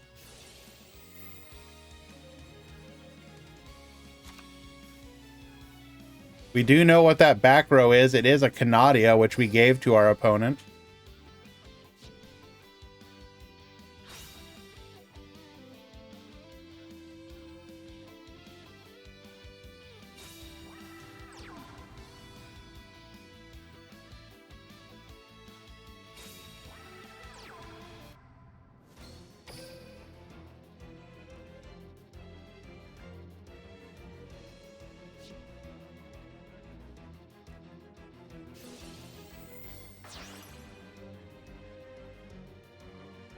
This was a pretty big mistake, wasn't it?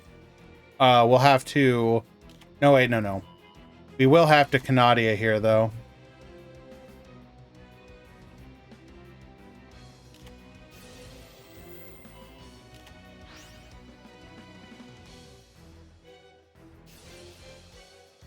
Why do you assume this Geist player is losing?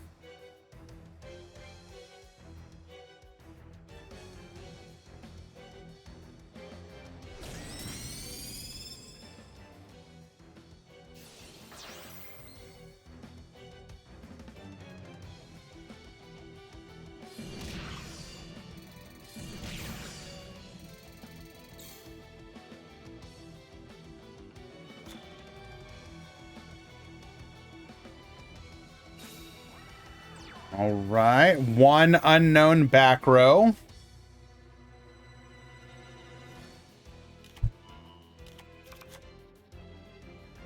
Ten packs of the first box in the starter deck. That could make it a little bit rough.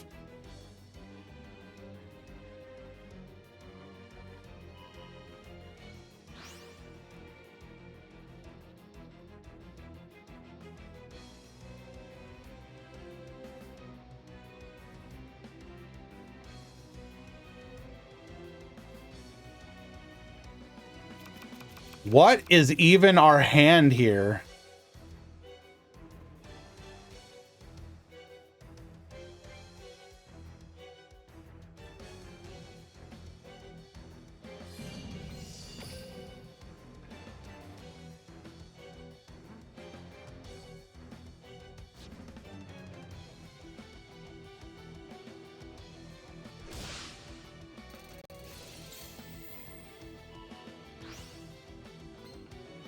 Sending the Terrors of the Overroot to the graveyard.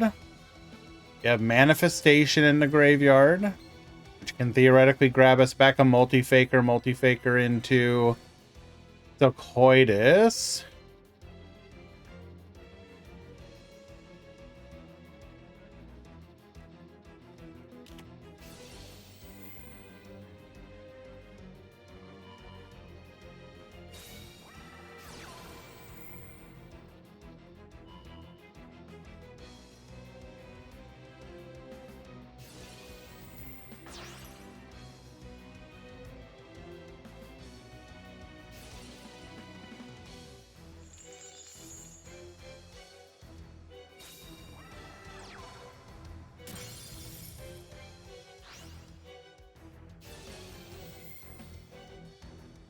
We're gonna go ahead and Kunk to stop this attack here.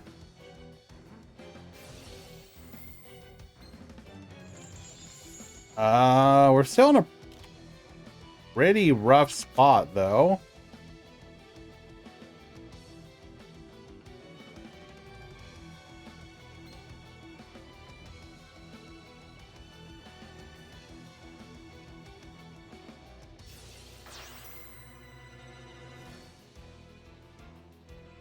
Because, yeah, now we just have lethal. Attack 1. Attack 2. And Stratos for game.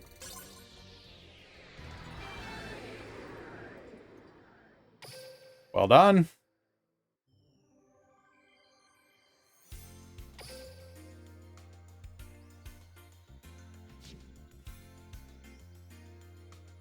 Game 1.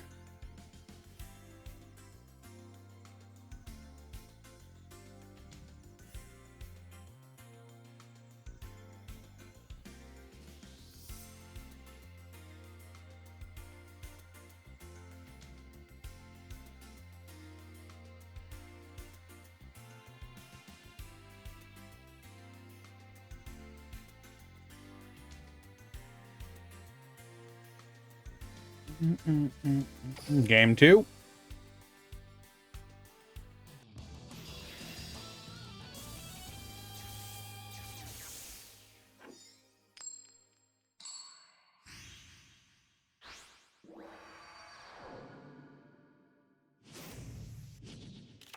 Duel.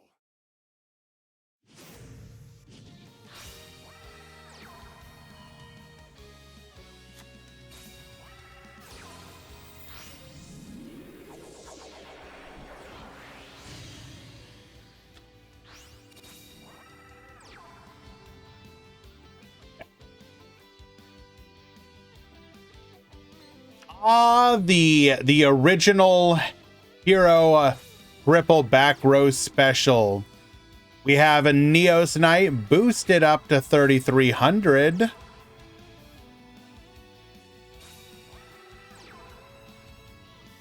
Bring forth the Meluseek.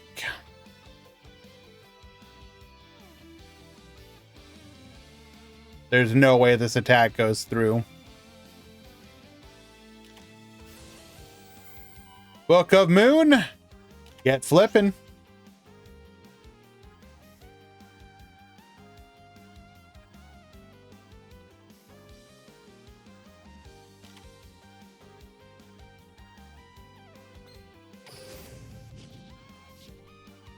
This truly is my favorite duel. Sending a copy of Liquid Soldier and Elemental Hero Neos to the graveyard.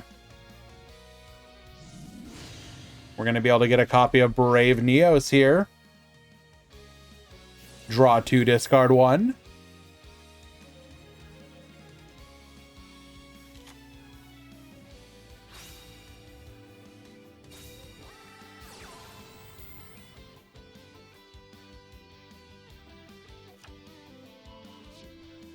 Ooh. Ooh, we're about to get a big, juicy Stratos effect here.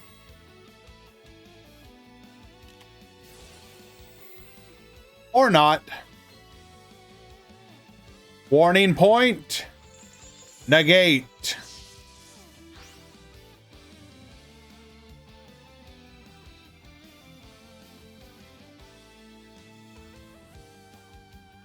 I unironically think Konami doesn't want Altergeist to truly be good for the same reason that originally they nerfed spellbooks. If you remember, they said that they nerfed spellbooks because basically people didn't like playing against it. I think it's literally the same thing here.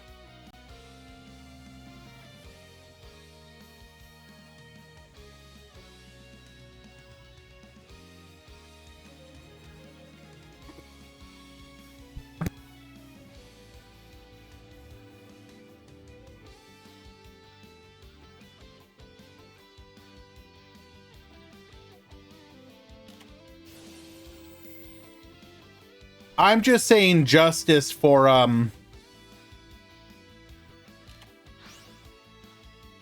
Altergeist.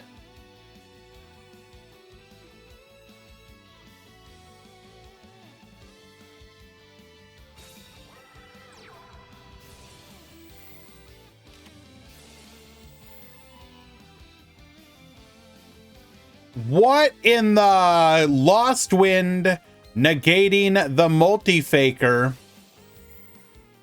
You will not be summoning out a card from the deck. We're going to chain our manifestation here, bringing out a copy of the Meluseek.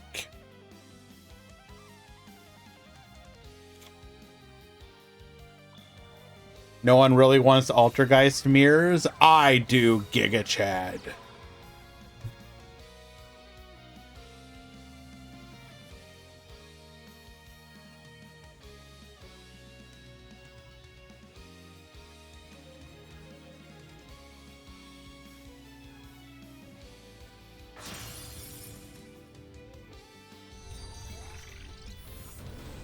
They could just give us some of the combo pieces. Let it be the combo Altergeist. More mid-rangey version, I guess I should say. We are going to be able to reset our Lost Wind here.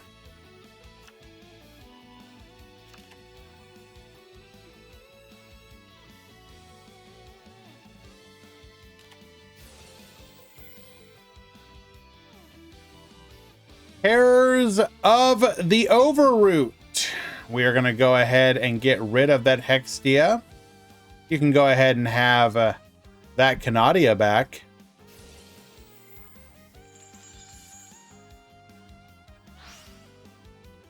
Wait, but why though? What did we add back to? Ah, because we added Marionetter. Got it. We want to be able to use that.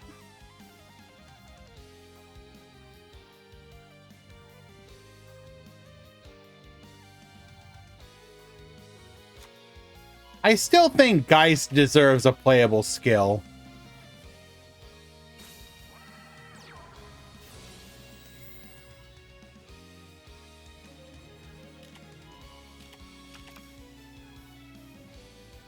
Like, I don't think any deck should just not get a playable skill. Okay, I'm okay if there are multiple ways to play a deck, but if a character is not the optimal choice for their own deck, I do think that you've messed up.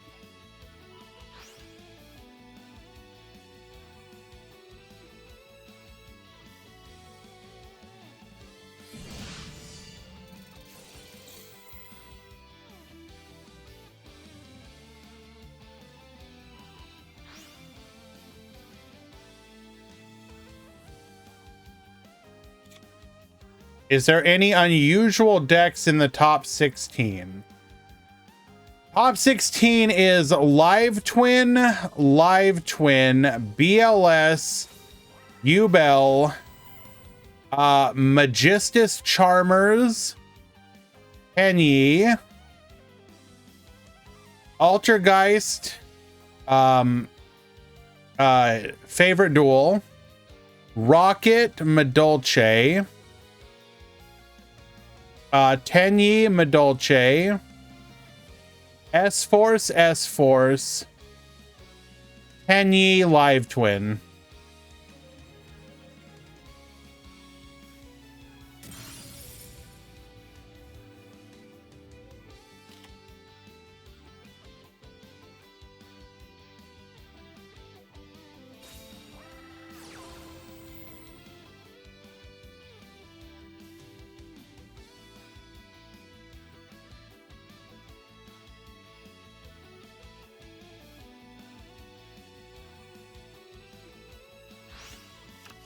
Fortunately, we are just getting overwhelmed with resources here. Or bodies, rather.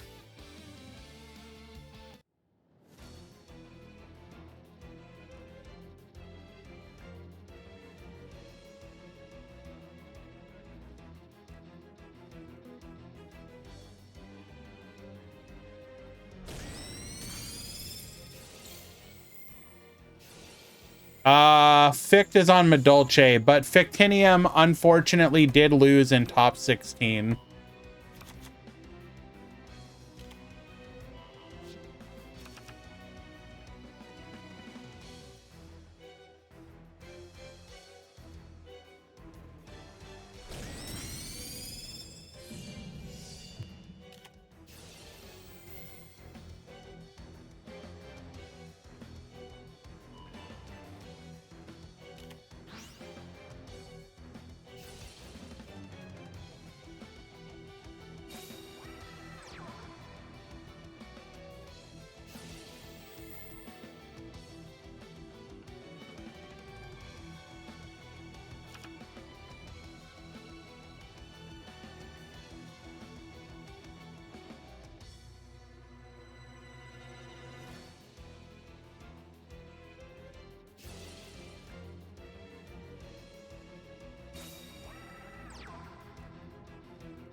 Duel!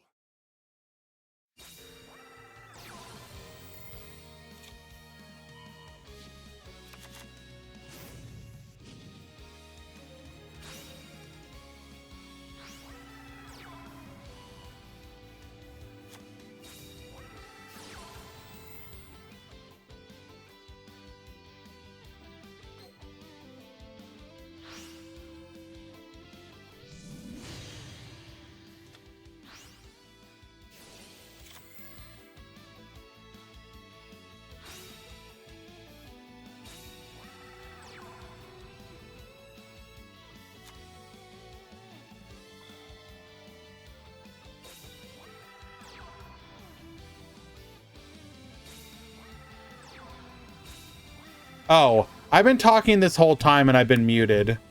Lovely. I guess that's what I get for not having the camera on right now.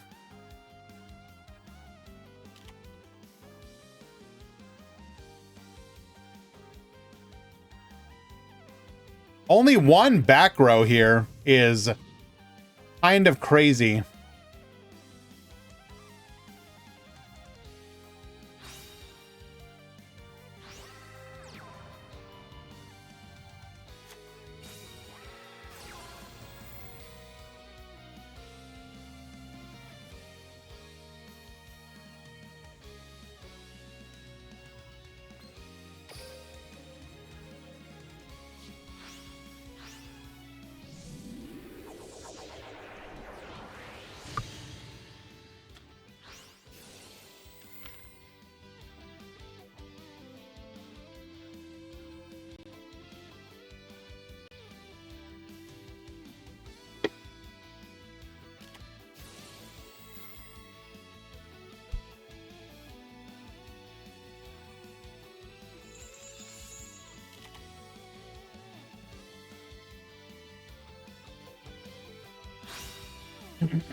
Looks like they wanted to activate multi-faker here.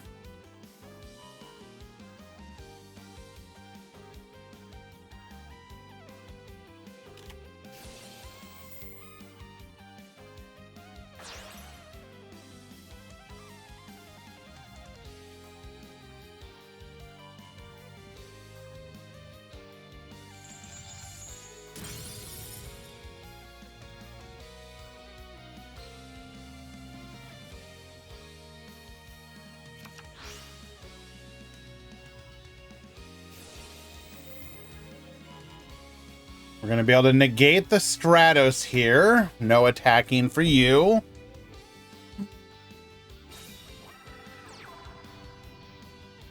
Stratos number 2. I'm going to be able to force out that other back row. It is a second copy of Warning Point. Rocket in top 16. I believe there was one. Let's double check. Yes, it lost though.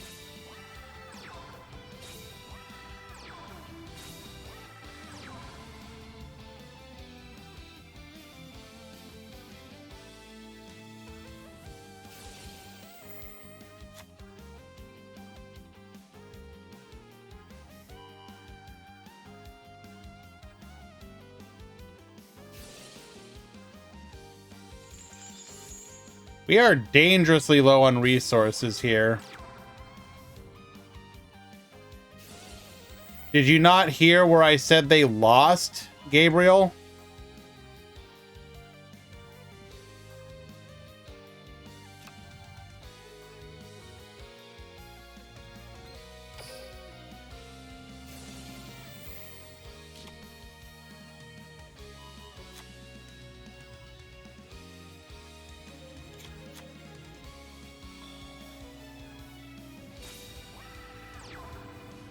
So we drew a back row.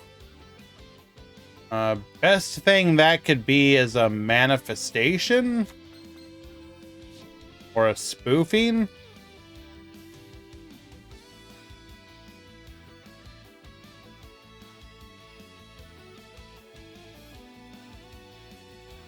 Ubel has more. Ubel is easier to play and has like a higher potential payoff. Favorite Duel has a bit more control element to it.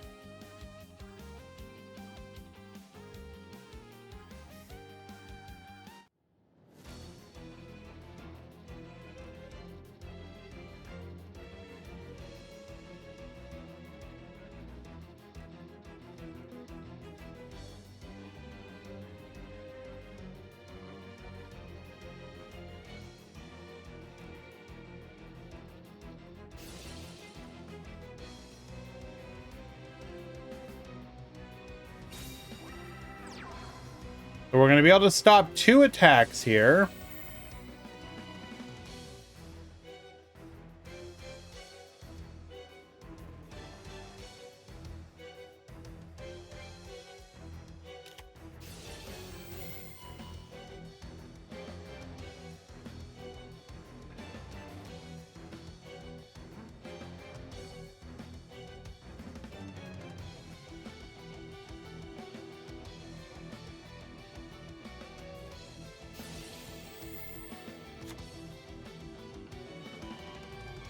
The problem with playing in King of Games is the same problem. Oh, this is rude. It's the same problem as playing in Master 1, etc. People don't take it seriously. So as soon as you have any slight advantage, people will just surrender. The whole point of playing in Legend is because people want to win. Because people want to win, they will try hard way more.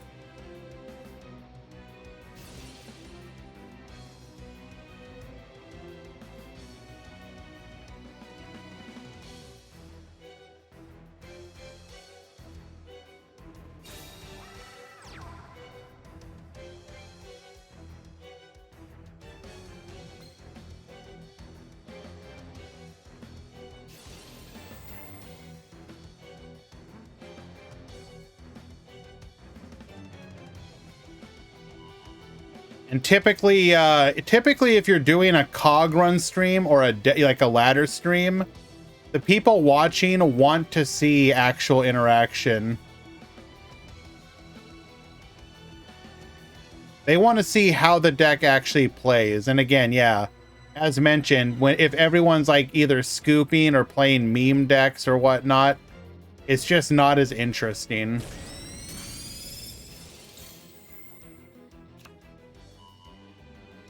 Will this match end before maintenance? Probably not. Unlucky.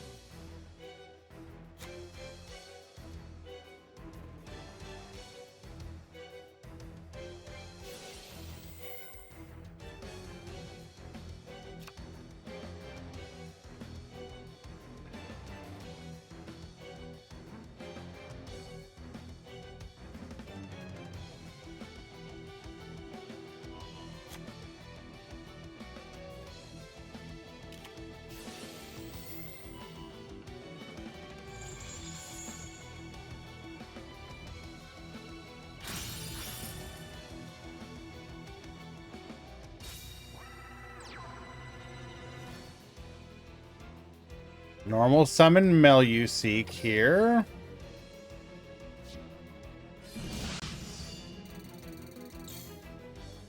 Gonna be able to send the Neos. Both Brave Neoses are in the graveyard. We have access to 1 more Neos in deck.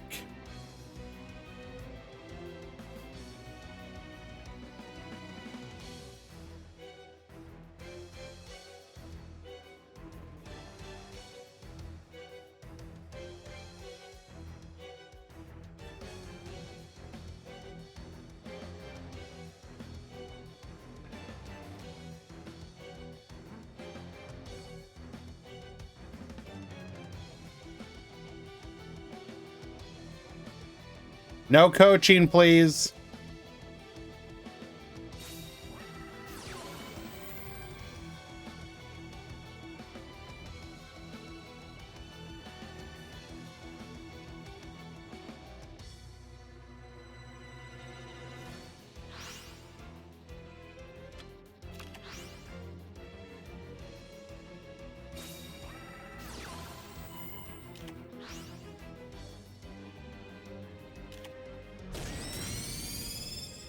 Battle! Flipping the Meluseek face down after being coached by chat. We're then gonna double Stratos attack. That will be lethal.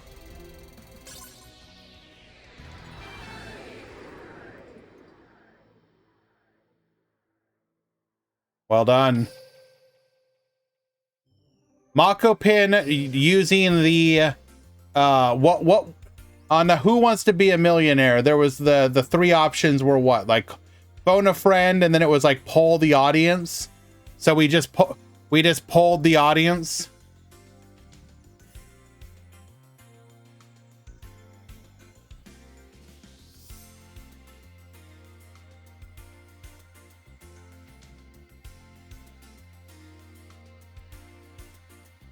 Harris and Mako Pin, your match is live.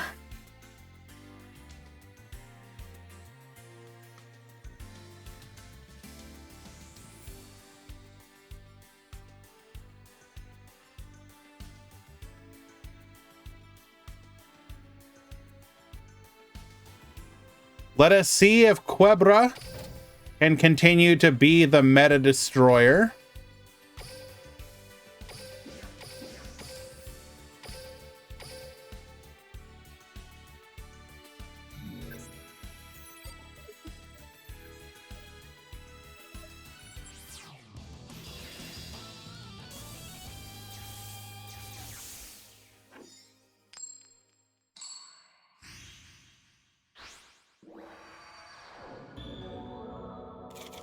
Duel.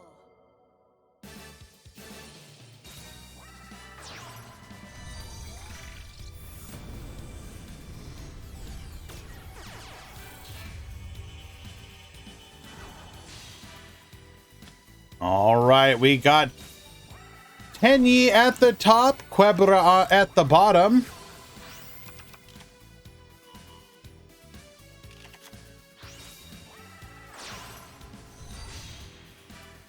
A face down monster would be treated as an Altergeist if you used it for material for an Altergeist fusion.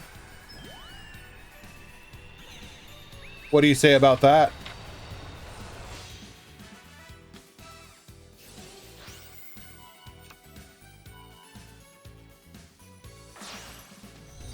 Yeah, but what if we did?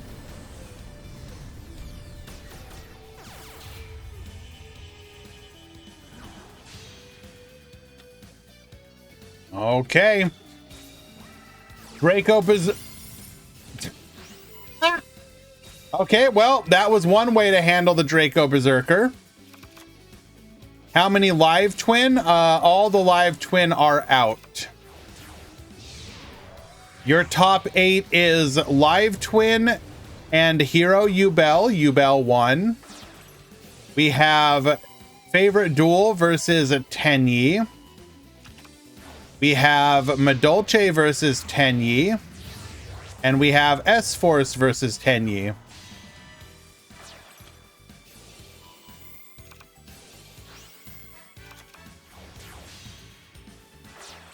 Tiaramisu, non-targeting, get spinning. Food cake into Messengelato, and that will just be lethal.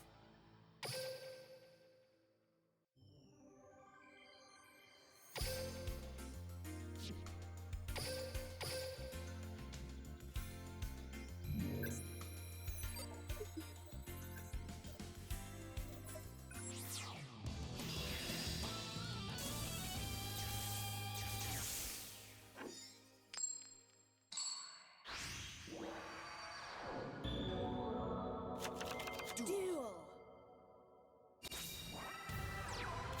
Ripple sets to the back row and then passes to EM Maker. We're going to go Fishuda, spin one of those back row. Vessel for the Dragon Cycle, sending a copy of Ashina. We're then going to go add Hara to the field. Ashina, bring out another Vishuda. Into a copy of Baxia, get spinning on both those back row. We have an IDP. Get Bonishan. But we should still be able to just put lethal on board.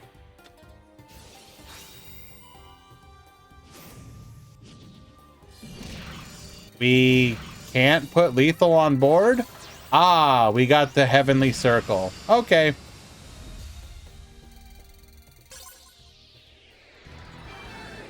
Game 2.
All right, Tenyi going first once again.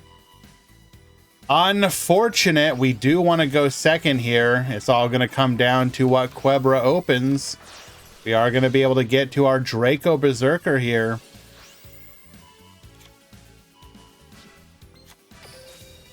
You do have the Mapura. Can we get to the Shithana? We do have the Shithana. Okay.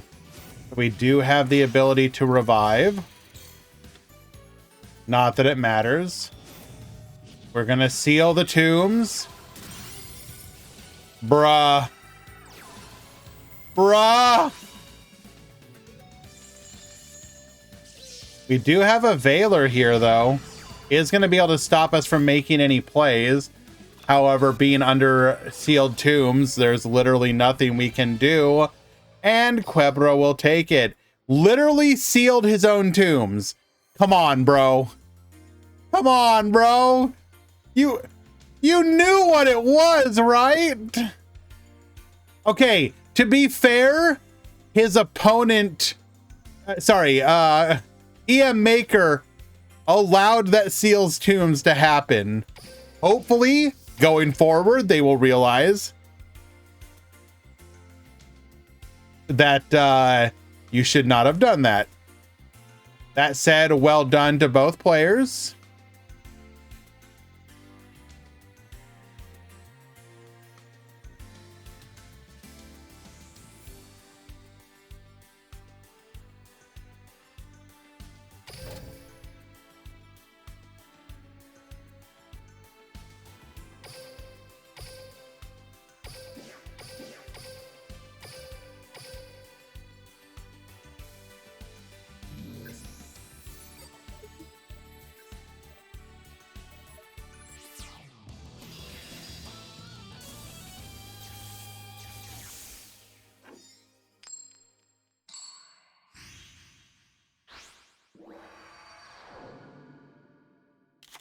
Duel.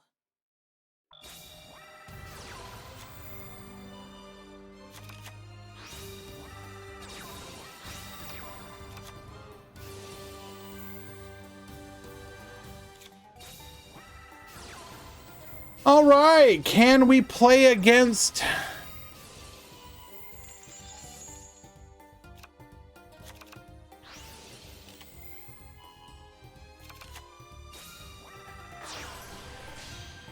Going for the Draco Berserker here. We are able to attack in. Attack 2. That's a big boy. S-Force Bridgehead searching for a copy of Gravitino. We are going to set one and pass. Chithana into a...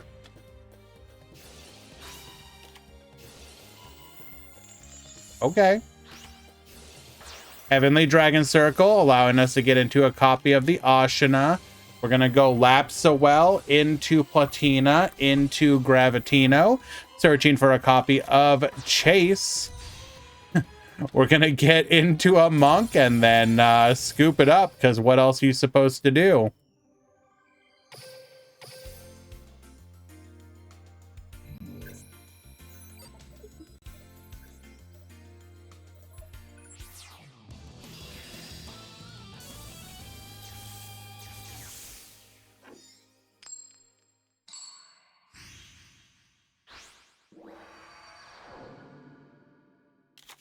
Duel.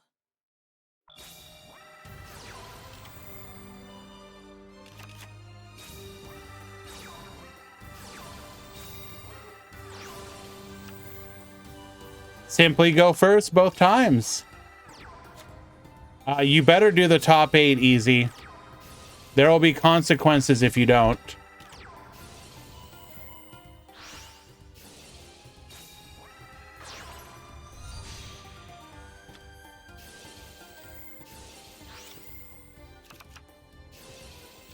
This is just like rude.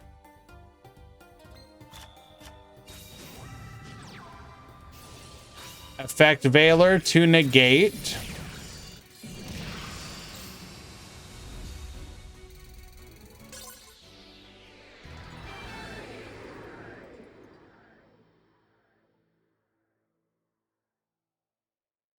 All right. Nothing much to learn there. Nah, Koopf. Thank you so much, my friend. Take my Prime sub and give me the prize pool. You know what? Fair trade. Just make it to the grand finals. Not asking for much. But on a serious note, thank you so much for your support, my friend. Very kind of you.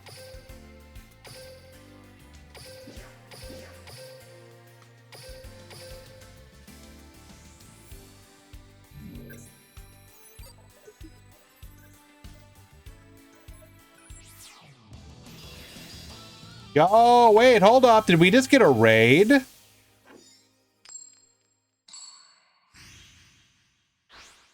Marcus? Duel. And what were we doing? Let's go check. Thank you so much for the raid, Marcus. That is very kind of you. Go check you out. What have we been doing?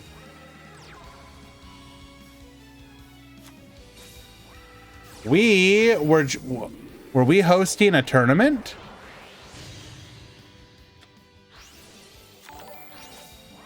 Or is this like a league? Ah, this looks like some kind of league. Like a war of some kind.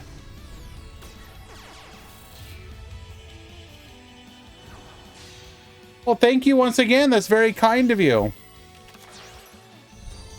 You gotta follow, my friend.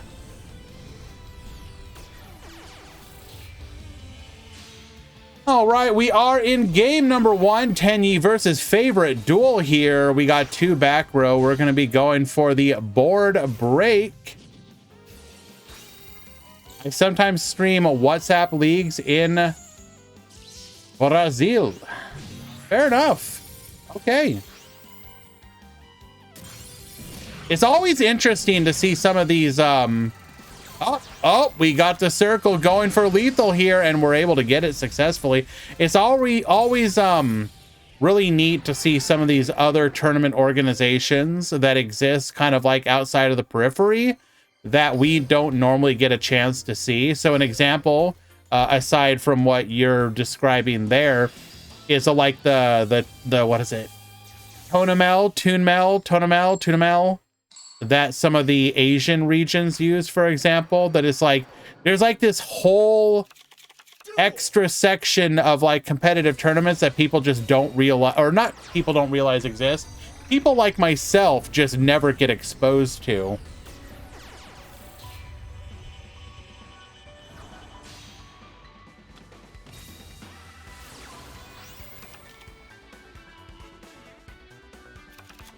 All right, we have Tenyi going first this time. We're going to go and build a board, bring forth the Mapura, allowing us to get to the Shaman, sending the Heavenly Dragon Circle. We will be searching for a flawless perfection here.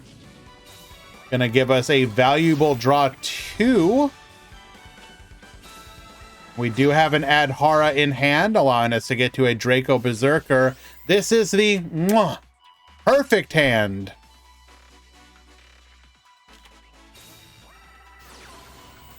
Well, starting off with an MST, that is a fantastic beginning. Wait, hold up. Bro.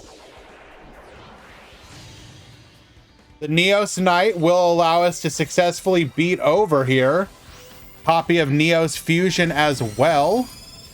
Chithana effect. Get poppin', Neos Fusion to pop. And we leave the Draco Berserker on the field. I guess it makes sense because now we have to get rid of it if we want to bring one of our high levels out. Errors of the Overroot is going to negate here. Book of Moon putting it face down. Vishuddha gets spinning. Ashina to the field. Bring forth another Monk of the Tenyi. Adhara effect. Add back the Chithana here. We will be able to get into a copy of the Shaman. How did this happen? Wait, hold up. We were in such a commanding position.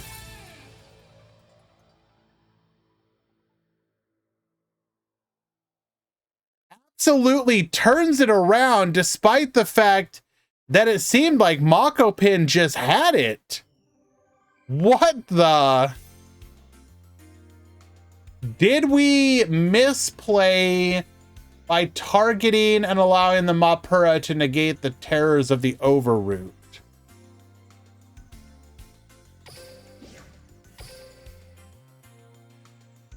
Should have made Molnios, sure.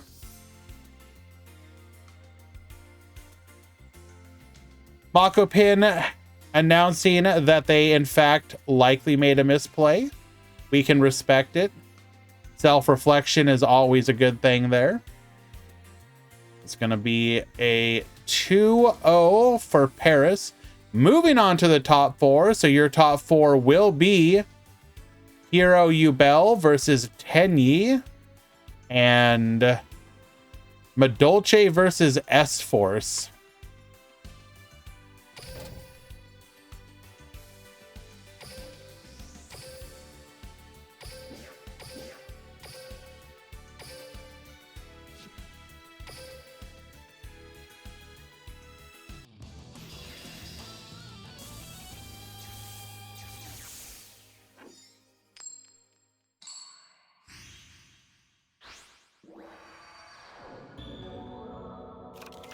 Duel.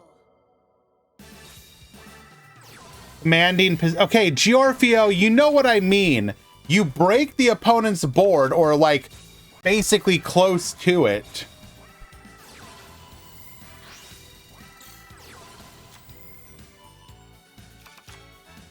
Madolce, not Madolce, Tenyi literally had the perfect opener. Like, literally could not have had a better opener, I believe. And we managed to crack it.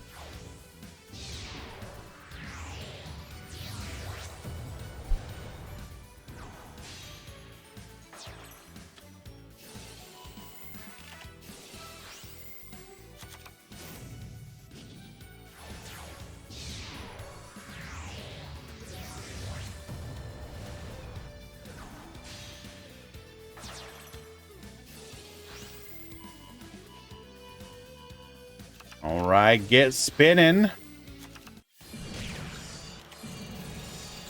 Reinforce the truth. This will keep it from being lethal.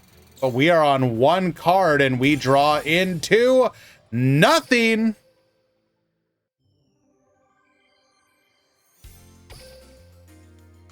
Game number one.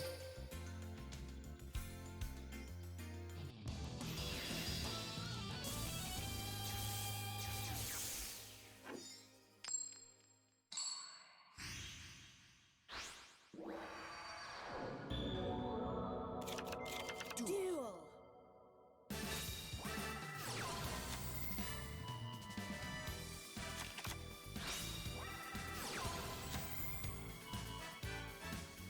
Okay.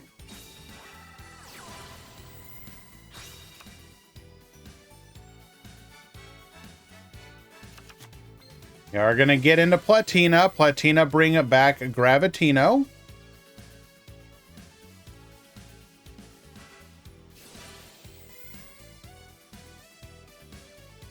Put music? What do you mean? What music?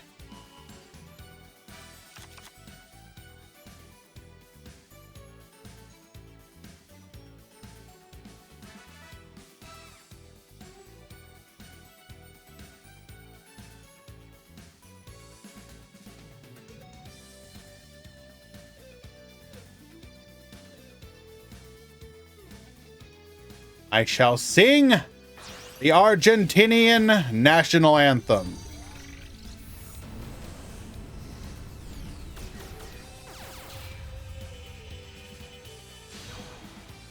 Going for the S-Force, Justify here, set 2 and pass the turn.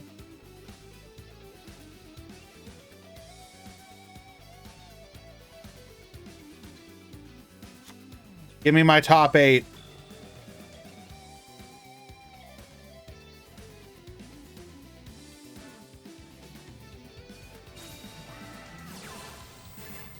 We're going to start off with a copy of MST, hitting an S-Force Chase. Oh, my Jesus. Hitting the other back row.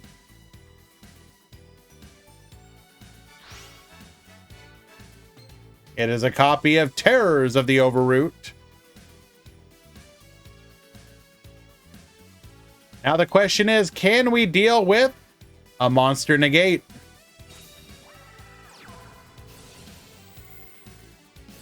Mageline.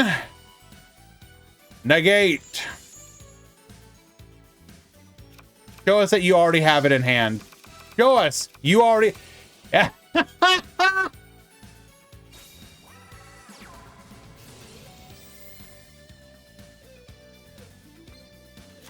Heading Cesor to the field.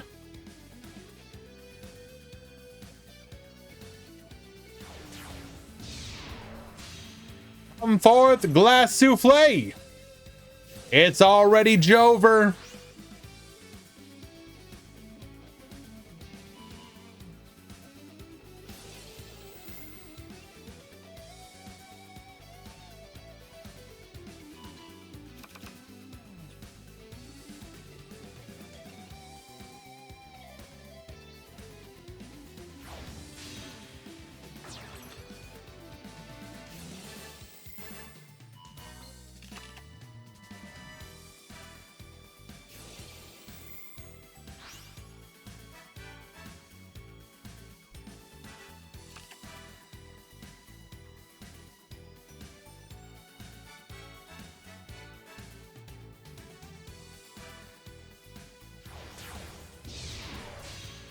Into the Queen Tiramisu. Show us the negate. You know, Valor in hand.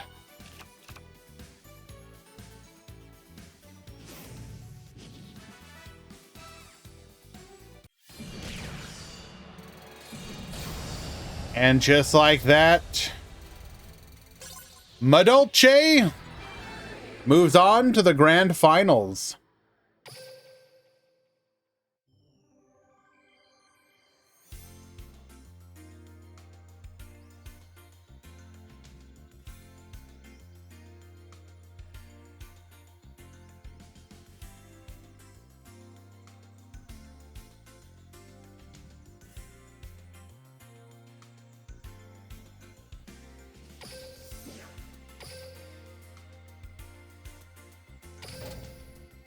This is in fact no side, yes.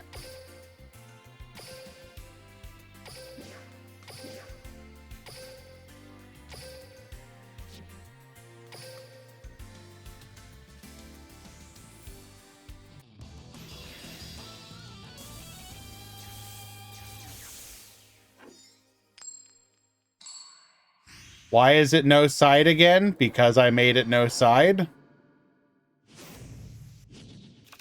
Duel.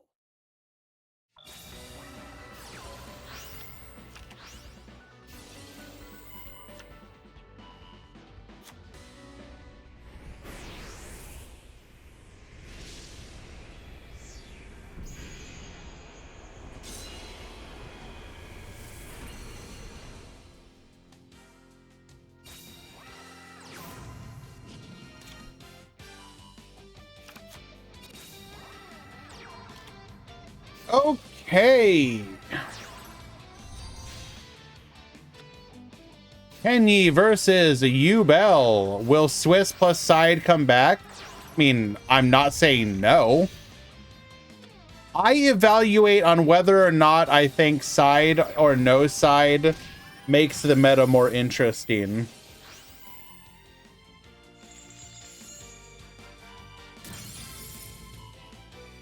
And in previous metas and including the one just before, like, if I see one deck is dominating too much, okay, you have to understand, it's like it's a weird, not a weird, it's, you're trying to both represent the meta of what the meta actually is while also keeping things interesting and not just being like a one-sided sack fest. Meta Weekly is with side because that's what it always is, and I have no control over that. Well, I kind of do, but I prefer keeping it what it's always traditionally been. I can be a little more fluid with something like into an elemental hero Gaia here. Interesting.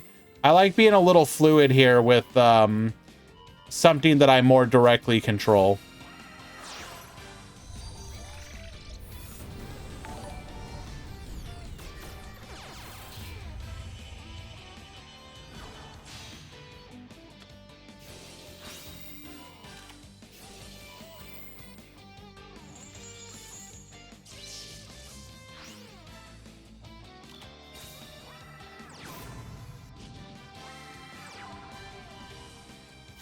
Okay. We're going to go Neo's Fusion here, get Sending. Effect Veiler to stop the burn here, get negated. Successfully destroying. Piercing the field and leaving our opponent on 900. Vessel is the last card you wanted to draw here. Beam will take game number 1.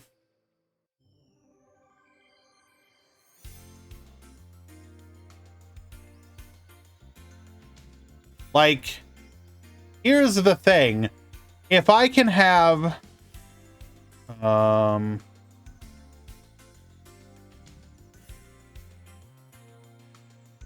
me pull it up.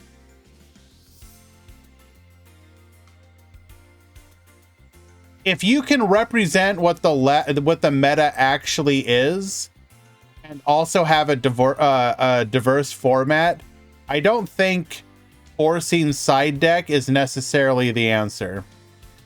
I like side deck most of the time, but I also have to be willing to admit when a meta is fairly good. You know what I'm saying?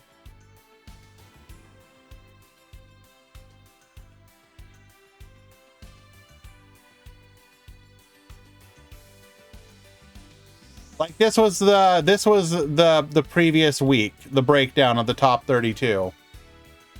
Like, what are the complaints? What complaints can you possibly have here?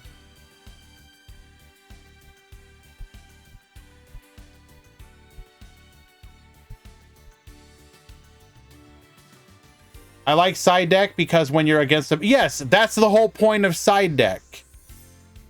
I agree. I also like that as well, but you have to wait for every matchup. And again, I hate to be defending no side deck.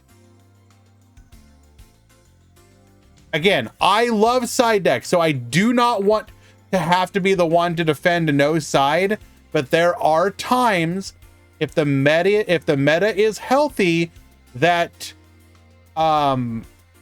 you just have to be willing to accept that you have some bad matchups, or try and include stuff in your deck list to deal with them.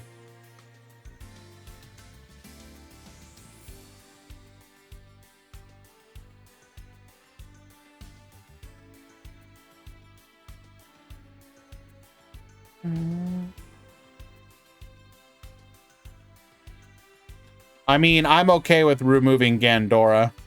I like that deck, but bork that deck.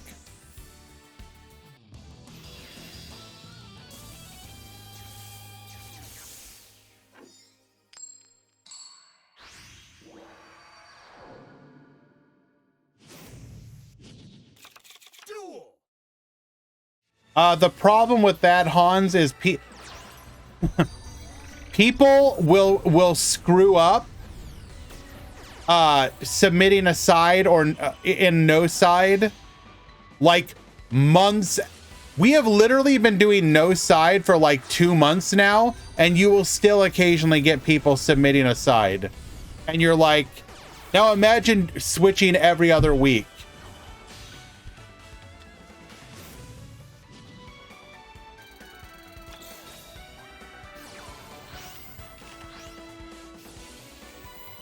All right, Paris is going to end on Shaman Monk Pass. Interesting. Brave Neo searching for a copy of Neo's Fusion here. Taking out. We are going to get poppin'.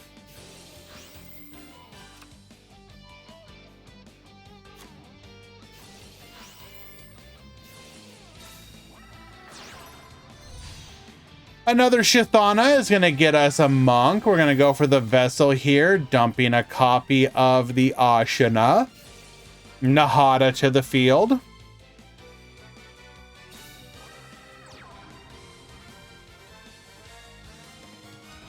I think side is really good in scenarios where the siding patterns diversify the meta, is basically how I stand. And there are times where that is true, and there are times where that is not true. If you're legitimately in a tier 0 meta and siding can potentially make it like only an extremely solid tier 1 where you're still getting a fairly accurate representation of the meta, but things are a little bit more fun, then I think it's okay.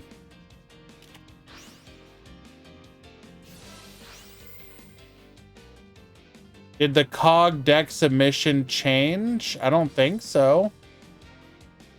Did you check to make sure it's not in a different part of the Discord? There should be one called Speed COG Proof. Wait, why is it hidden? That is I will...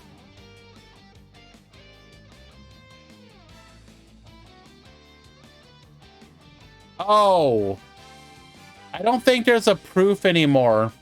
You just post your deck along with your proof in the COG channel now. Yeah.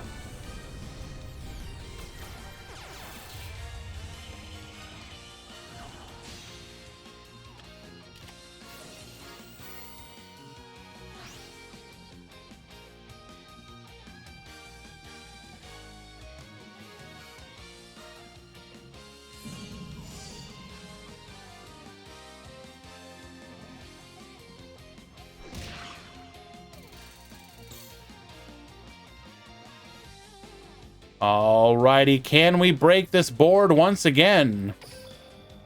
We do have a Shithana and a Mapura available to us once more.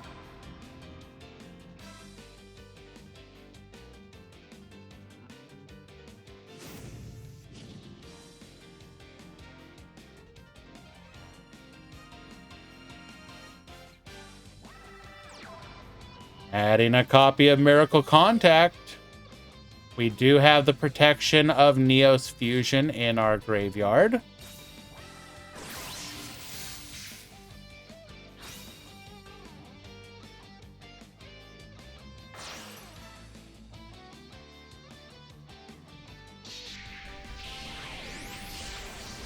Super polymerization into a copy of Elemental Hero Gaia. Get reducing.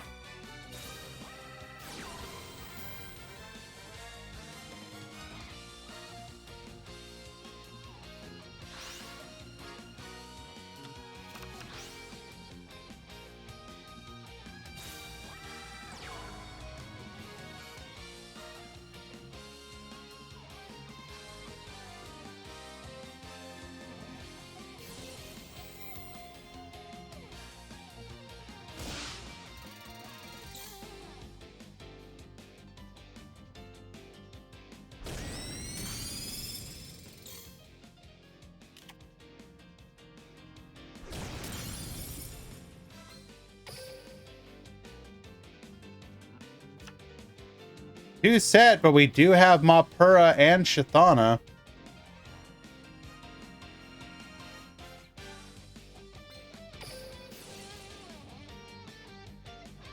And access to Vishuddha. A warning point here would be devastating.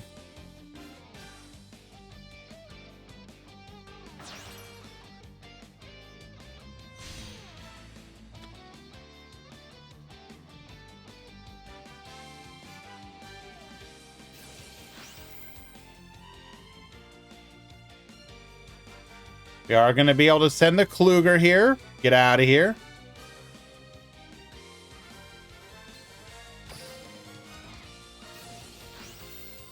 Nahada to reduce.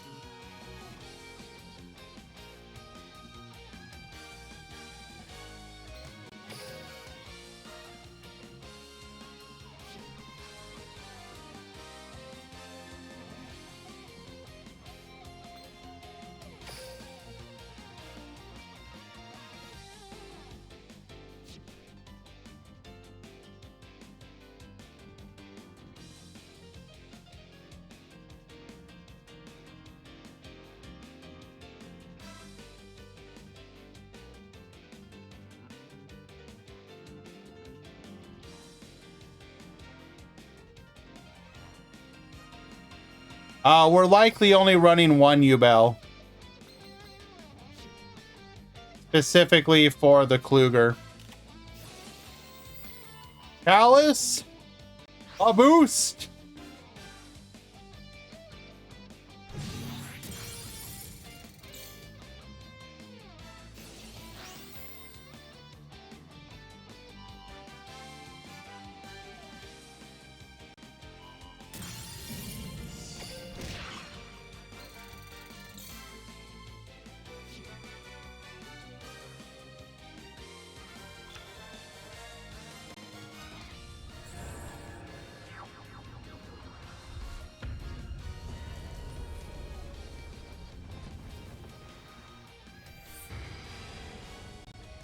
Wait a second. No, this... Wait, no. I was thinking of the wrong deck. I was thinking this was favorite duel. Oh my god. Bro. I forgot this was... Yeah. No, I thought this was favorite duel for some reason. Oh my Jesus.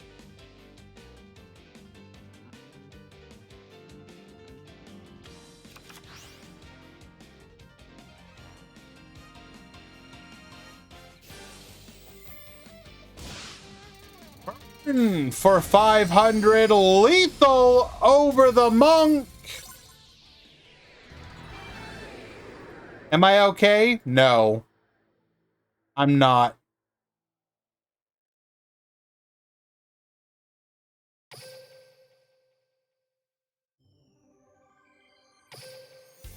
That is a 2-0 victory. Bluebell will be going on to the grand final. Well done.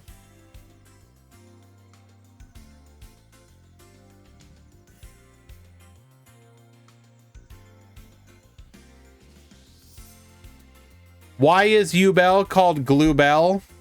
It's making fun of the fact that the skill makes it like very easy to play. Easy, by the way. When can I commission a Ubel eating glue emote?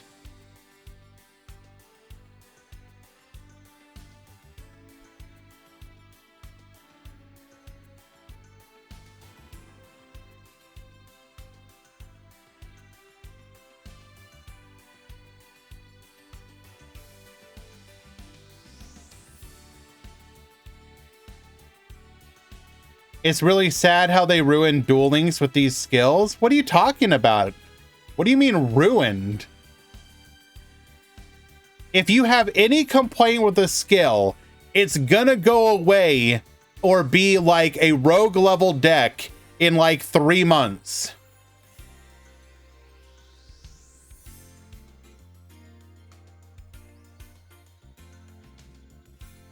Everyone hated Hero Alliance. Now nobody cares. Everyone hated, you know, Spell of Roses. Now nobody cares. Like, it's just, it is what it is. It ain't a problem. At least in my opinion.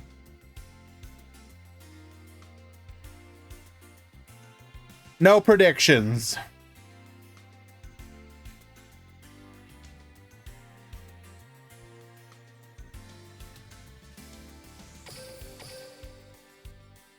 Like, let's go to the skill list. No, wait. Popularity ranking. Popular skills. Okay, so right now we got Ubel. We got Legend of the Heroes. Okay, let's rate each of these if we feel the skill is a problem. People don't like Eternal Bond, so we'll call it a problem, sure. Is Legend of the Heroes a problem? I'd say probably not. Also, Konami, you really need to fix this damn thing. Okay, this makes sense. This does not make sense. What deck is this? Is Blue Eyes a problem? No. This has been hit. Also, I love this. Cards used with this skill. You don't use BLS Apparently these are the cards you use.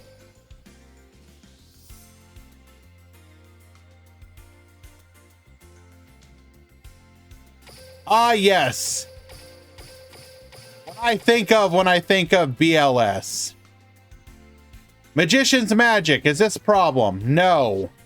Luna Light Alleviation, is this a problem? No. Life Point Boost Alpha, is this a problem?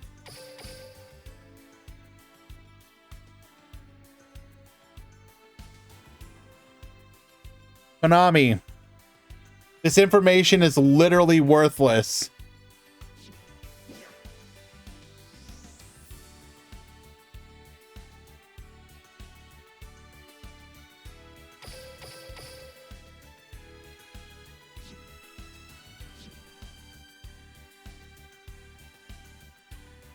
Anyways, don't ban them, the nightmares, put them to 3.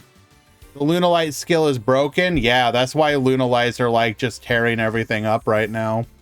For sure.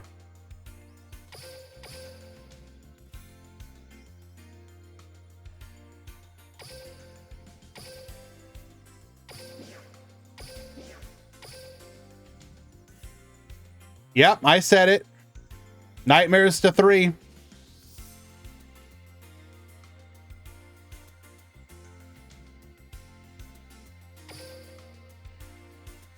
I literally said no predictions.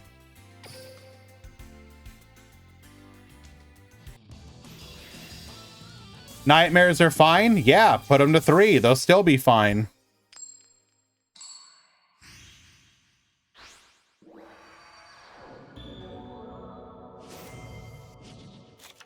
Duel.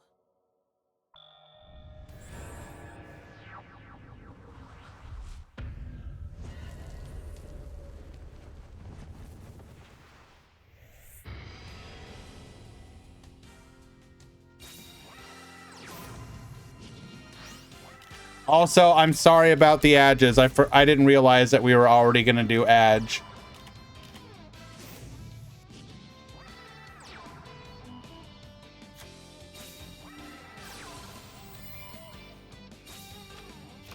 Well, Hans, you could fix that really easily. Just click that funny little subscribe button. No back row here, though. What in the whole... Excuse me?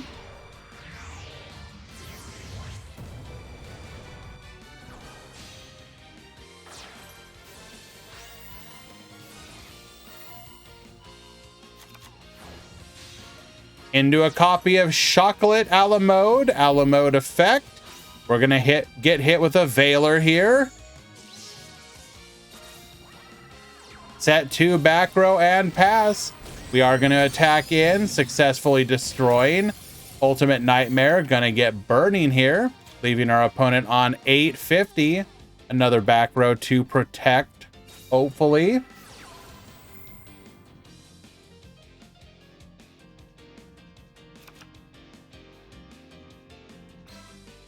Chateau is going to get recycling here. We're going to be able to start things off once again with the Petting Cesor.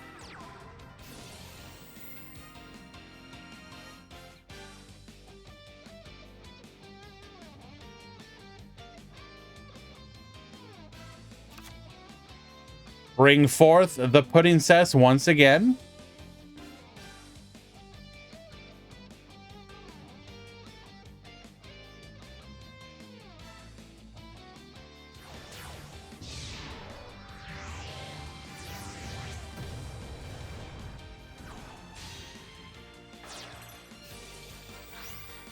Into the Glass Souffle once again.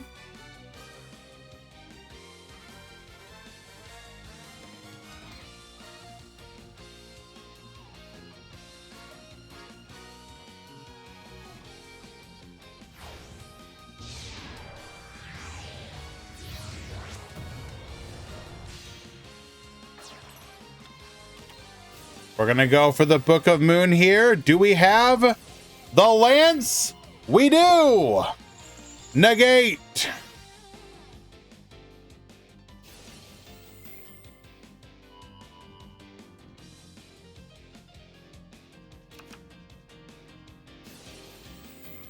Alamode effect once again.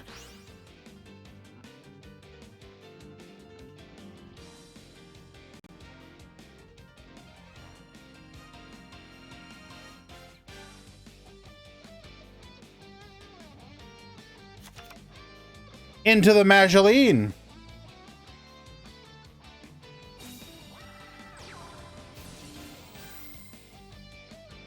Wait, why is Medolce in finals? Because Quebra's PayPal payment cleared.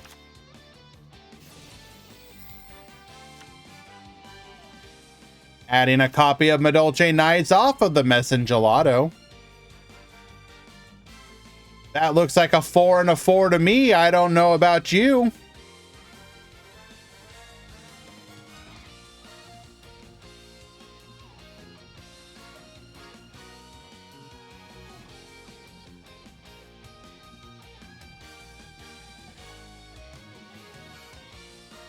He can't shuffle. Ooh, that is a good point. What do we do here? Do we actually have an... Do we actually not have an out?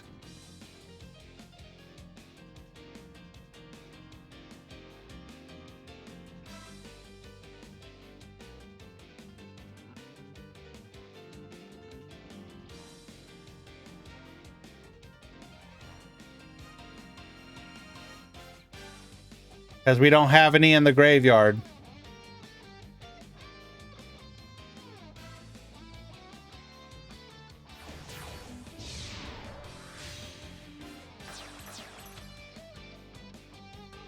Going for the glass souffle here.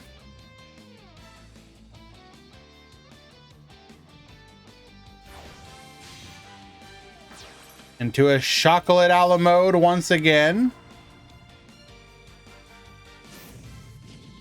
Seal the tombs.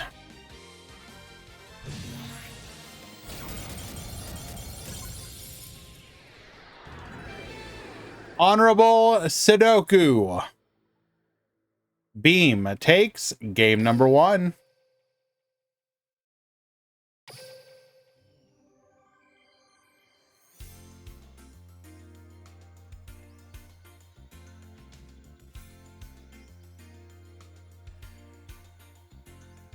Damn, stream about the end to end. Still don't got the top 32 from easy.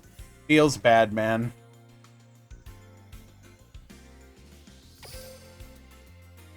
Did S-Force win already? Yes.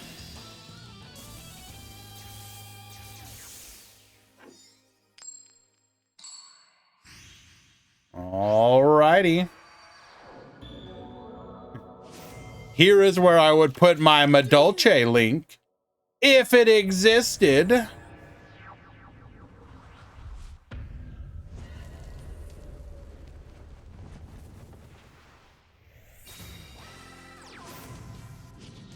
All right. We're going to do the U-Bell Shuffle, getting us to a copy of the Ultimate Nightmare, adding a copy of Neos to hand. Go for the Neos Fusion here, set 1 and pass the turn. That is a perfect Cosmic or MST target. They've always got it. Would you hug U-Bell? Probably not. Except maybe to like get close enough for like a lethal blow or something. Like,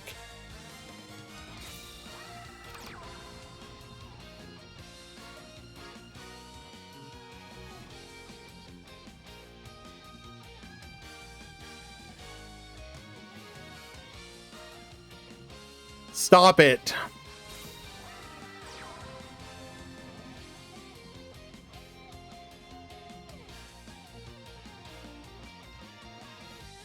But you feel the pain too, though. I did not think about that.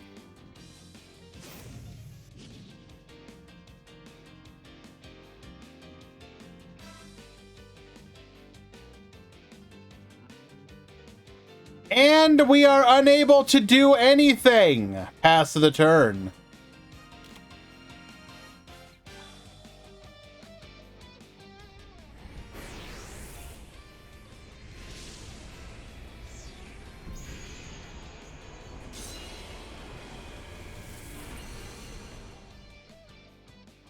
Summon forth the Neos.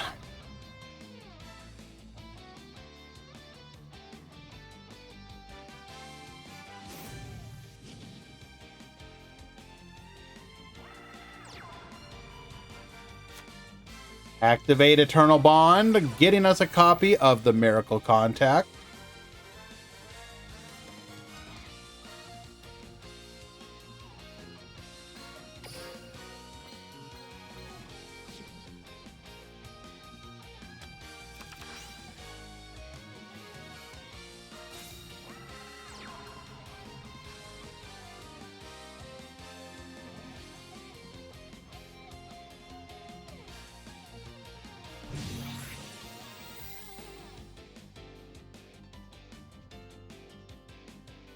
Attack in, dealing 1400 burn.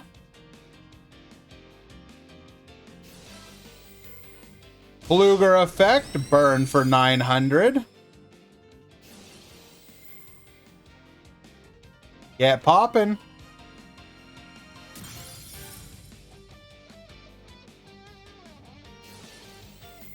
Fluger. Gonna float here. We will negate with the Medolce Knights. Don't matter. Because we got Neos and it will be a quick and clear OTK. Team takes it. Game 3. Or game 2, rather. Sorry. It's just that easy.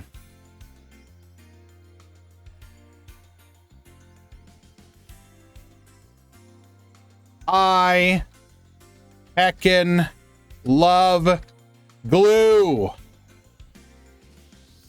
Well done, Beam.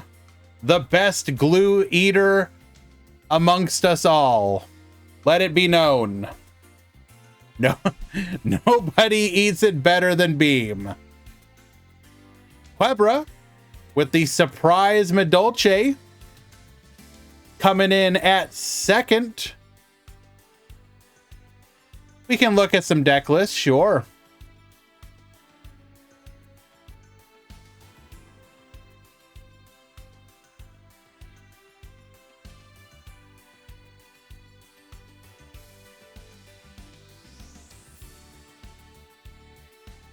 Mm-hmm.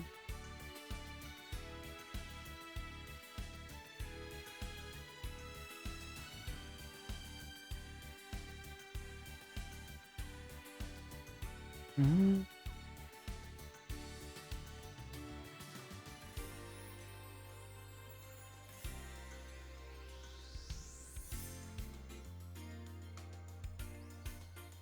All righty. Starting off with Beam. We're running 24 cards. 3 copies of Ubel and Neos per usual. 1 Wise Man. We are running the Gem Knight engine to be able to get it off of the Neos Fusion dump. 2 copies of Valor. 3 Book, 3 Chalice, 3 Warning Point. And the cheeky 1 Lost Wind. Very nice. Extra deck looks pretty standard.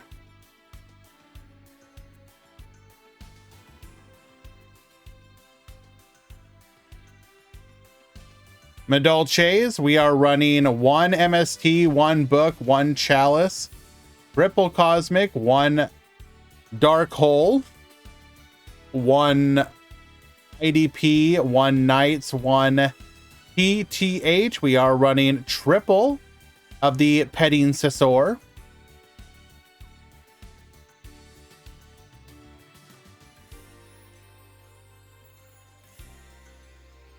Harris on the list he's been winning with for the last couple weeks. Fairly standard.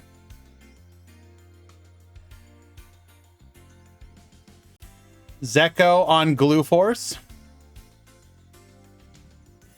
Only difference here would be running 3 Reinforced Truth when a lot of decks are running 2 copies. Also, we do have the nice looking breakdown graphic from Ezekiel.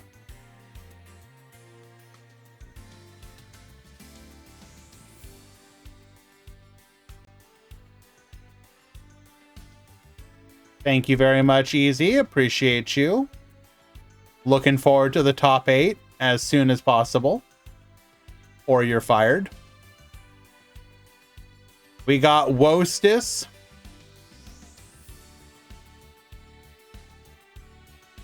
I'm sorry, what? Translation?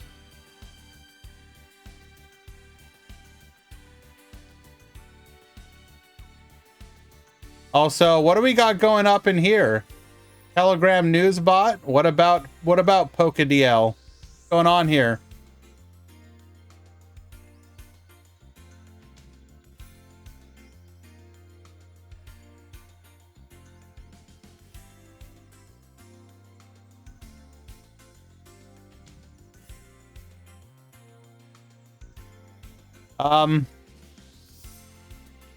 Mako Pin, you want to explain this?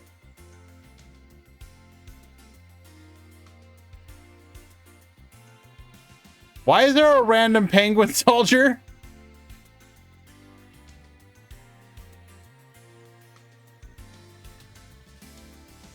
Just that little guy just kind of chilling there.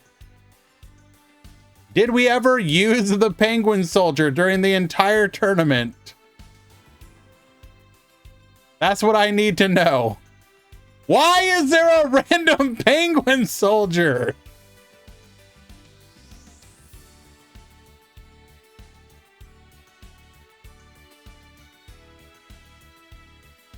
I mean, I guess if it works, but what?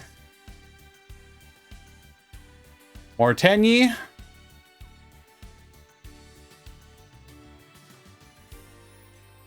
Mortenyi, this time from Dragino. We got AB with the I can't commit to the full Gizmek engine.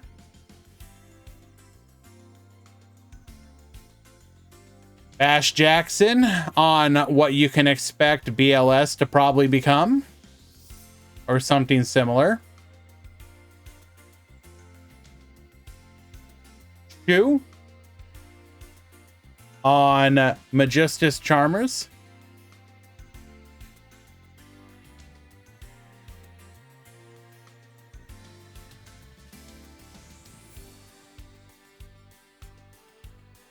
Very nice.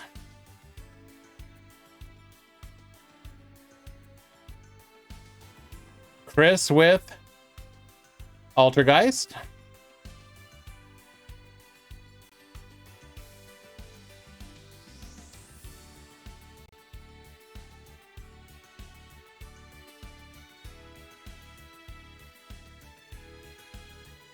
Victinium.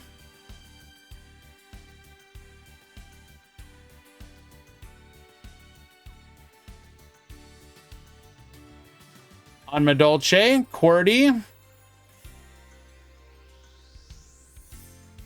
On S-Force. Survey. On Live Twin. Diago on Salad. Mugiwara on Tenyi. Here is the Mech Charmer build. We've seen something similar to this before. Maestro Kimpembe on Lunalite. Gozu. Salad. Mastercards. Speed Force. Speedroids.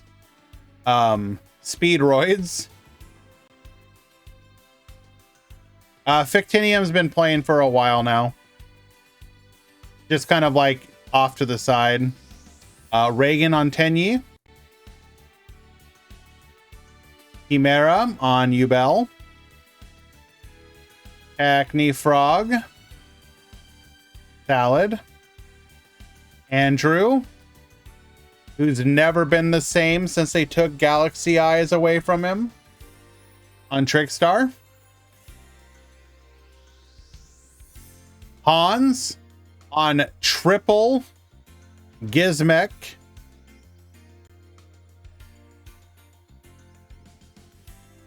Kind of an interesting list.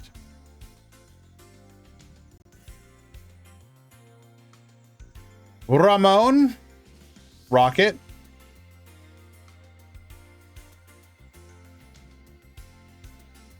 Dwan, 5-0, undefeated. Phantom Knights. I believe so, Jay. Where were we? Yusei, Ubel, Phantom, Tenyi, and Casanova, Odd Eyes.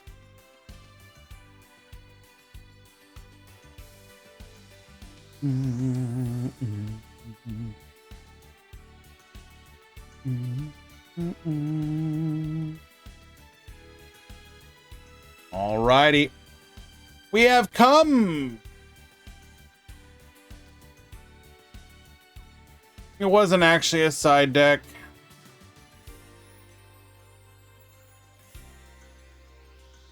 We have people for that stuff. Can we look at Han's list again? No. You can scroll back in the VOD. 3.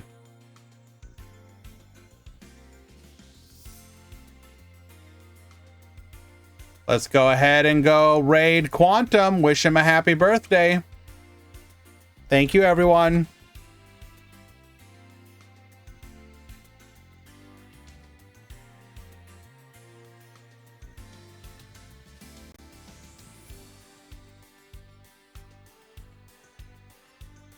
Nothing but happy birthdays in chat.